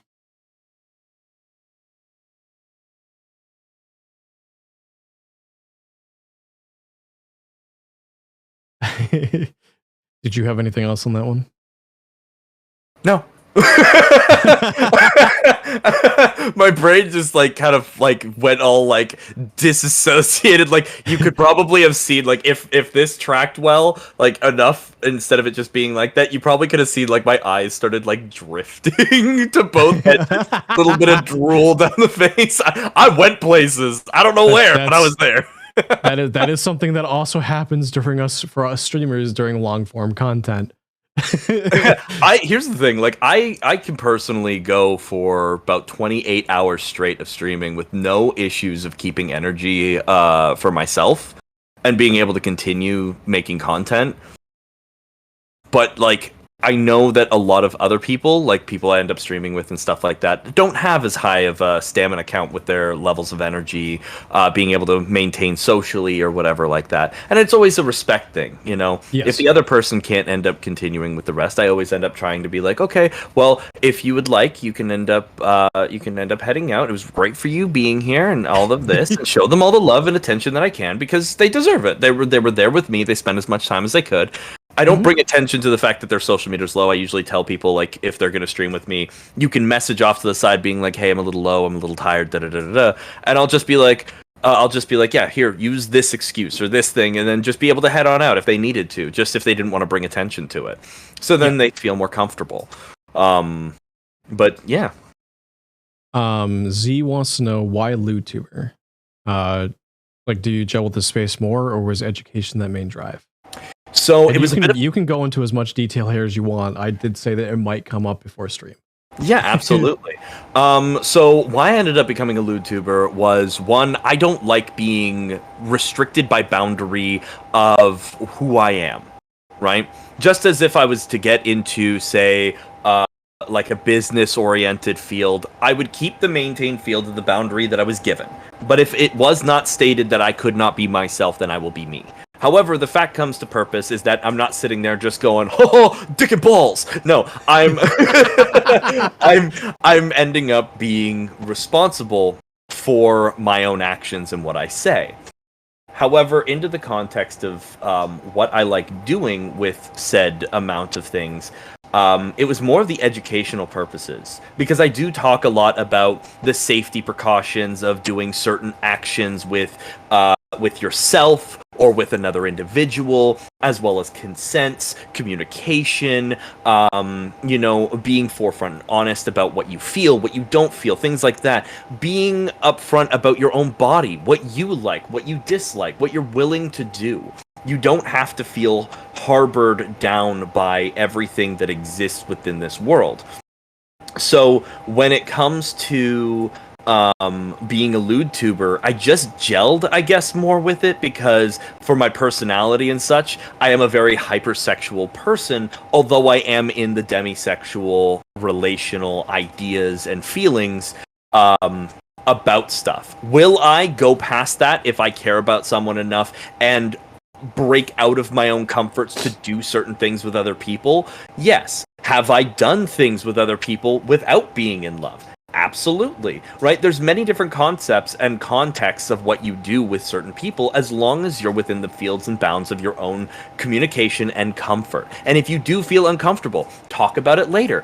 Or stop the scene. That's why safe words exist and all of the consents and everything like that. You have to make sure that everybody knows what your comfort is. If you don't speak about it, no one will know. No one will be able to help you or change what's happening. If they don't know, they can't do anything. And that's the biggest thing, is if you don't give them the proper reasoning or right about a situation, you're going to be destined to fail. And you cannot, unfortunately, you cannot blame anyone but yourself. And there is different forms of communication. You don't always have to be verbal. You can do it through text or writing or through a third party, i.e. like a plush or a sock puppet or whatever the means. Or even with a wall in between you both as you're ending up doing it, or a phone call or something. As long as you're communicating in the effectiveness of what is going on for your comfortability levels, that's all that matters. So for me, giving these educational talks, giving these in-depth theories, because I'll talk about everything from, BDSM to pet play, to small things, to kinks, to the feelings and stuff like that. Those are things for education. But I also have my other sides where I'm sitting there going, you know what, under the desk support does sound like a great idea right now.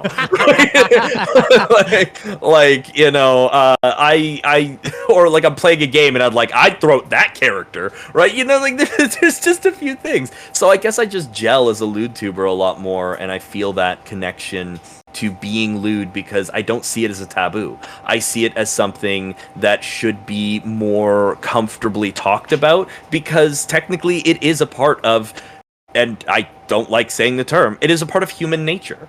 We are natural beings of, whether it be asexuality, leading all the way to the hypersexual and hedonistic, there is still forms of romance, passion, love, sex, and things like that that are all involved. So technically, it's just the bounds of the things. I don't want it to be taboo. I want it to be something that people feel comfortable talking about and not feeling like they're judged for.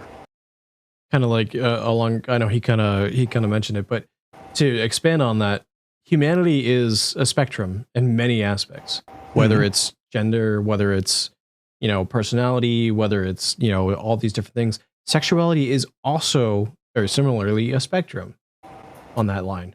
And just because different people are in different parts of it doesn't mean that they should be any less considered a person for that matter. I know a lot of people, I bring that up not necessarily because anybody was doing it in chat, but because I do occasionally see on social media like, oh man, I don't want to see lewd tubers. And yeah, not everybody has to like adult content. Because at the end of the day, that really is what it is. It's adult content. And not everybody has to like that kind of stuff, especially if they don't want to see if they want to, like, for instance, scroll Twitter in public. They don't want to see the Frost Viper retweets or the daily posts. Okay. Look. I have accepted a long time ago that my Twitter feed is not for the public eye. Don't go looking to my likes, please. Yeah. I've seen you there. I've seen you a couple times. Also, I know that Urkel did mention about not being, or what was it when I said not being a YouTuber or whatever? He's like, I saw that shower pic. It's like it's so part of that shower pic and whatnot. It's towing the lines of NSFW because yeah, everything's covered. Everything that needs to be covered is covered. But the whole point is it's a continuation of my desire to continue to grow up my content, to feel more comfortable with my platform. Because since getting my 2.0, so part of the reason why there hasn't been a ton of art lately, up until this recent spur of art of my own character, is because I needed the funds to do so. So there was a period of time where I didn't have the ability to commission artists to get more art of my character. But now that I had money and I was like, hey, we're going to continue growing up my content and we're going to push the border a little bit because that's kind of where I exist in that realm anyways. So here's an NSFW picture of my character, because if I go to somebody else's Smasher Pass, hey, here's a hot and steamy pic of Zemo. Which is definitely a nice. I don't know if I've seen that. Hold on. I don't know if I've seen the picture. Now you got me curious. Now you got me curious. Also, Z has what she calls the step on me pic. It's actually the step on me pic, as she calls it, is my current profile picture on Twitter. Oh, and it's got my Kara too. I love Kara. Oh my god. Yes. Kara does amazing work. Yeah. I think Viper approves. Yeah. And retweet. Yes. Viper, drink water. I'm about to guzzle this. Hold on. Just that glug that came through. I was heckin' thirsty. Oh. Okay, I'm good. Hold on, let's gotta hide down here. Gotta hide something for a bit. I'm okay. Everything's good. We all Gucci. I'm gonna plug something real quick. I know I mentioned it to you before stream. On that note of slightly growing up my content and continuing down this thing, Friday, me and Eldritch are going to be doing a Valentine's Day themed Smasher Pass. It is for both VTubers and OCs. So if you're an artist, you can post your OC. There are very specific rules though, because part of it being both VTubers and artists is supporting the artist. So you got to make sure that you credit any artist that you post art for. Plus, since we're making Valentine's themed, we're going to be doing it kind of like do a brief little blurb that you would put on a dating profile for your character. Because we want to read those and have some fun with that kind of stuff. And we're going to be rating people, not necessarily, I know I'm calling it a Smasher Pass, but we're going to be rating it on a thing of like, oh, we're going to give you like Valentine's candy, or like we're going to take you out to a date, or you're going to have like a candlelit dinner. We're going to do a full wine and dine. We're going to break a bet type thing. Like, yo. So inputting some fun with mine. I'm leaving that open so I can input that later. The only note I will say is in the rules, make sure anything that you post that is slightly NSFW is safe for work-ish. It has to be within Twitch TOS, otherwise it won't be shown on the stream. I have broken a bed. I do not recommend. I have also broken a bed. I highly do not recommend that. Yeah, no, I've broken a bed and my wall. The headboard wasn't attached. I didn't remember. Oh, no. So when I slammed, it went into the wall. We gotta make sure we're safe for work when Zoomer rates us break the bed. Hey, yo. So what you're saying is, if there's anything showing, cover it with little stickers. Just enough. It has to be safe for work enough where Twitch doesn't bonk me. Because I also would like to save the VOD. Valid statement. Because there have been people who have done Smasher Passes where they've had to nuke said VOD. Yep. Yep, I had to at one point. I didn't realize that I had titties on the screen for a little longer than I should have, but I didn't notice. I was looking at the art, I'm like, oh, that one artwork right there is really nice. And they're just like, get it off the screen. I was like, why? Looks over, titties. Didn't have any issues, but it was still one of those like situations. Yeah. So yeah, safe for work, people. Yes. Now, for instance, when I say safe for work-ish, I would consider, for instance, my character getting out of the shower covered in a towel as not safe for work. Because if we're being honest, it is not safe for work. However, in accordance to Twitch TOS, it's fine to show on the screen. Yes. So that's what I mean by safe for work-ish.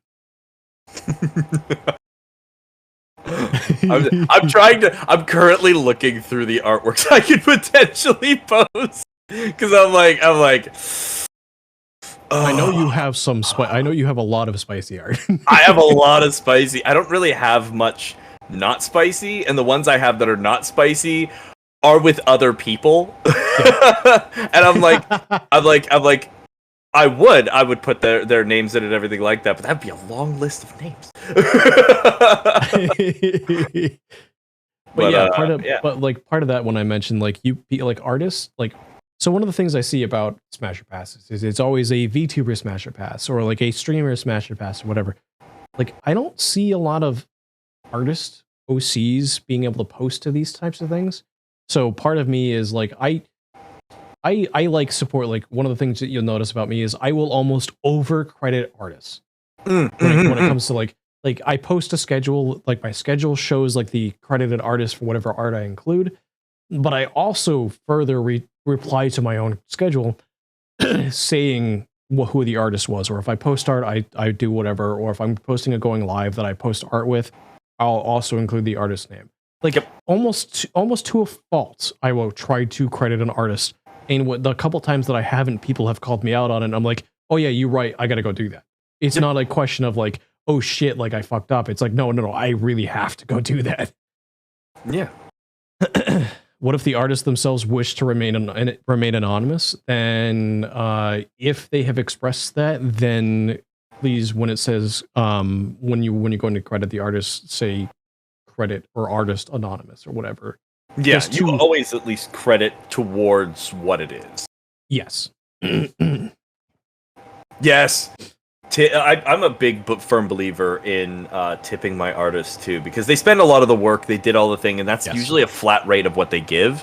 And when the art's done, I usually end up tipping. I have a few friends that are artists, and a lot of them will do free art for me and stuff like that. And I'm like, oh my god, this is really, really sweet. I really, because that's why I'm like, don't give me this. I want to pay you, right?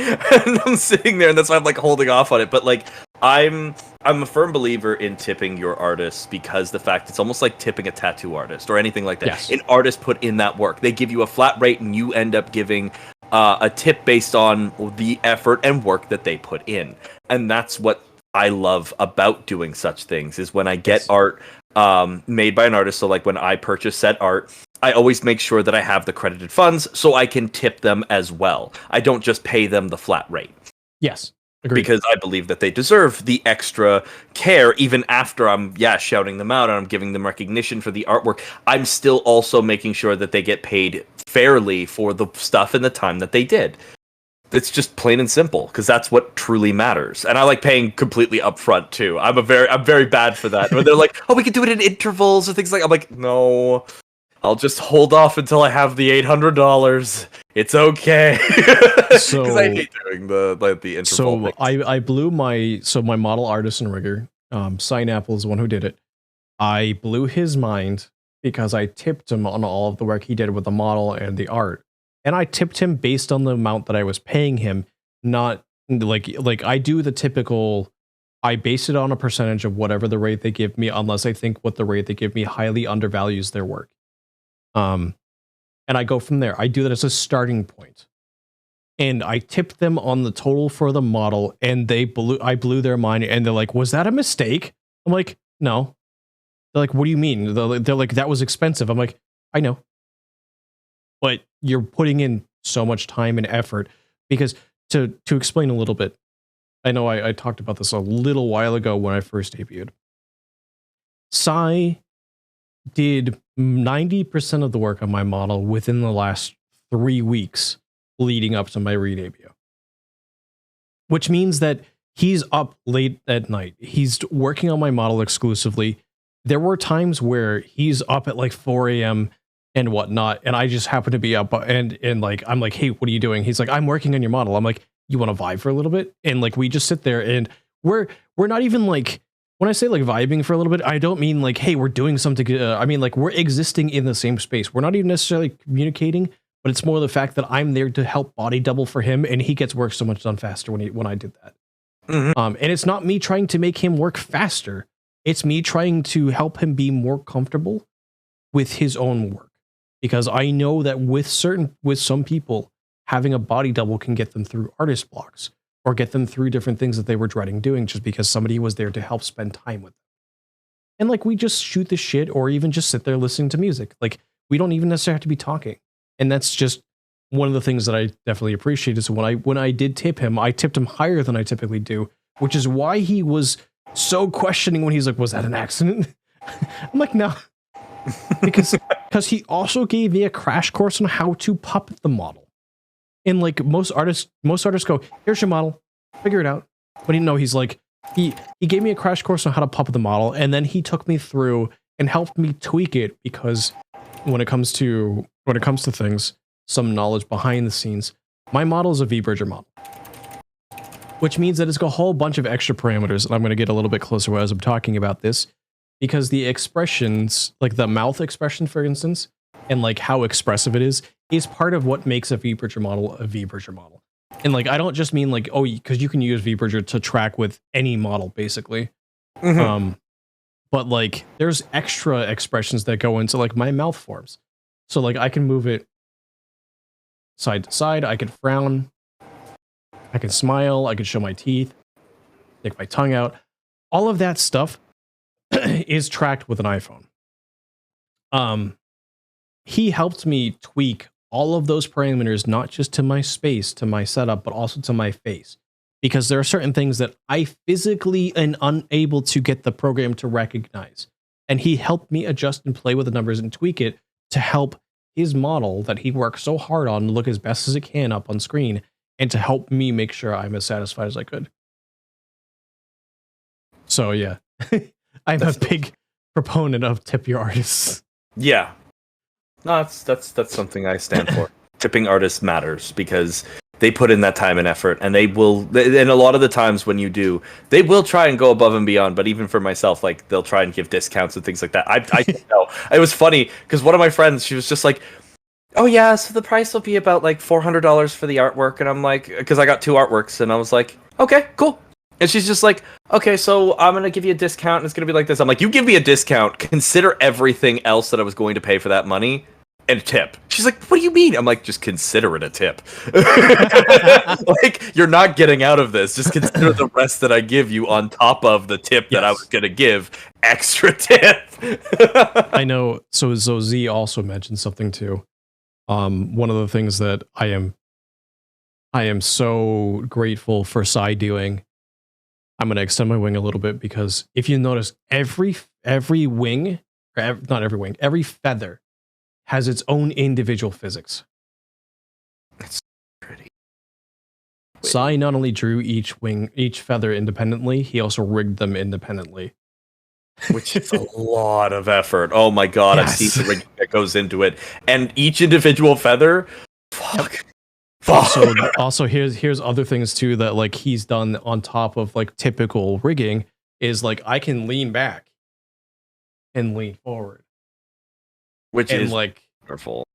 yes. And then like on top of leaning side to side and all of that, like it is insane. And I am incredibly grateful for it. Honestly, I'm so sorry, but when you leaned forward and stared at my character, I was like, is this what it's like to be hunted as by a bird of prey?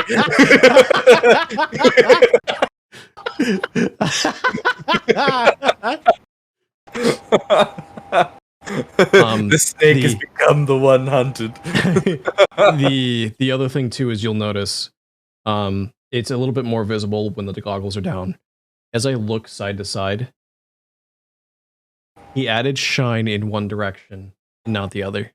Which is beautiful, especially with where you stand your character and the central light in the center Yes. of the actual area also. So is- when he originally did that, he did the shine when I was looking this way. Because typical VTubers stream from this side of the screen. And like that's perfectly fine and okay, and there's a reason for that. I made a conscious decision to stream from the left side of the screen. Because so there's a couple reasons for that. One, if I'm doing collab and I make all of my hotkeys to put my model on the left side of the screen, if I'm collabing with someone, they don't have to change anything. All of their hotkeys put themselves to the right side of the screen. It also gives the unique perspective of I'm on the left side of the screen. So like already slightly different. Also my OBS is on my right screen. So when I'm looking at my OBS, I'm looking towards you. So there's little things all that go into the big decision of I'm putting my model on the left side of the screen. That's awesome. No, I didn't. I just thought of that. I'm like, that's really smart and very, very effective for a lot of like people and stuff like that. Because yeah, no, a conscious decision is a lot of VTubers will always stream from the right side of the screen. So the left is definitely work. I always have like my game on my left screen and on my right screen is my OBS. So that's why like when I'm looking over, I'm technically looking at chat when I'm looking at the thing, and then looking back towards my game. That's you're so cool. so there's actually a little bit of science as to why everybody streams from the right side of the screen. Really? A lot of games give a lot of dead space with their UI or their overlay in the middle of the right screen or the bottom of the right screen. There's a few exceptions, but for the most part, most of the information in a game is on the left side of the screen. And towards the top and bottom. Also, when you're streaming on Twitch, the viewer count and the follower count, or sorry, it's the now live symbol is on the left side of that little tiny ass window, and the viewer count is also on the left side of that tiny ass window. So when you're streaming, if you put yourself on the right screen, you're less likely to be covered up by those little bits of information that are on this tiny ass little thumbnail. So that's something too. Have a good night, puppy. Thank you for stopping by and hanging out. Appreciate you. Night. I got like I had like a mind blown moment. I got lost in translation. Wow. See, I didn't think of that. So there's an interesting thing that happens occasionally. I actually have. So you're going to disappear very briefly for a second because I'm going to show off a little bit. Poof. So if I go to my gaming scene, I shift down here to the bottom left, and then I also have a toggle to move. Oh, that's the zoom to move me to the bottom right, because occasionally games require me to be in the bottom right because of all that information that would be, on the left side of the screen. Yeah. So, welcome back to the land of the visible. Yay!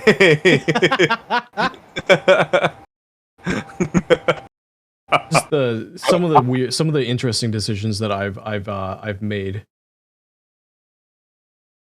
Death counter from Dark Souls is Hawaii. Yes, because the last time I was playing a game was I was collabing with Mojo, which I'm gonna go shout out the Mojo. We were collabing with Dark Souls, and I just haven't turned it off because I wasn't expecting to go to my gaming scene for that. Another interesting thing that is a fun thing you can do with OBS is I have a dynamic lighting effect. So if I'm playing a game, for instance, like Dead Space, I can make my model have ambient lighting effects. And with a push of a button in an OBS filter, it will display whatever is behind me on the screen. And my eyes and goggles do technically glow. Which is so radiant. Mojo made a face hearing me say that. What? What? Shouting out Mojo. Ladessa, hello. Welcome on in. How's it going? Listen, I don't know who's here, and I don't expect people to be here. Hello, Ludessa. Welcome on in. Another great bean, comfy bean. Definitely worth going to go check out her content. She was playing Oxygen Not Included. That's right. I did see. I didn't get to make your stream, but I did see on Twitter you post about it. She's currently playing Oxygen Not Included. Super entertaining. Comfy vibes, comfy voice. Fun to hang around with. I got to play some Darktide with her one time. Everyone died. Oh no. Another hot take, how can you tell between parasocial relationships and a genuine relationships? For me, does it feel parasocial? Then it probably is. That's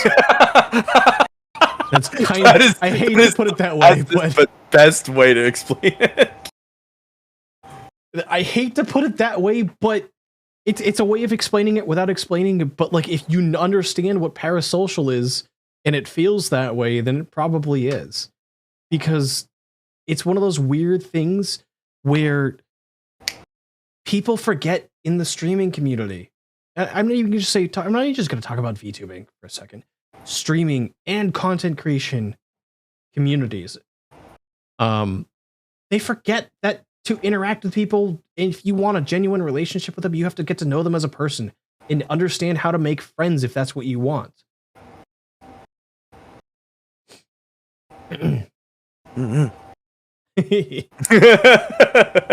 I'll let you take this next one. How do you feel when streamers date their fans? It depends, because honestly, as we said before, everybody is anybody, especially in our chats. Everybody is equal and everybody is valid, you know, whether they're big, small, or whatever. It's if you get to know the person and you feel close enough to them and they're actually genuine and you feel that connection, then that's up to you. Like, honestly, up to that point, it's pretty much your choice. It's not wrong, it's not illegal, it's not whatever, as long as it's within the bounds of your legal ages. That I'm saying straight up. But but within the bounds of, like, you know, you're both consenting adults, you're both making your own decisions, then at that point, then it's up to you. It's up to you and that person where you go from there. It should not be a problem whether you date your fans or not, or marry them or whatever, what have you. Because originally, everyone starts as strangers before they end up becoming a partner or a full-blown relationship or a marriage or whatever else your future entails of what you want. So, like, say for example, like, I don't know, Susie ends up going to, a concert. She meets one of the bandmates out in the public crowd because they're also checking out another of the band sets. They start talking, they feel a connection. But she didn't realize that person was a part of the band she admired. Goes there, watches the show, sees that they're on stage, stuff like that, but the guy still wants to get to know her. They start to get close, they start to talk, they start to have these starting relationships. It's up to them where they go from there. And it shouldn't really be anybody else's choice other than the people that were involved.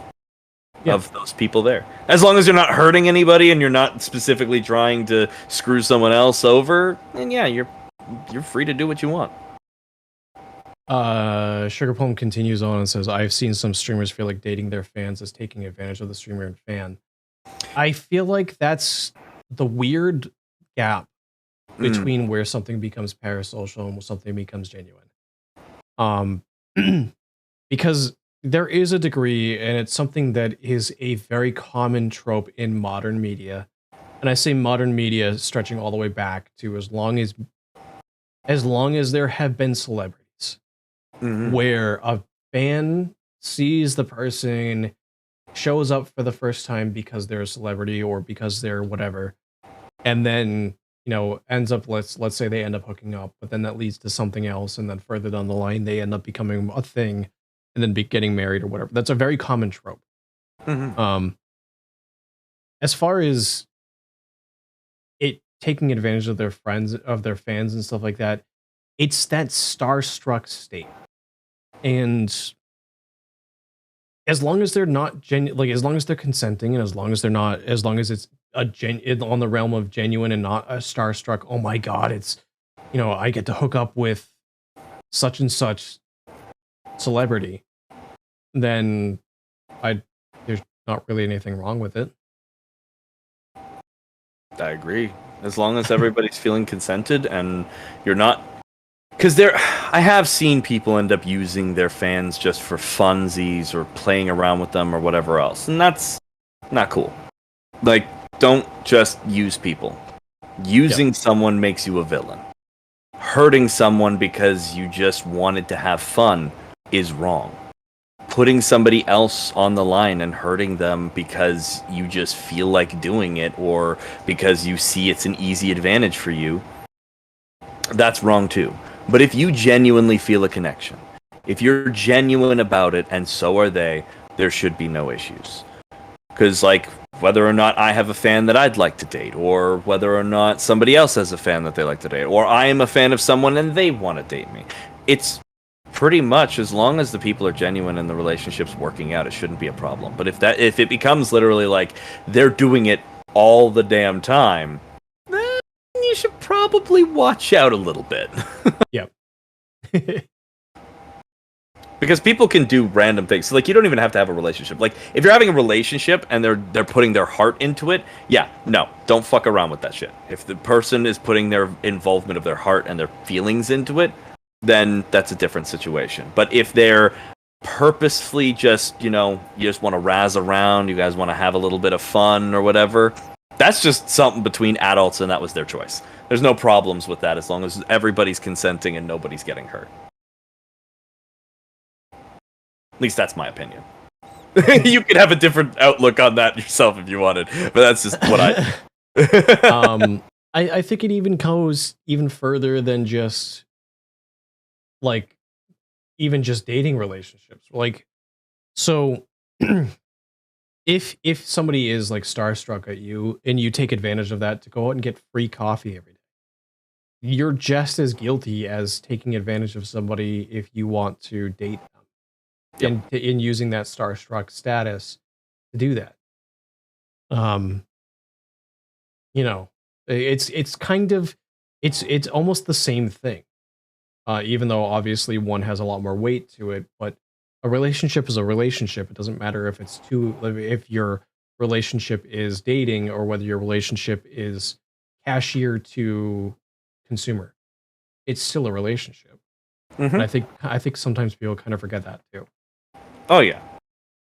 Because the only ones that shouldn't do relationship things is, of course, when it comes towards teacher and student, because that's taking advantage of certain fields that just shouldn't be. You know, when you're on duty as a cop or a firefighter or things like that, also not okay, because that's abuse of power. Things like that. But, like, if you're just meeting up as regular people, decide to go to a bar, have a couple drinks, both of you are spending time and effort on each other, then there should be no wrongs. Yes. But if you're using that person for, say, as you said, free coffee every day, or just somebody that you could just fool around with but don't actually really want anything, but they want something serious, then that's wrong. So, at least in my opinion. I'm gonna start asking a couple questions leading up towards a beginning of a wrap up. Sorry. We're getting close to 4 hours. I do have work tomorrow. Yeah, I'm so sorry. We No, ran off. You're fine. No, it's fine. I expected this. I wouldn't do this type of thing if I didn't expect this type of thing to happen. Imagine working, right? Imagine. Who needs sleep anyways? Sugar. I feel you. For legal purposes, though, people need to take care of themselves. Yes. And also get enough sleep. Stay healthy, please. Yes. People properly. should never be giving up sleep to make content. Like to be here to watch streams, to be here to watch us, to hang out with us and interact with us. Please do not lose sleep. Please do not forgo taking care of yourself, because your health is most important. Yes, it is. This is going to be a two-parter. How did you start streaming? And how long have you been streaming? And then I'm going to shift it over to VTubing. Yeah. I've been streaming for about 4 years on Twitch. And I originally started because I was doing a lot of TikTok streams when it was around Musical.ly time before. And I utilized that every day for cosplays and things like that. But realized I wanted to stream some games. Playing games, having fun, playing Apex or, Call of Duty or whatever you'd see for typical, gaming first-time streamers. And I got really into the field of streaming because I started to enjoy the experience of being able to share such games and such things with other people, and going that extra bound to playing what I loved and sharing that with the community that I wanted to build. And thus did my career start in doing Twitch streaming as a flesh tuber for about 3 years, until January of last year did I completely decide to make the switch and start up Twitter and everything to becoming a VTuber. Okay. If you had to go back, with everything that you know now, the skills that you have now, would you change your approach if you had to redo it? I might have been a little bit more cautious about everything that I was doing and a little bit less spend heavy on things that I wasn't ready for. And probably would have spent more time learning more of the basis that I'm getting myself around and where I was going. But I really wouldn't change too much, to be honest, because I wouldn't have learned the things that I know now, and I wouldn't have grown to meet the people that I am involved with as of current. My friends, my fans, my everything. All of them matter to me so much, and that feeling of losing them because I made changes breaks my heart in a way. And so honestly, I wouldn't end up changing anything. I would still take the knowledge I know now and continue it for the future, as I will have knowledge from the future that I won't have now. So I know I wouldn't go back and change anything, because part of my approach involved where I landed and the people I met originally. For instance, Scorpy debuted a new model on the day of my debut. The next day, she raided me. I remember. I was there for that. And then I went to go check out her stream, I think the next day, the following day, and she was playing Minecraft, showing off a PNG of her model, which was the muscle-bound. It was the muscle-bound Scorpy. Which was hilarious for a first impression, hearing Scorpy's voice coming from that PNG. Oh, absolutely. Shortly after that, because I debuted on March 22nd, was April Fool's Day. So Scorpy did a stream where she unscorpied your Scorpy and did a model which was very uncat-like. So that was fun too. Scorpy's great. My channel trailer has clips of her just Yeah, bouncing around the screen. Yep. I was there for that. That's when I found out that you did these interviews and stuff like that. It was really Yeah. cute being able to see both of you on screen and being like, these are the friends I started out this year with. And like watching both of you laugh it up and have fun and enjoy yourselves brought me a sense of joy, because it was like, I remember when they started, I remember where we all started, and it was super cute and super sweet. It was like this big blast from the past, and it was like, yeah. And seeing how far you guys have come and how far you guys keep going, and I'm like, I fucking love you guys. What do you feel is a we'll put it this way. What do you feel is a unique challenge that you've faced as a streamer? Probably the drama. And that's the thing, is like within any community, you're going to find drama and problems and fights and people who don't like each other. Because of course, not everyone's going to be happy about one another. No, not everybody's going to get along. Not everybody's going to be 100% on the ball. But it comes to the fact of weaving through drama to just have fun. Because as I said, like, I joined this community originally because I just wanted to make friends, whether cool or sly or sweet or lewd or whatever. I just wanted to make friends and make a community of people feeling comfortable. And dodging and weaving through that, because say you stream with one person, but another person you're about to stream with probably a couple days from then is not a big fan of that person, so then they think that you're taking their side and yada yada yada. It's a vicious field of almost a bunch of teenagers unhappy with decisions. And unfortunately, that is something that you have to regard in any field, because it happens in the workplace, it happens out in real life, it happens with family. You're going to have an inevitable amount of drama. As long as you deal with things properly and effectively communicating, being like, look, I'm just in this for doing all the fun and having fun. I vibe with you, I vibe with them. To me, you're two different people. If you two don't get along, that's up to you guys. I'll make sure that you both don't stream with me at the same time. However, I still want to be friends with both of you. Unless they've done something that's completely irredeemable, that's how I deal with things. Yep. So I just say that, like, the drama is probably the most field that I'm like, ugh, about within the community. So here's an interesting challenge I have faced as a streamer. Mm-hmm. So you've seen my 1.0. Yes. You've seen my 2.0. Yeah. It is Whiplash. It very much is. It From is the very soft and like almost. So we're gonna pull it out real quick. Yeah. Because so you can actually have and see closer differences. Where is it? I believe it's this one. For the sake of this, where like there are almost no black lines in this model. Yeah, it's all very airbrushy and very very soft toned. Yes.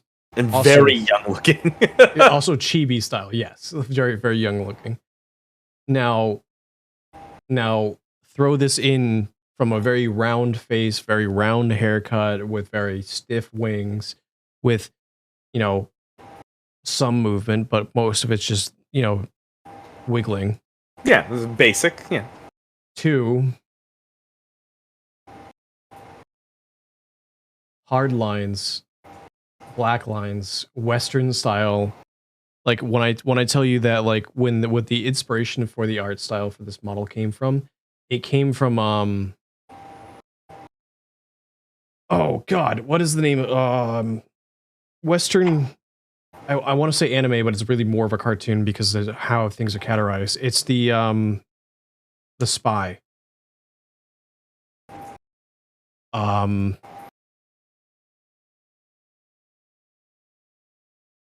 James Bond. No. Uh,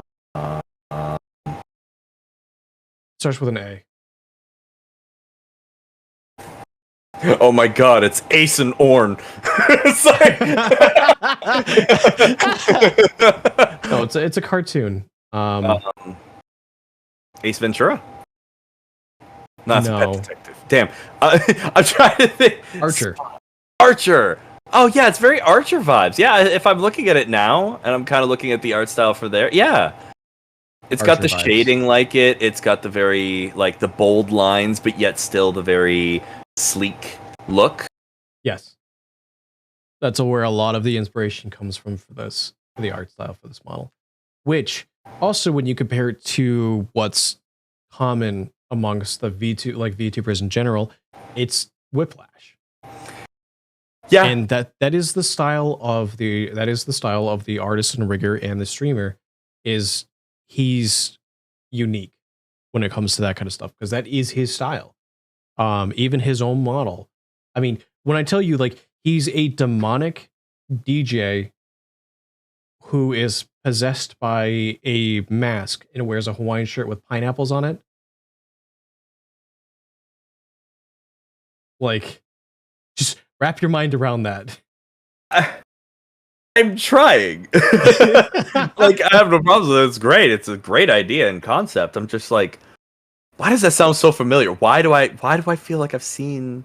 You probably have. It's his name is Signapple. He's part of the Wrecking Crew.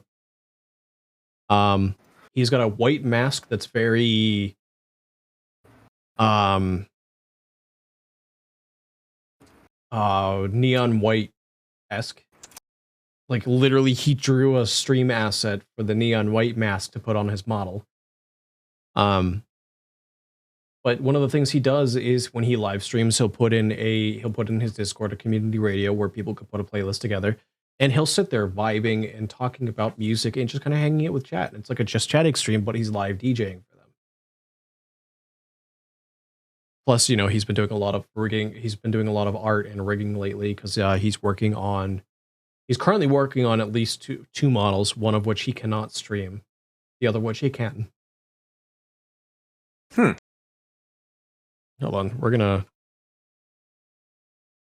Okay, yeah. If you want to go check out his stuff. Yeah, no. I'm trying to look up. Okay, there we go. Oh, that's how it's spelled. Okay, I was like, I'm trying to look through. Okay, honestly, absolutely love that look. He is eventually going to be updating some of the stuff for his model. He's got ideas for it and stuff like that. But he's also working commissions first. Super great person, super down to earth.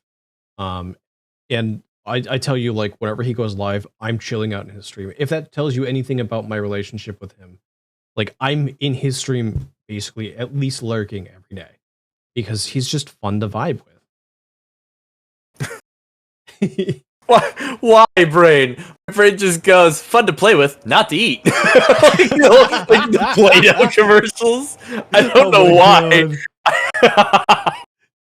Oh my god. I have no idea where that came from, but it was great.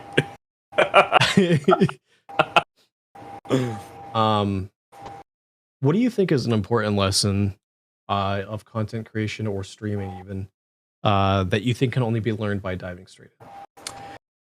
Honestly, networking. Because, as you said, it's very business savvy. You still have the acts of business throughout being a VTuber, whether you're trying to just make friends or even just incorporate for the business aspect of even using it as a hobby. It is still the networking that covers all grounds. And you slowly start to learn your comfortability on getting out there. And it's what I've started to end up learning more as time went on, because I was decent with talking to people and making friends and whatnot. But I started to branch further and further and further, and as I went on, thus did after a while, I end up making more friends and more of a base in the community and things like that, just based off of interactions. And that alone is something you can only learn by going in and doing it yourself. because Yeah. if you give up immediately and you don't do that, you're never going to be seen, you're not going to be heard, you're not going to be around, so people don't know to interact with you. And if you just complain about it, it's not going to get done. So Yep. honestly, in the end, networking is probably one of the biggest things and lessons I've learned through VTubing that has kind of helped integrate further and further into the process of growth for at least myself. Would you believe me if I told you that before I started streaming as a VTuber, I probably spent 6-ish months actively, I want to say actively because I was doing it passively before this, but 6-ish months networking before hitting going live. I would not doubt that. So basically what I did was I found out what VTubing was. I kind of skipped over this question for you. I kind of asked a little bit, but I didn't answer my own version of it. I found out what VTubing was because I watched somebody, you might be familiar with them, Sunny Explosion. Sounds familiar, but not off the top of my head, no. She was for the longest time a YouTuber. She did some streaming on Twitch, but then took a break from Twitch, started creating YouTube content, was a League of Legends content creator. And she would almost always, you know, she'd create like the fun moments for League of Legends on YouTube format, but she would do it with either no reactive, or it would be a PNG that's doing whatever let's like reacting however she would say, and it's edited in. So it's not like live reacting to her voice, it's something that somebody's editing in with the different reaction PNGs to it. And then she discovered what VTubing was, which was what she was already kind of doing, but live doing it, and it wasn't being edited in. And she then started a series at the time on YouTube of what is VTubing, what can you do, what are the different things. And one of the videos that really caught my attention was I went out and bought as many of the cheapest models that you can get for under $25. And I kid you not, one of those models that really caught my attention in terms of getting into VTubing was a pink carton of milk with a face on it. That's amazing. And like she'd move around, and the milk inside would move a little bit and have like the physics and stuff like that. And it had expressions and stuff like that. And it was like, holy shit, this is something I want to know more about. And I already had the intention of kind of coming back to streaming at some point, because at the time it was basically peak pandemic and stuff like that. Yeah. So then I ended up looking into it more, and then I ended up landing myself into Froggy Lock's community. And by extension, end up landing into Pinbun's community, which is how I ended up meeting this guy in chat, Movie Cowboy. And I was like, holy shit, I really like VTubing. And I was sitting all around a whole bunch of different chats and stuff like that. And I'd go around and I'd be like, hey, this person is connected to that person connected to that person. I just show up in chat. I'm like, hey, you're really cool. Like, I want to check you out. And I drop the follow and stuff like that. I just hang around chatting with them, interacting with them when I can. And all the while learning a little bit more about the VTubing community and whatnot, doing it through the live streaming service, and then hopping on Twitter afterwards, and then doing that kind of networking thing afterwards. And like, then I went out and got a model, and Vix did the same thing, but she ended up in a different place at the start. She ended up in a little known streamer known as Poppy, P-A-P-I. Yeah, I know Poppy. Poppy's amazing. She ended up hanging out with him and getting into his community and whatever. And then we ended up kind of like cross interacting between the two of us. And then we both ended up getting models, beginning streaming again. And I tell you that this is not my first time streaming. It's not her first time streaming. We used to do the face cam thing back in like 2018 on a different channel for both of us. Everything on those channels is hidden, so nobody's gonna find anything associated with our face. Okay, gotta search the archives. But yeah, and then we end up getting the models, and you know, we both had huge debuts, and it was kind of unheard of. It still is unheard of, the fact that we've grown as large as we have in a year. Like, one of the things that blows my mind is in the first 2 weeks of streaming, I hit affiliate. Like, I'm so proud of you. people go years without hitting affiliate, and it was like I did like, what was it, like 3 streams in, and I was like, the only thing I have left to do is stream 7 days, and I was like, this is insane. And like I tell you, like, what a couple weeks ago, I did a stream where it was an open nest for was it New Year's? I think it was New Year's. Oh, it's like, oh, that was like 2 months ago. What? Wait, am I crazy? No, a month and a week ago.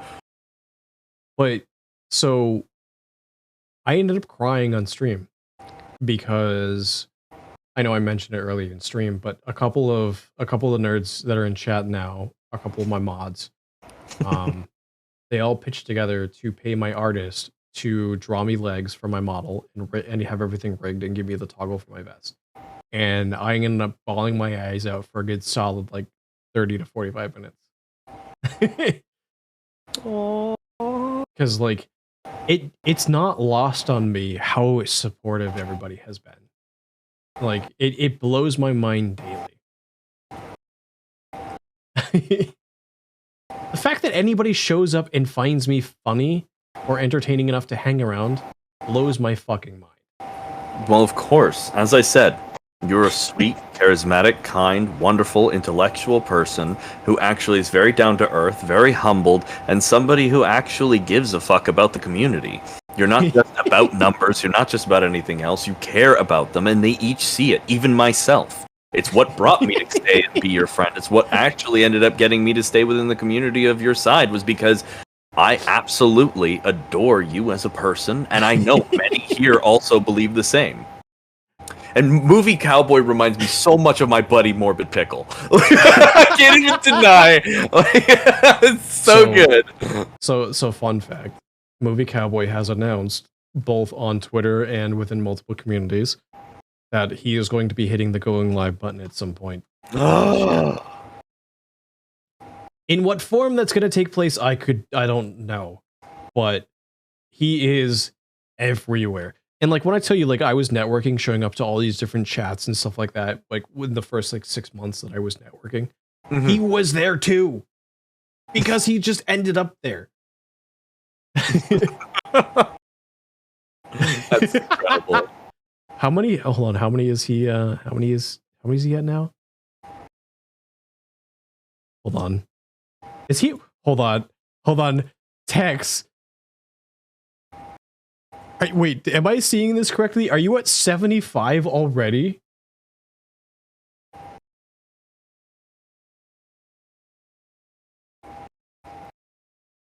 Also, complain and do whatever you want, all you will. I will take as many shots as it takes. Like, you are going to go live, and I'm going to be there. And I'm going to make sure that other people know that whenever you go live. So. Oh, yeah. Oh, yes. We will be informed. We're here to talk about your car's extended warranty.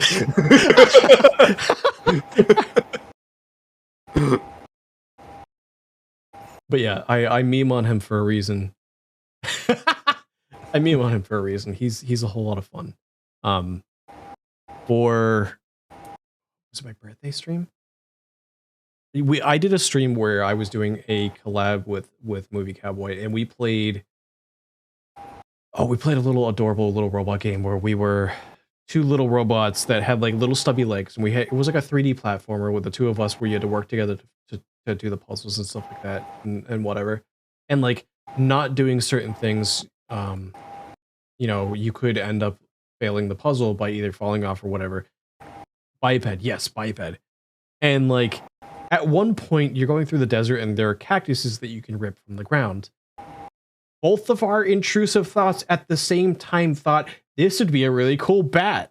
And we whacked each other off the map, and it was so much fun.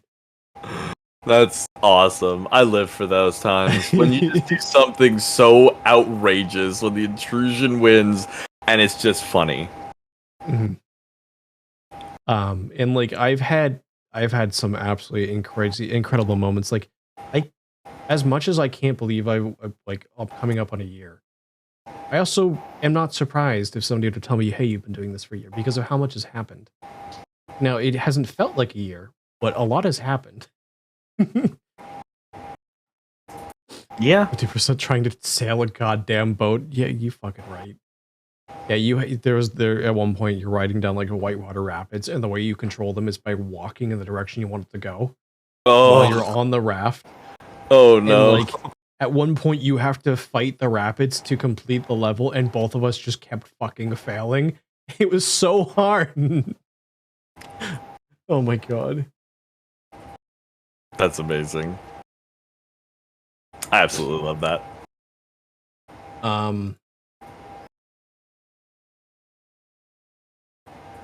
Beginning to wrap it up. Yeah. Do you have any mottos that you live by? My biggest motto is basically my mantra, which is consent is sexy, communication is key, and if you can't cope, compromise. And by those things is just consent must always be there.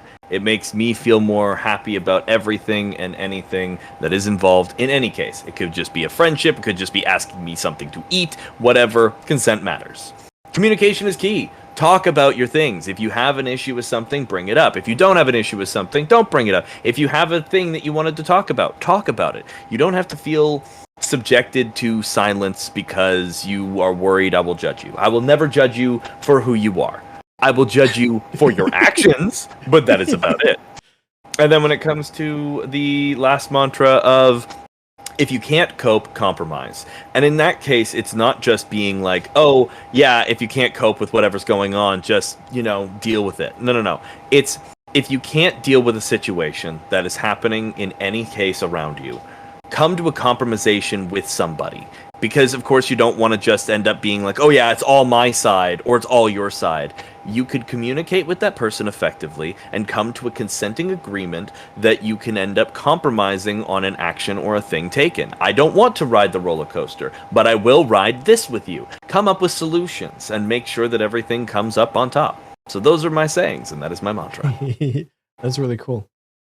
My saying, I've mentioned it a few times now. Because I've been doing this. Oh my god! So as of my 1 year, I'll have been doing this for 6 months. These interviews, which is also kind of fucking nuts. That's awesome. So my model that I've kind of stuck to, I've mentioned a couple times on these: be unapologetically yourself. Mm-hmm. If you're changing who you are for someone else, you're not being you. You're not being honest with yourself. You're not being honest with the other person.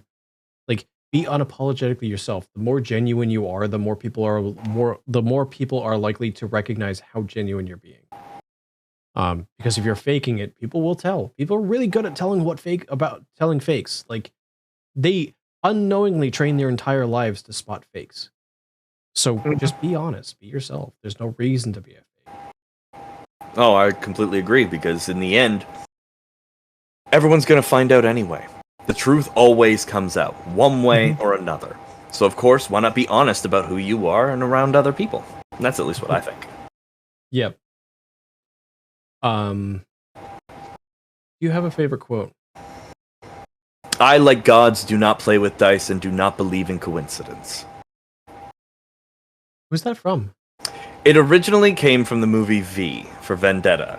I loved it because it's the actual it's a thought process that I end up living by consistently. Because coincidence doesn't happen. Coincidences are never something that ends up transpiring.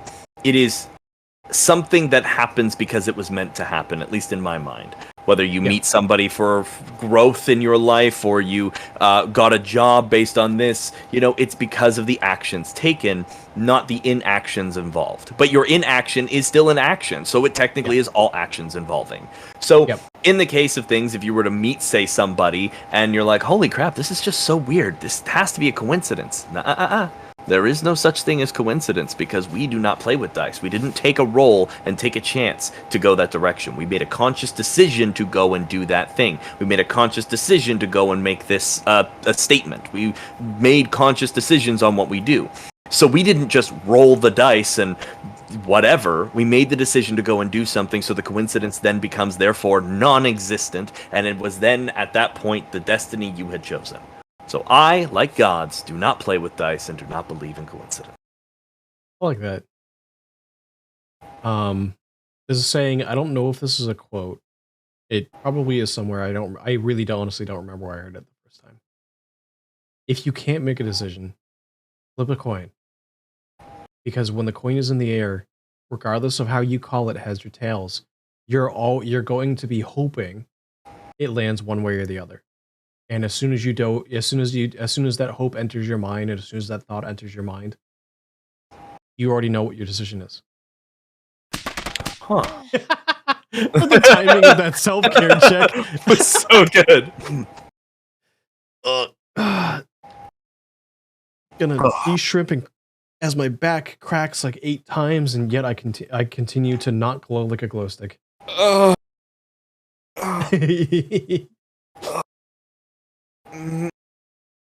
my Feel arm. your brain expanding listening to this.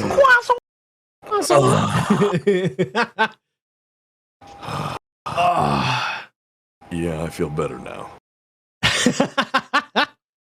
I'm not even joking. I just, yes. You have a point with that. You have a point. Once you flip that coin, you've already made the decision. You know what you want. You're just hoping that something else will maybe influence you or put somebody else's thing because you are unsure of your own decisions. But if you already have it in your mind that that is the decision you are going to make by flipping said coin, you already know what you want to do, so just go and do it. Yep. I love that. That's great. That is great. I'm keeping that. I like that. I don't remember where I first heard that. And I'm not even sure if it's a quote, but it is something that has been told to me before because it's kind of in that realm of decisions are hard type thing.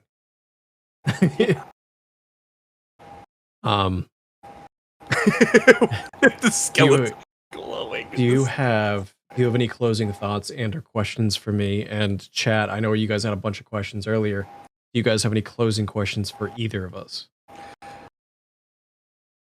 I thought I'd have more questions, but with all that we've talked about, and the more I've learned about you, all that has transpired from my thought process is the fact that you have solidified yourself as somebody I can trust as a great friend and a good person, especially based off of everything I've known about you, everything prior to, and because of the fact that I know that you are just a straightforward and honest person, that I definitely absolutely enjoy the fact that we ended up becoming friends in the first place. So I honestly don't really have any questions that come to mind or pertain to my thought process. So when it comes to honesty, my thought process is on this. And this is going to sound really hilarious. I have trouble remembering things. Yep. And when you lie about things, you need to remember the lie because you need to remember who you told it to, and so you can continue the lie. Mm-hmm. So if you're honest with everything, you don't have to remember what you lied about because there's nothing to lie about. Oh my god, you're so correct with that. Like on the fucking ball, correct with that. Because I look back and I'm like, okay, what did I tell people like 6 months ago? Well, they're gonna tell me what I told them, and I'll remember, and I'm like, oh yeah, I probably said that because I told something that was the truth back then. So why would it be different now? Yep. That's the thing. That's why I tell people, I'm like, I don't lie. I will never lie to somebody just because it's outright. The only time I will ever lie is if I'm holding back, like, you know, oh, I bought them a surprise gift and I have to tell them, like, yeah, it's probably like a pair of socks, right? Or the fact of just, like, you know, little things. But I consider those little white lies about nothing because it's something that's positive rather than negative. But if you lie for the negative terminology, then at that point, you know, yeah, good luck. Enjoy being caught. The only time I do lie is when I unknowingly lie to someone. Either I forgot something and I said something that was completely incorrect because I just forgot what actually happened, or I didn't have all the information when I was talking about it. Then technically that's not a lie, it's a miscommunication, which means technically you aren't lying, it's just a miscommunication that you communicated ineffectively. So technically you're not even the bad person there. You just you just were going by paraphrasing, and the paraphrasing could be off and it could be taken in a different light, but you're sitting there even still stating, I think I remember it this way. But technically, if it's a miscommunication right off the hop, that's not a problem for you. That's a different thing. Tex wants to know where we hope to see each of our streaming careers a year from now.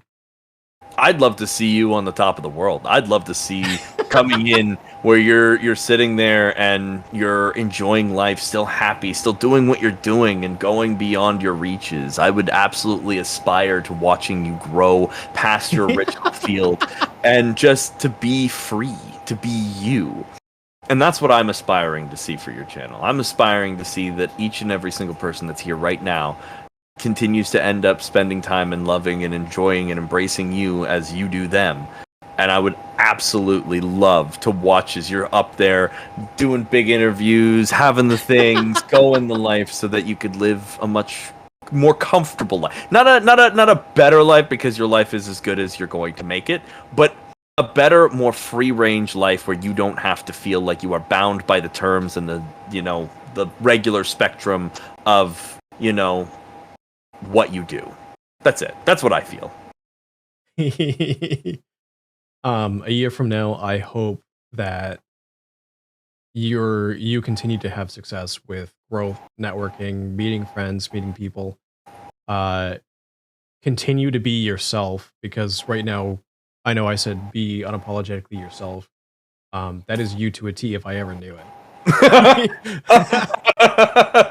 Fuck you, bungholes! I'm living life! But like a year from now, though, I actually hope that you take any positive steps that you need to, even if they're big or small steps, into, I know you mentioned voice acting. I hope you start working towards that. And I hope within this next year, you might be able to find some success in that way. You're making my heart all melty and shit. Is this what positivity feels like? It's very strange to receive it.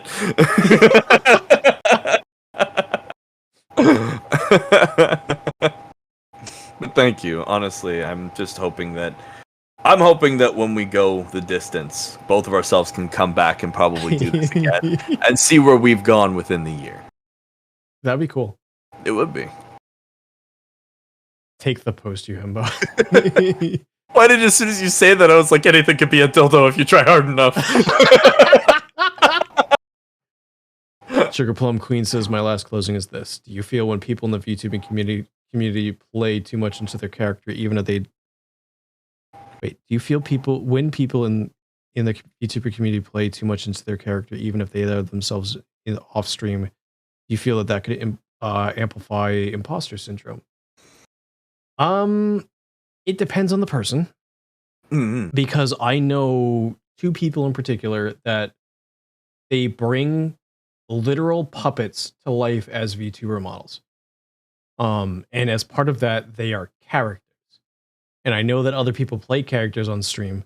And then the imposter syndrome comes from within. Yeah. And I know that those two individuals, I don't know if they're free of imposter syndrome, but if they do, they never express it publicly. They never express it socially. And I'm sure if you asked them, they might not even tell you. But they both are incredibly successful, incredibly entertaining. Actually, not even the both. There's three of them. Three of them that play characters. One of them more plays a character that's based off himself, but all three of them are characters that I'm thinking of directly. They are the McDogs. You've got Harvey McDog, you've got Preston McDog, and you've got Greed McDog. And all three of them do very different things. So before they started streaming, they were creating YouTube content in the form of short form content using puppets. And I'm talking like...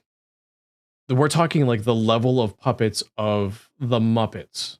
So like actually like puppeting on their hands, recording it. And they do streams occasionally with the puppets themselves. But now all of them have VTuber models based on the puppets.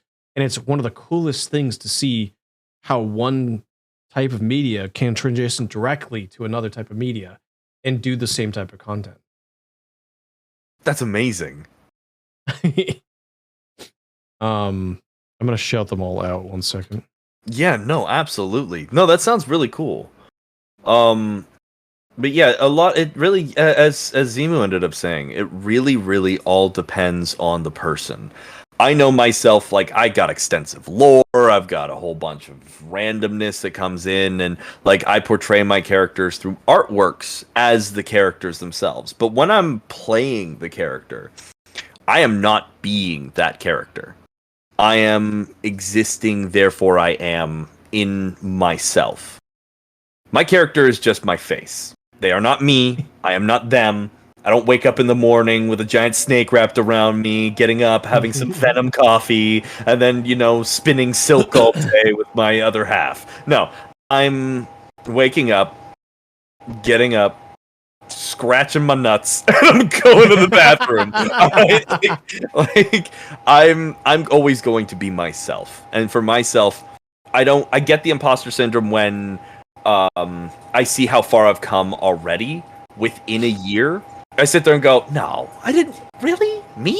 Why? Huh? But otherwise, I'm pretty much happy where I am, because that means that's that many people I bring a smile to their face, or that's that many people that are willing to just be there to see my content or enjoy the content that exists. Other than that, yeah.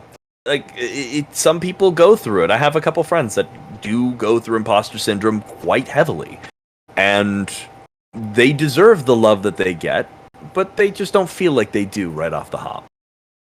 But I also know quite a few people close to me who go through imposter syndrome.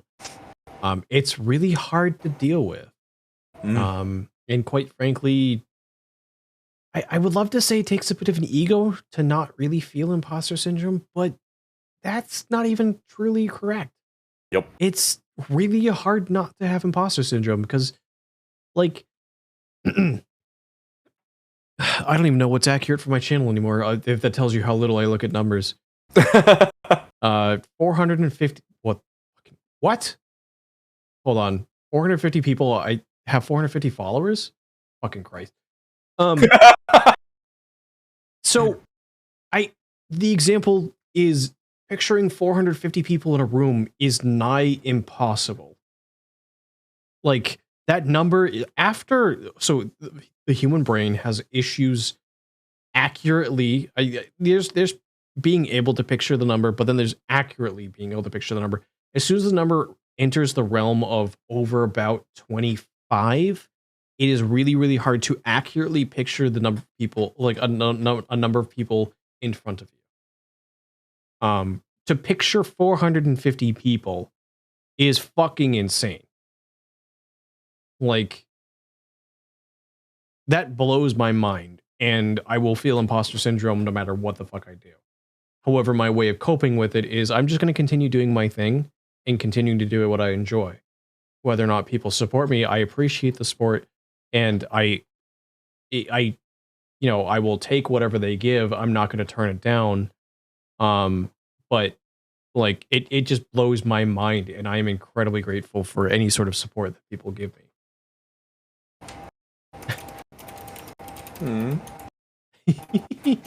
It's still so cute. I know that there's a few people I want to reach out to for interviews where I'm sitting here going, they're a large VTuber, but at the same time my brain's going, they're another streamer.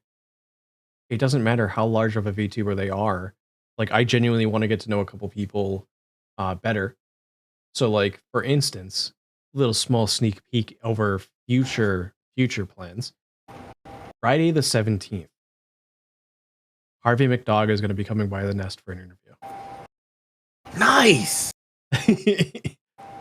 Because I knew for a little bit he wanted to reach out to certain people to other people for collabs and stuff like that, and I've been in his chat a little bit, and like, I know he's expressed want to do that. And much like you, I've never been in a VC with him, and so the call on next Friday will be the first time I'm actually in a VC with him. But I've watched his content a lot, and I know he's told me, I don't see his name, like, I don't look at my lurkers, But he's told me he's lurked in my chat before. So like we know each other, we know our contents, and we know like what we do, but like we've never talked directly with each other. So like it's really cool to me getting to like doing these interviews and meeting someone and interviewing them on the same day. Just like I get to know them in ways that I genuinely like to get to know people. Yeah. The only thing is I will say for the longevity of my channel, I'm currently doing it on one interview a week. I was gonna announce this a little bit later on, but towards the end of March, or maybe I'm not sure about when, I'm probably gonna take the frequency of these interviews and go from weekly to bi-weekly. For my mental sake and my social battery's sake. There's a lot of networking that goes on behind the scenes when it comes to setting up these interviews. Oh yeah. To the point where Vix has looked at me and gone, I don't know how you do it. I'm like, because that's what I enjoy doing. It's hard to not burn out on something when you enjoy doing it. I agree. Yeah, really, it's hard to burn out on something, especially with ADHD. Once we put our minds into it, we end up putting ourselves into that mix where, like, we will hyperfixate on it and enjoy every last little molecule of dopamine and serotonin we can grip from its gritty little paws and enjoy and utilize it towards a better future of what we want. Hyperfixating on a game? Never. Not me looking at, like, my power wash simulator hours going, I've got all of the achievements on it with like oh god, I don't even want to look at that right now. I'm not even gonna look at how long I spend in VR chat. I have 200 hours of playtime in Power Wash Simulator. Let's see. Okay. What was something else I hyperfixated on? 410 recently? Hours of playtime on VR chat and Phasmo 276. Oh my god. But yeah, like I definitely hyperfixate on things. That's another reason why I'm 90 in the realm of 99% sure that I have some type of ADHD.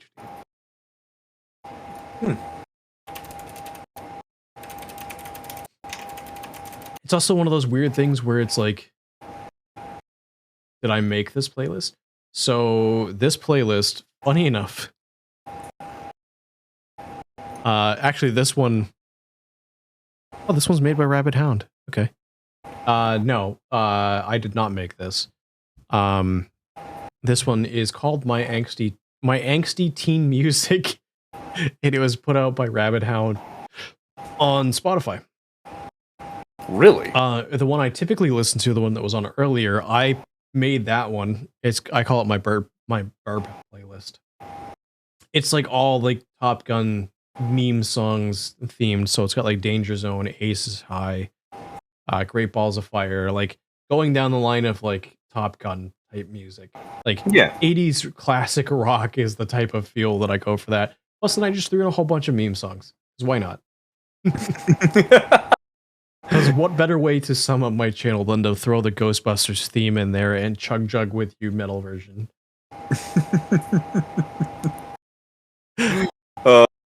Surprised you don't have Bustin' on there. It's funny because whenever the Ghostbusters theme shows up, people just typing Bustin' into the chat. But yeah, I've debated it, but I do kind of like the actual.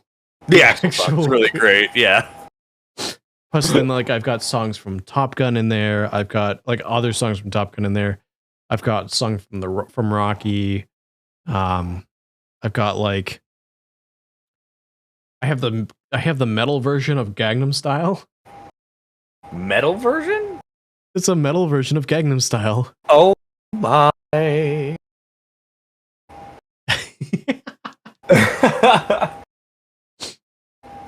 Yes, lots of metal versions. I feel you don't know where I find them.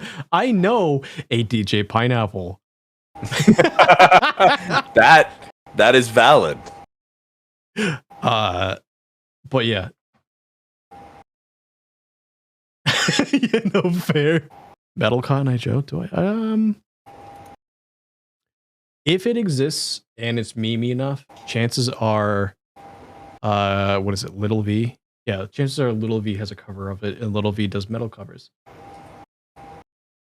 Let's see, Little V has "You Got That," "Holding Up for a Hero," "Can You Feel My Heart."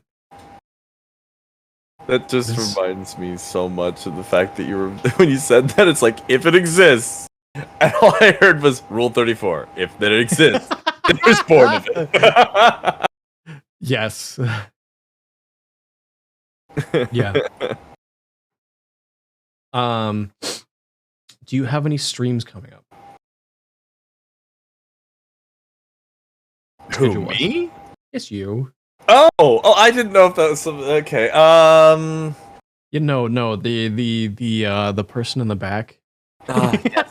Hold on. I need to just go and fetch them very quickly. Okay, I've returned. They're not there.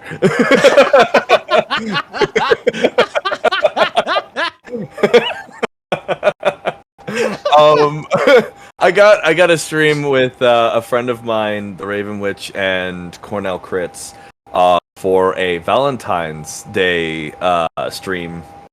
It's not going to be on actual Valentine's Day. I think we're doing it on the Friday of that week. Okay.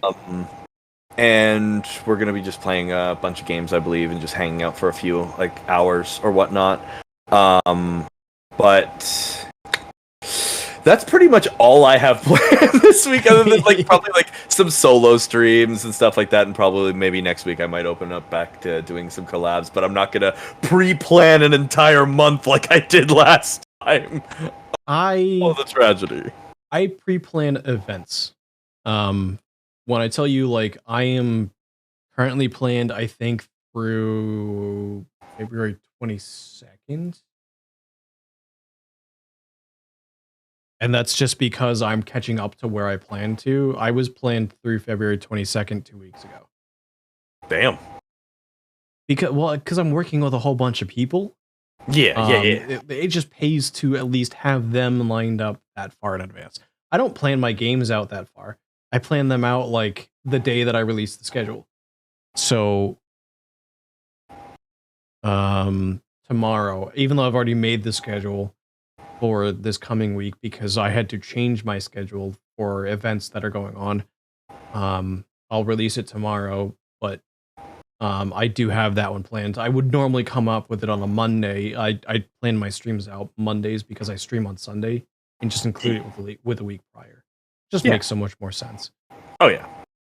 But my next stream, typically after a Sunday stream, would be Tuesday, but Tuesday I'm taking off because I'm taking a Friday night slot and I'm trading out with Vix.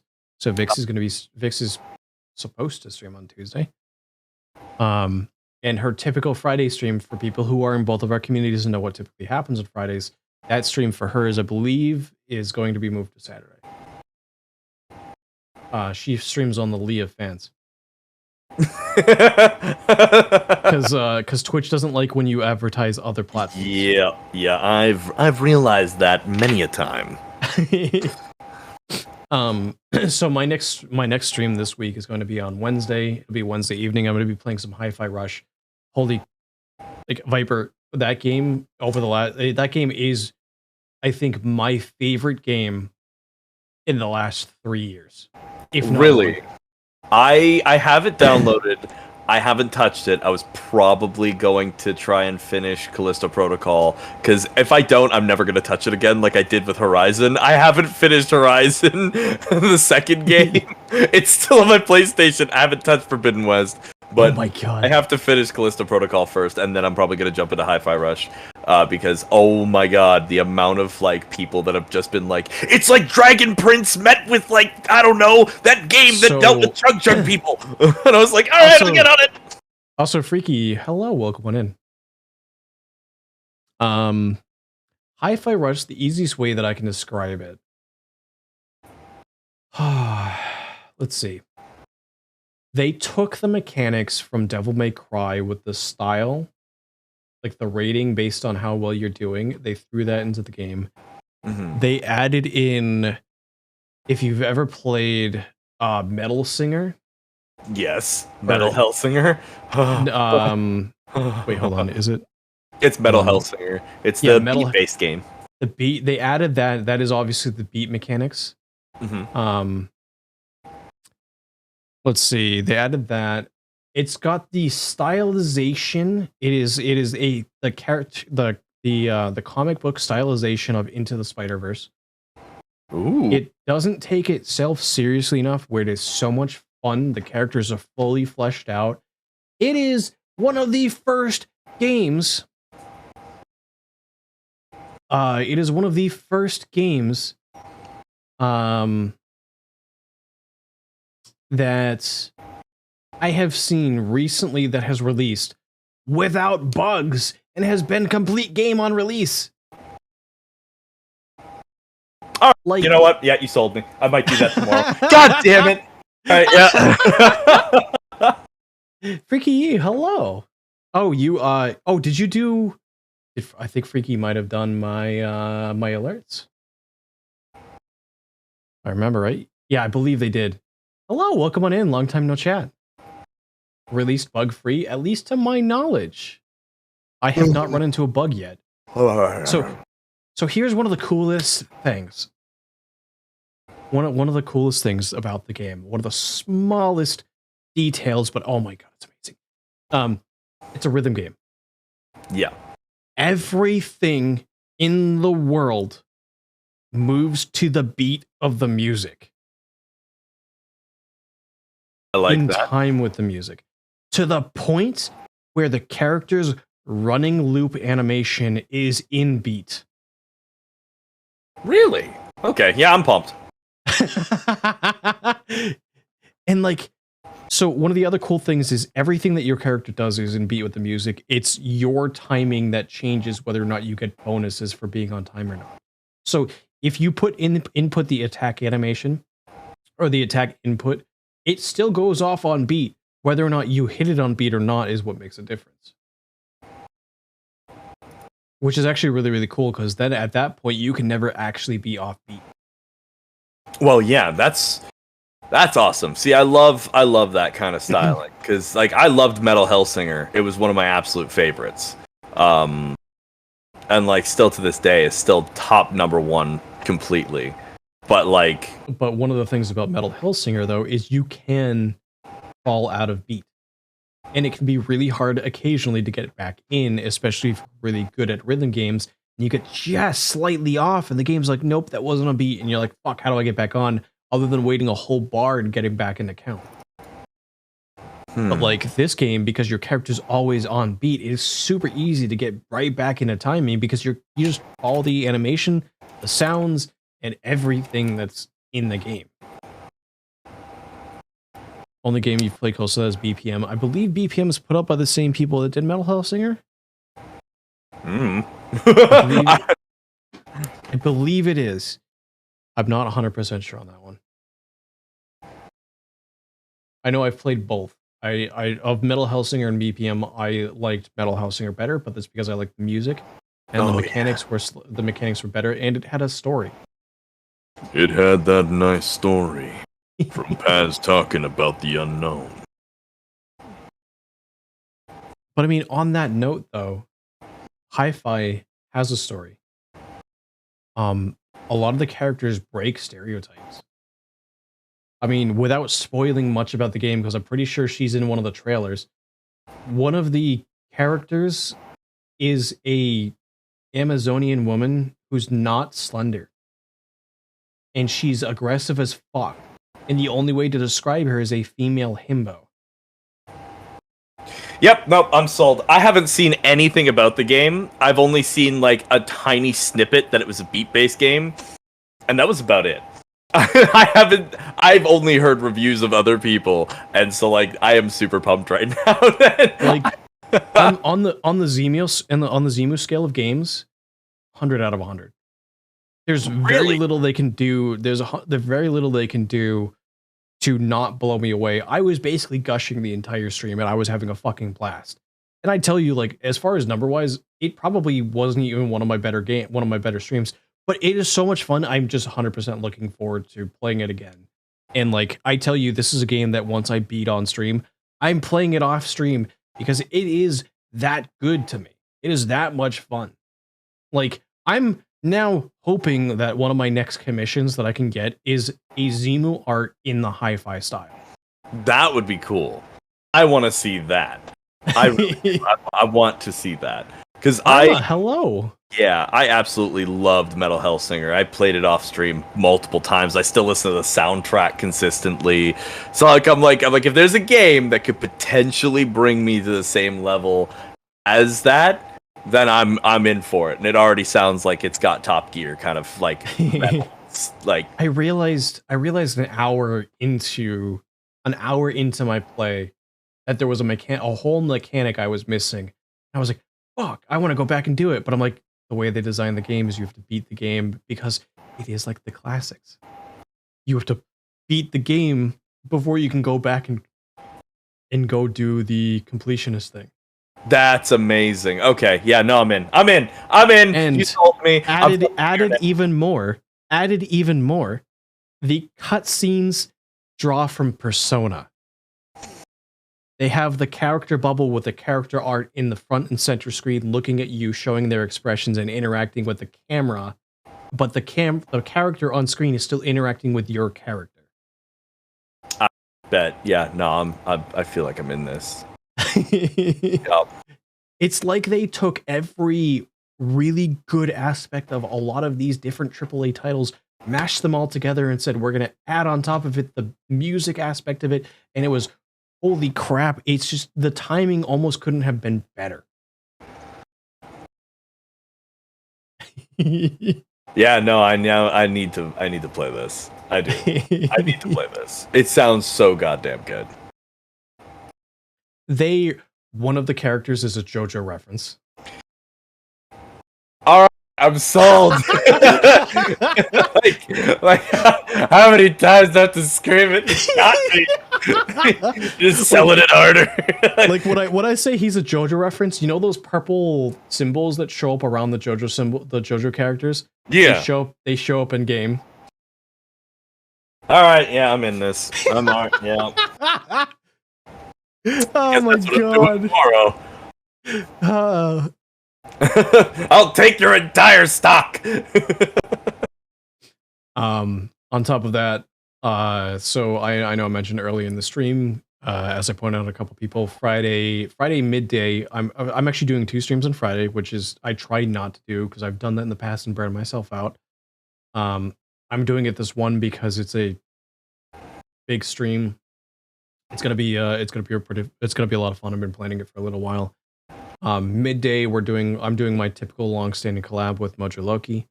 We're playing through all the Dark Souls titles. We're on Dark Souls 2.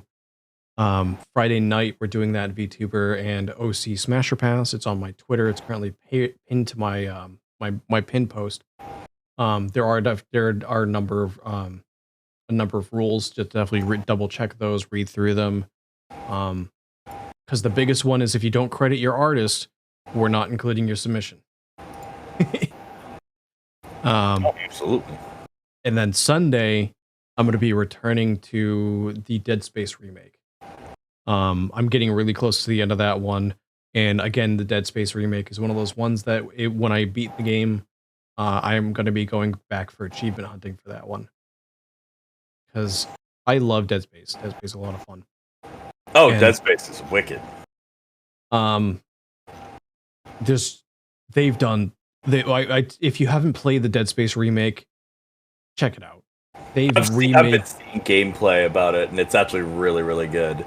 They have remade, like when I say it's not a remaster, it is a remake. They built it from the ground up using a new engine, new graphics, new layouts. Occasionally, a lot of the stuff is familiar. They've tweaked some of the lore. They've added some stuff in.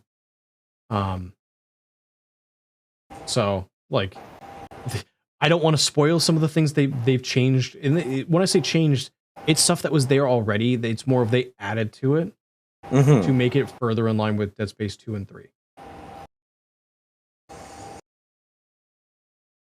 Okay, yeah, no, I'm looking forward to this. I'm very much looking forward to this. So yeah, that should be a lot of fun. Oh, you know what? Simple mechanic that might hook you even more.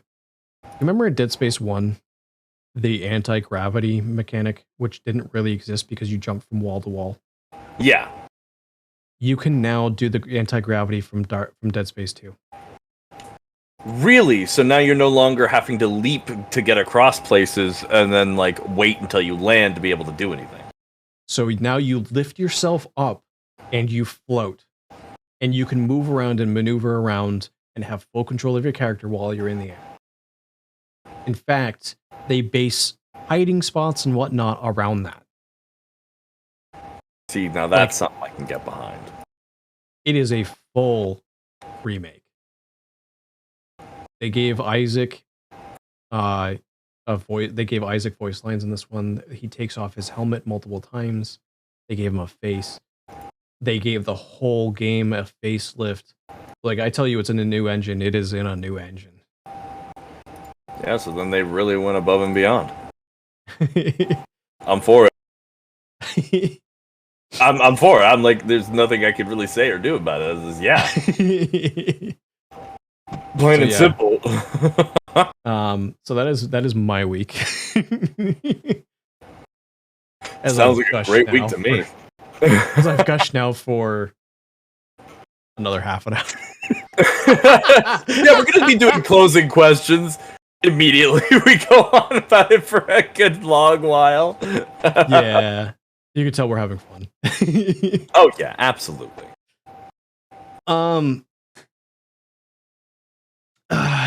So I'm gonna ask two things for you at once because one of them is where basically it's a multitasking type thing.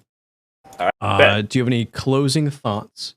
And I'm also going to extend the same thing I ask everybody that I interview with. Do you have anybody that you would like to direct the raid for? Direct the raid? Oh man! Because this is your interview, so you get to choose where you want to drop off a lot of these people, which is a lot of your community. Well, the Zimu Ren guy looks really good. Oh, that's tough. That's tough.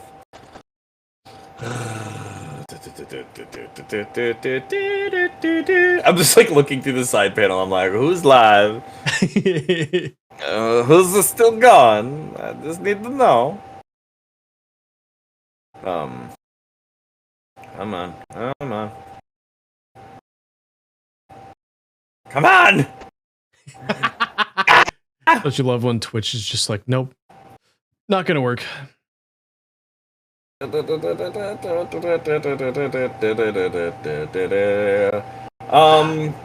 mean, you know what? There's a person, PicDillVT.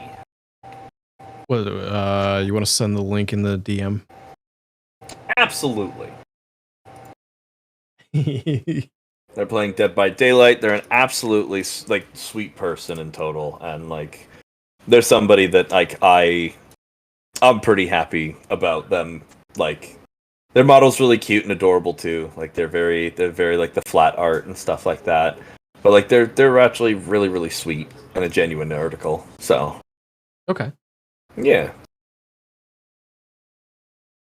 So yeah. So do you have any closing thoughts? Closing thoughts? No, I don't. I don't really have anything that's off the top of my head. Other than the fact that like this was an amazing time. I had a lot of fun. It's been a lot of memes and a lot of joking and being our random selves. And I'm super super pumped that we ended up getting to spend all this time together. Yeah. You said you did. I think you said you did join the Discord. Yes, I am now part of the Discord. So I'm going to go in and I'm going to give you a role, which will give you access to a chat that only people with this role can see. What that is if I'm posting about like an open nest, or like an open bar or whatever, I'm going to post there about it to give people who have that role first dibs. If you ever see me posting about that either there or on Twitter, feel free to chime in. You're more than welcome to come back anytime. I definitely, it's so much fun hanging out with you. I definitely want to do some more stuff in the future. And I do too.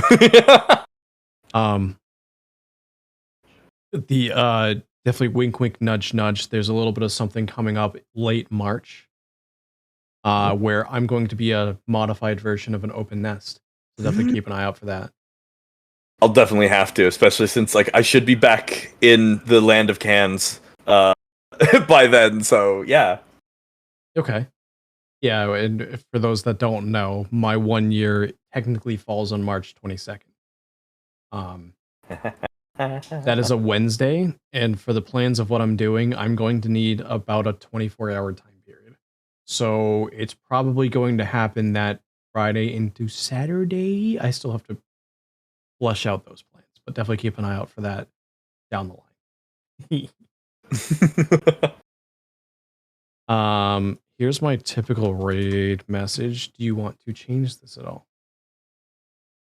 No, that's pretty valid. Yes, sends its regards. And I'm gonna go ahead and get the raid started. But yeah, this has been a whole ton of fun, and I definitely want to do some more stuff with you in the future. So Absolutely, I am so for it. Hopefully everybody has a good rest of the night, and hopefully get some good sleep tonight, and show Pictil, is that how you say it? Pictil? Yeah. Definitely go show Pictil a lot of love, and hopefully everybody has a great rest of the night. Bye, everybody.